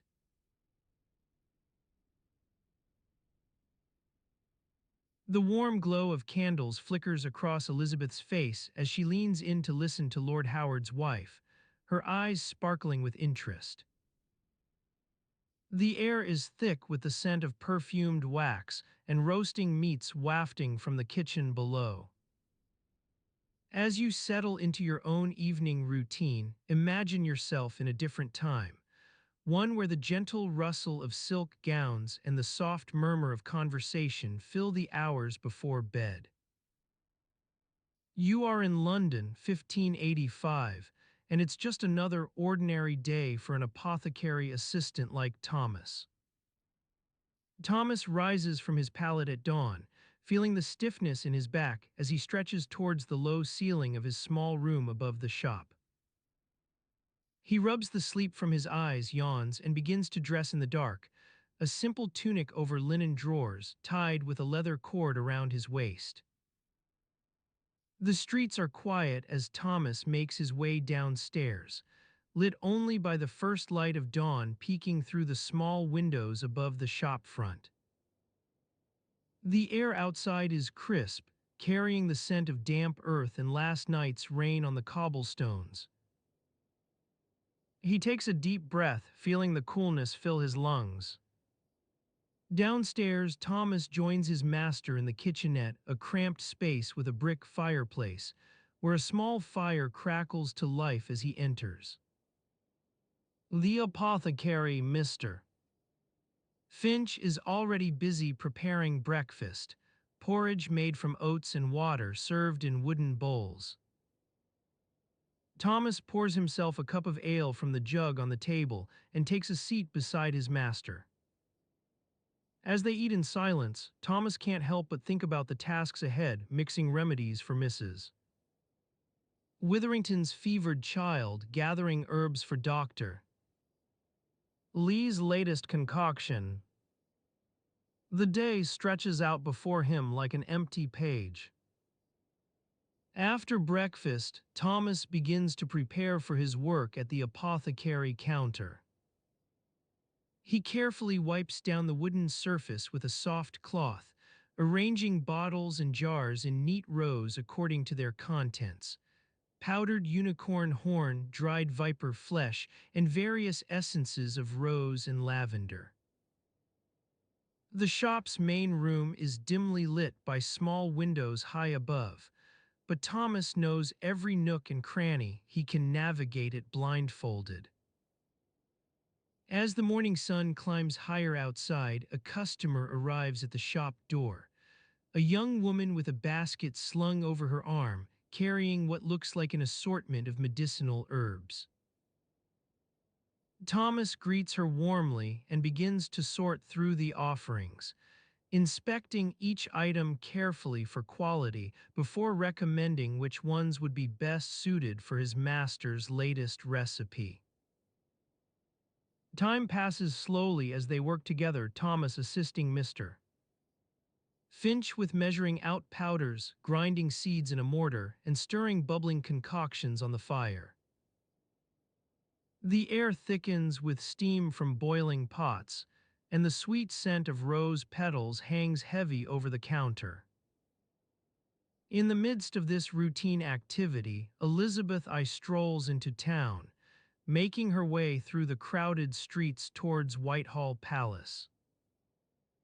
Her retinue includes a group of ladies in waiting, chatting among themselves as they follow their mistress at a discreet distance. Among them is Lady Howard's wife, still discussing fashion trends from last night. As you imagine yourself in Thomas' shoes, walking alongside Elizabeth on her way to the palace, note how the sounds and smells change with each step. The clinking of horse hooves on cobblestones giving way to the hum of conversation as you enter the bustling market area. Fresh bread wafts through the air from nearby bakeries, mingling with the scent of fishmongers' stalls. Inside Whitehall Palace, Elizabeth receives a visit from the French ambassador, a dignified gentleman bearing gifts and news from across the channel. He speaks in measured tones about trade agreements and the state of European politics, while she listens attentively, her expression thoughtful.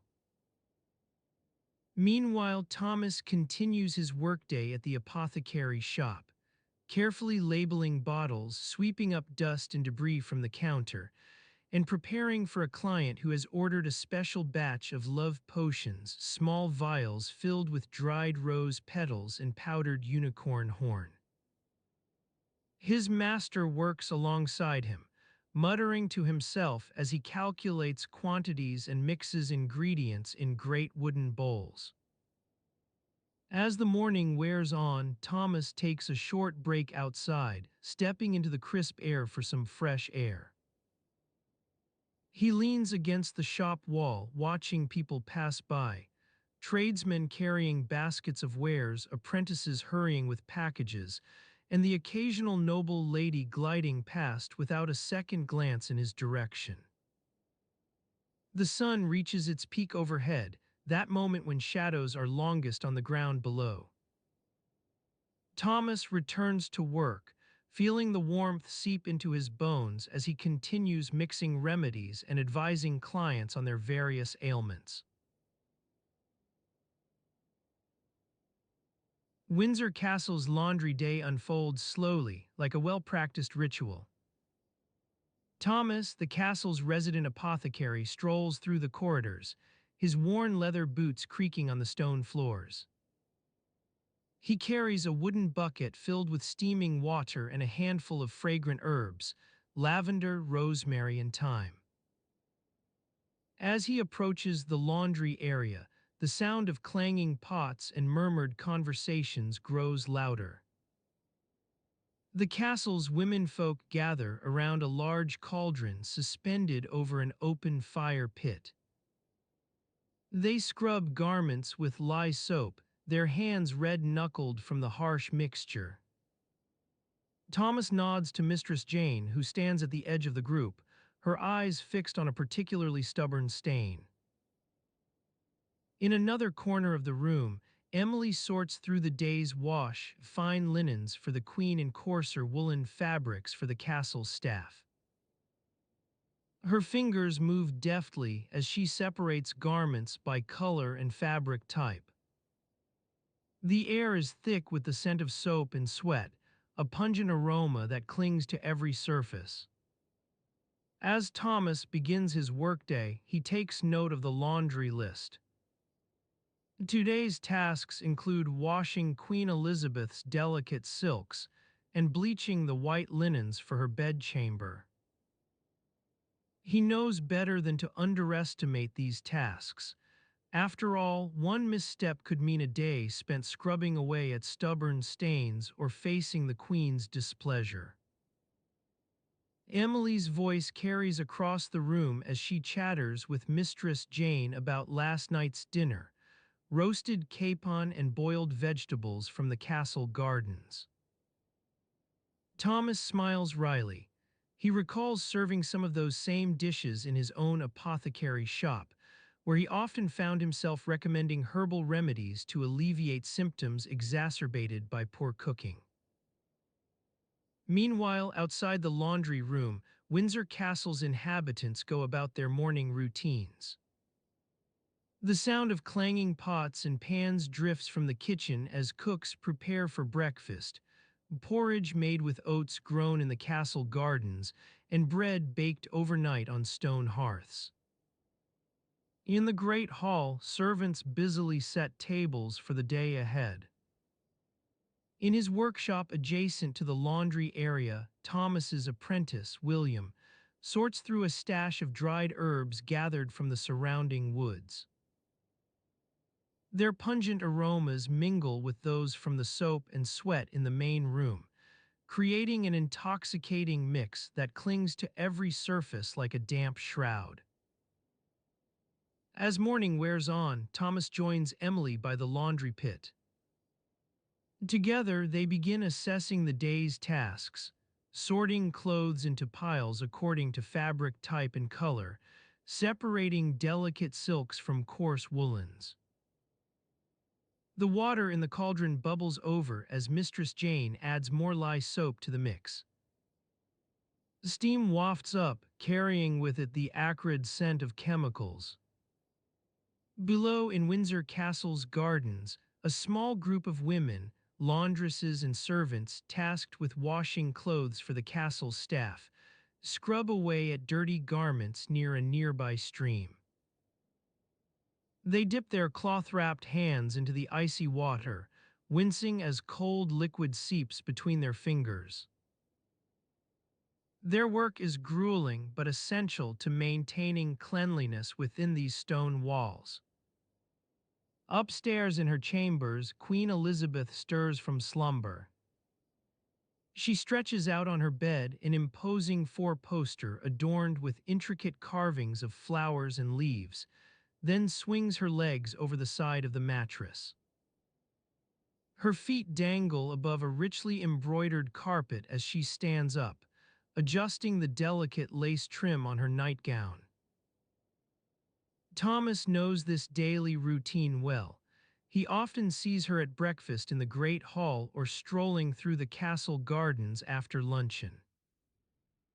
He recalls one afternoon when the Queen unexpectedly requested his presence in the garden, an unusual request that led to a lengthy conversation about medicinal plants and their various uses.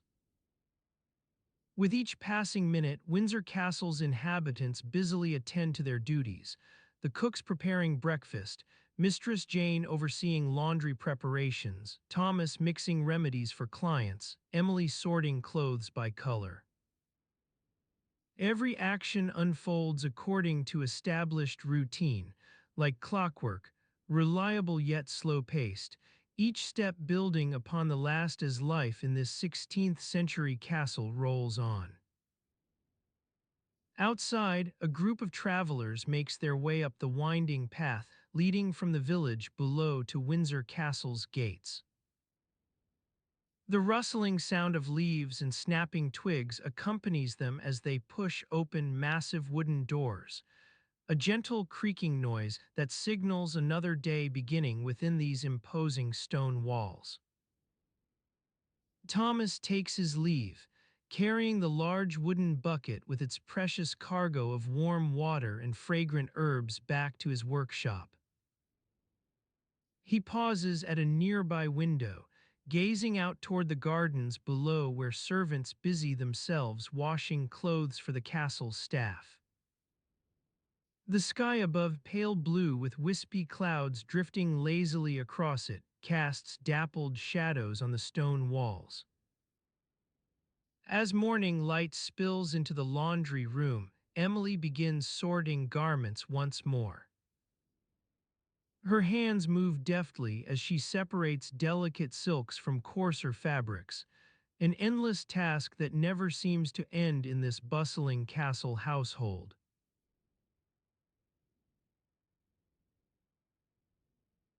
The Queen's wardrobe lies strewn about her chambers, an assortment of gowns and kirtles, each one carefully selected to suit the demands of state affairs or private gatherings.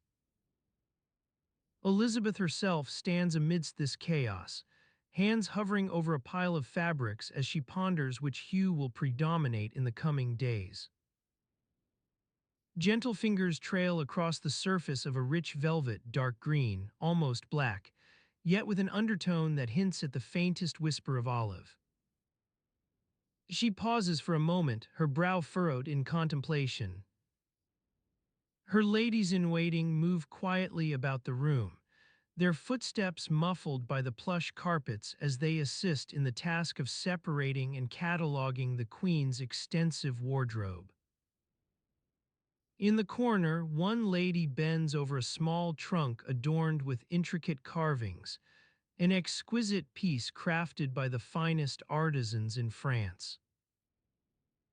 The lid creaks softly as she lifts it open, revealing layers of tissue paper wrapped around delicate gowns in shades of umber and rust. The queen's gaze wanders toward this arrangement, her eyes narrowing slightly as she considers which garment might be suitable for a forthcoming diplomatic function. Meanwhile, another lady works near the window, carefully extracting threads from a tattered seam on one of Elizabeth's beloved riding kirtles. The morning light streaming through the panes casts an ethereal glow upon her hands and face, delicate features etched into sharp relief, as she coaxes loose fibers away from the fabric.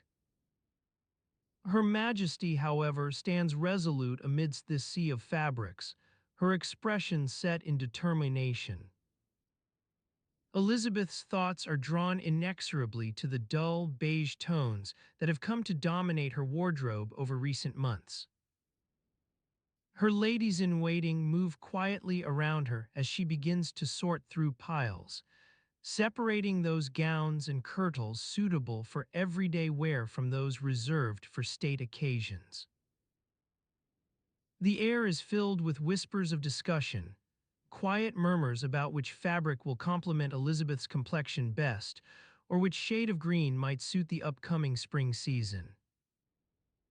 Though these conversations are hushed, a subtle tension lingers beneath their surface.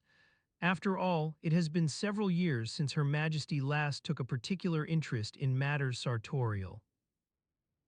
Nearby, a small basket filled with dried herbs and spices sits atop a nearby stool, an assortment of lavender, rose petals, and chamomile, gathered from the gardens surrounding Richmond Palace. One lady periodically pauses to sprinkle these fragrances about her mistress's gowns, hoping to imbue them with subtle aromas that might please Her Majesty. As Elizabeth continues sorting through fabrics, her eyes occasionally flick toward a nearby mirror, one of those tall, ornate frames often seen in royal chambers. Her gaze lingers for only an instant before she returns to the matter at hand, deciding which shade of brown will hold precedence over others this coming season. Later that afternoon, as Elizabeth takes her repast in private chambers adjacent to hers, a small table set with fine china and silverware sits laden beneath the soft glow of candles. Her Majesty's ladies-in-waiting move quietly about the room, pouring wine into delicate goblets or refilling silver dishes with an assortment of breads, cheeses, and pastries. One pastry in particular catches Elizabeth's eye, a small, intricately decorated fruit tart crafted from fresh berries gathered that morning by the palace gardeners. She pauses for a moment as she carefully breaks off a piece, her fingers dusted with the faintest hint of powdered sugar as she raises it to her lips. The soft crunch of pastry beneath her teeth gives way to sweet bursts of flavor, which momentarily transport Elizabeth from the drudgery of wardrobe maintenance and into more pleasant reveries. As the flavors linger on her tongue, a subtle sense of satisfaction washes over Her Majesty, one that stems not merely from the taste itself, but also from memories associated with such quiet moments in private chambers. Nearby, another lady moves about the room with measured steps, carefully dusting delicate silver figurines and ornate candelabras scattered throughout the space. The soft swish of her movements creates a soothing background hum amidst this peaceful scene. Elizabeth lost in thought, surrounded by the gentle rustle of fabrics and the quiet murmurings of her ladies-in-waiting. As twilight approaches, an era marked by softer light and fading shadows within these castle walls, Her Majesty's thoughts begin to wander toward matters beyond her wardrobe. The distant sounds of palace life filter into her chambers. The clangs of metal on stone from sword fights held in the nearby courtyard, the soft hooting of owls perched atop turrets as night descends. Elizabeth returns gradually to awareness of these surroundings, her attention now divided between private concerns and external realities. A small smile plays upon her lips for an instant before dissipating. However, a sense of peace lingers, one fostered by this fleeting interlude amidst the gentle hum of palace life. And yet, even as Elizabeth begins to re-engage with reality beyond these walls, it is clear that tomorrow will bring another day filled with mundane tasks and quiet duties.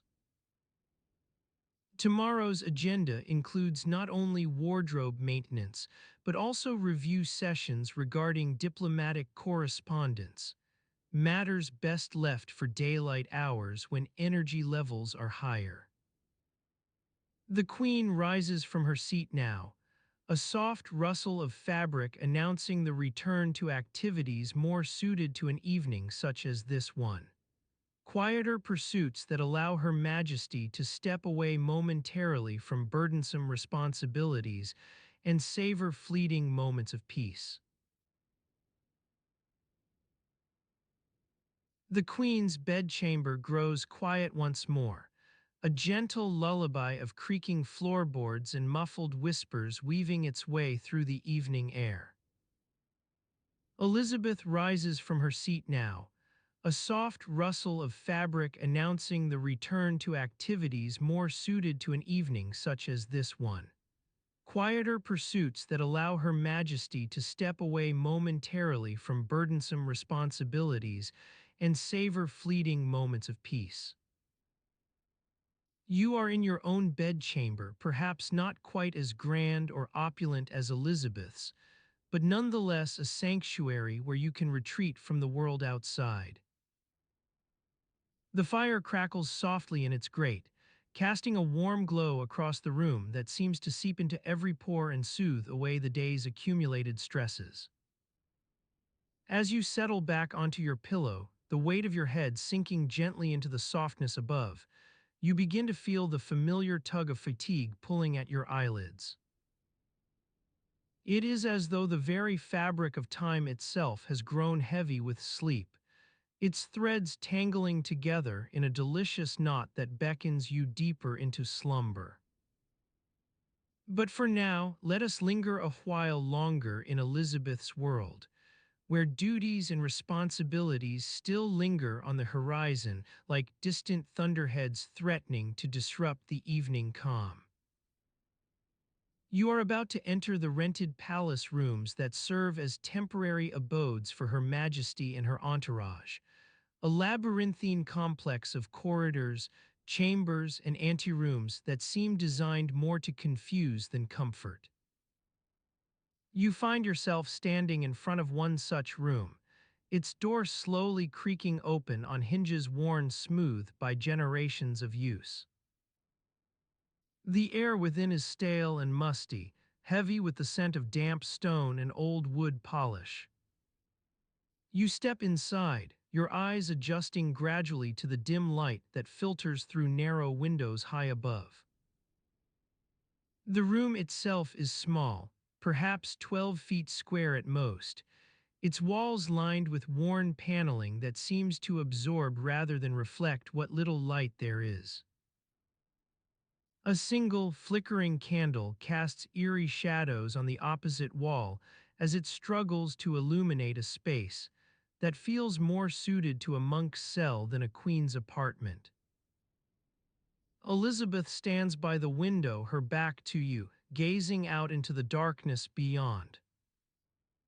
Her shoulders seem slumped beneath the weight of some private concern or worry, and for an instant she appears almost human rather than monarch.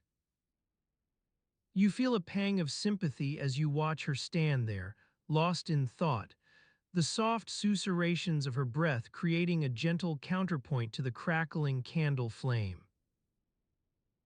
The queen's thoughts are a maze of problems and irritants that refuse to be resolved.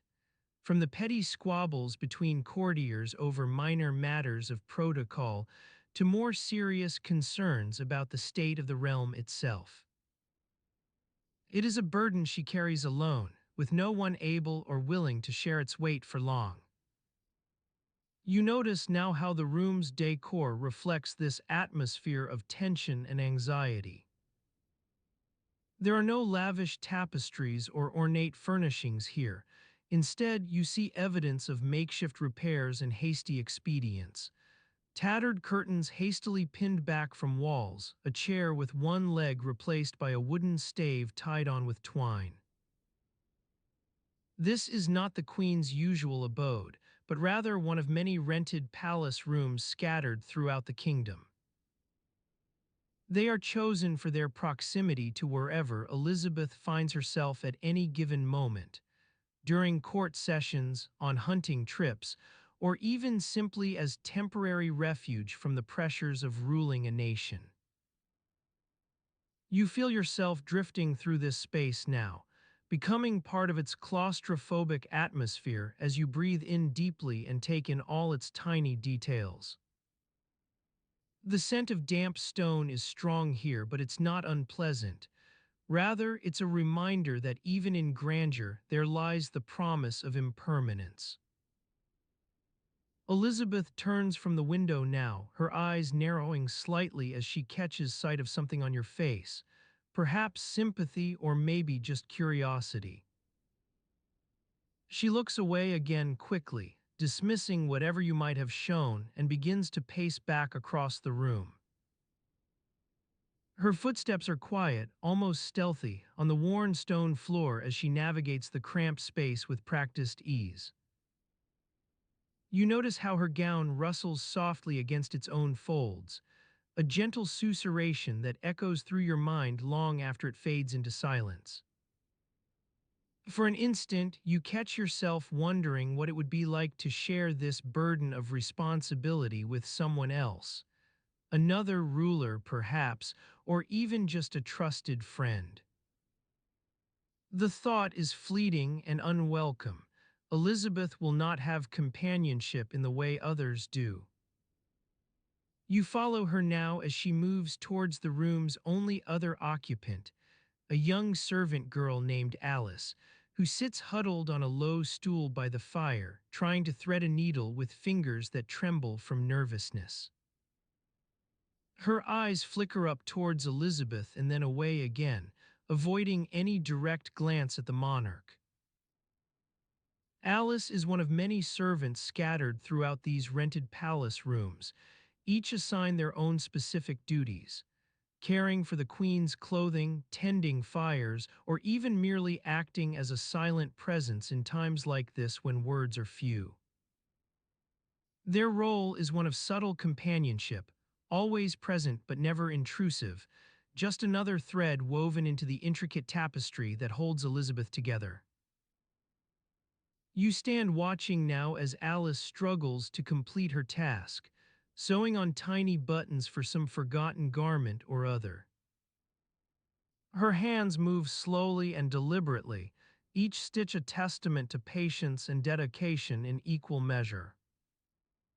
The needle pricks at skin occasionally, but she winces only slightly before resuming work with renewed attention.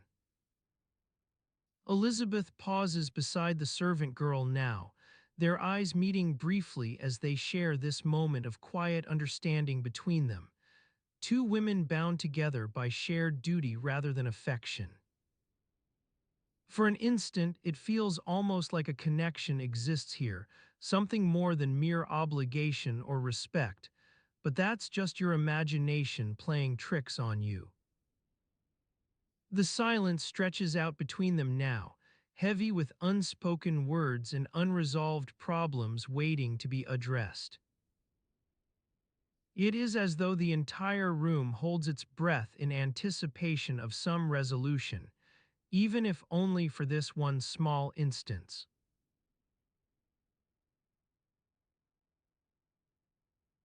The Great Hall's kitchen, a hub of activity even on quiet afternoons like these.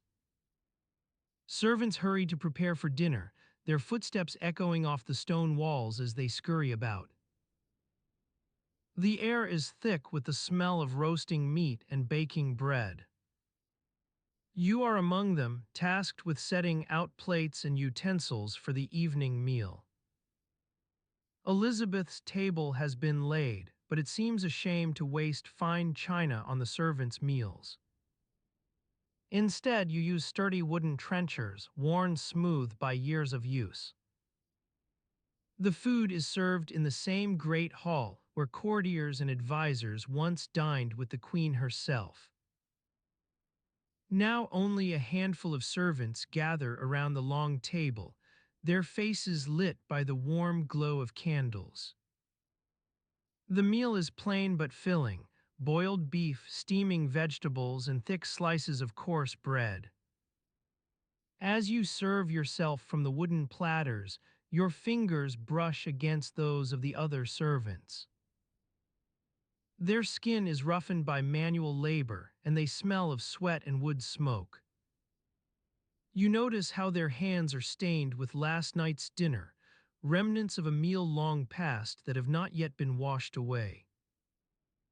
On the opposite side of the table, Thomas Cromwell's successor as chief advisor, William Cecil, sits alone, his eyes fixed on some document in front of him. He appears lost in thought, oblivious to the clatter and chatter around him. Elizabeth herself rarely eats with her servants anymore. Even when she does, it is usually at a separate table, surrounded by an air of formality that makes conversation stilted and awkward. Tonight, however, there is no sign of her presence, only the lingering scent of perfume on one of the chairs near the fire.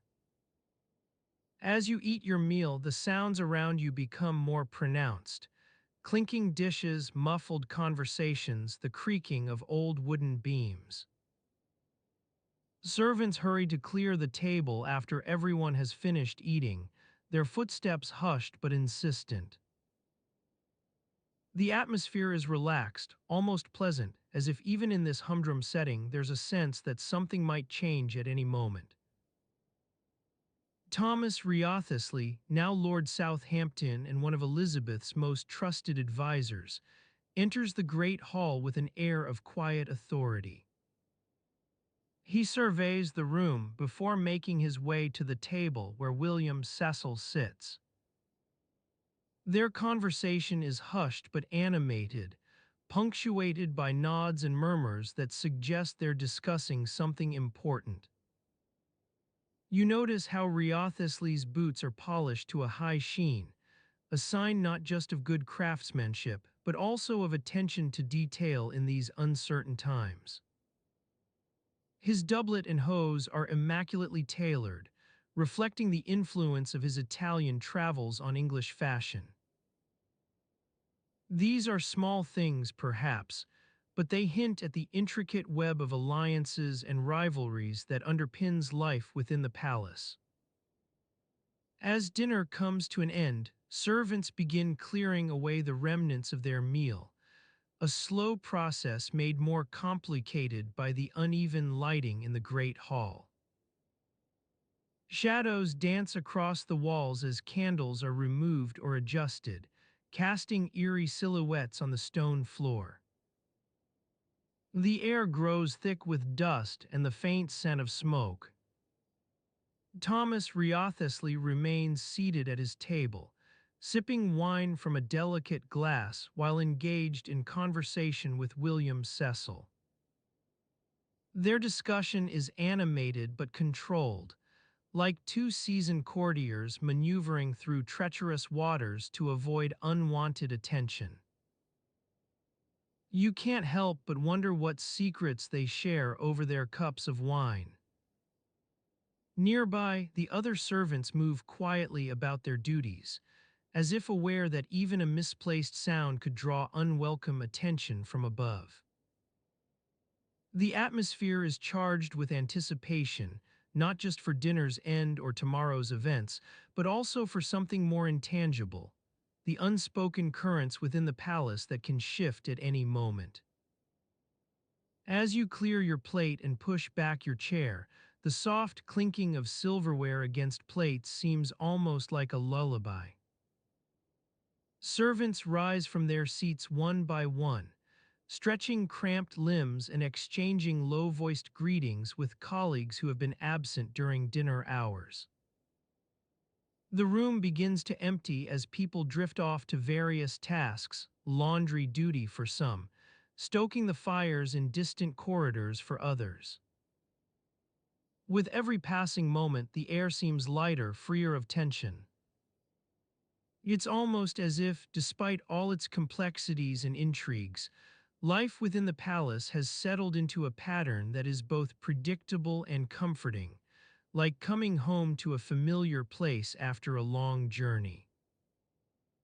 You glance up at William Cecil, now engaged in conversation with one of Elizabeth's ladies-in-waiting near the fireplace.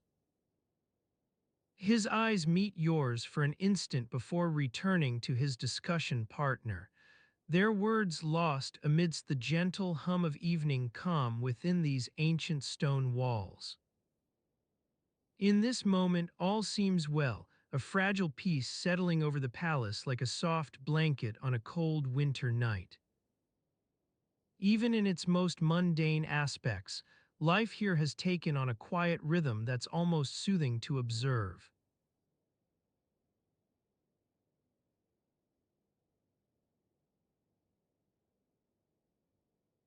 And so disgusting hygiene habits of Elizabeth, I will horrify you boring history for sleep grows quiet now. The fires burn low. The voices fade. You can sleep.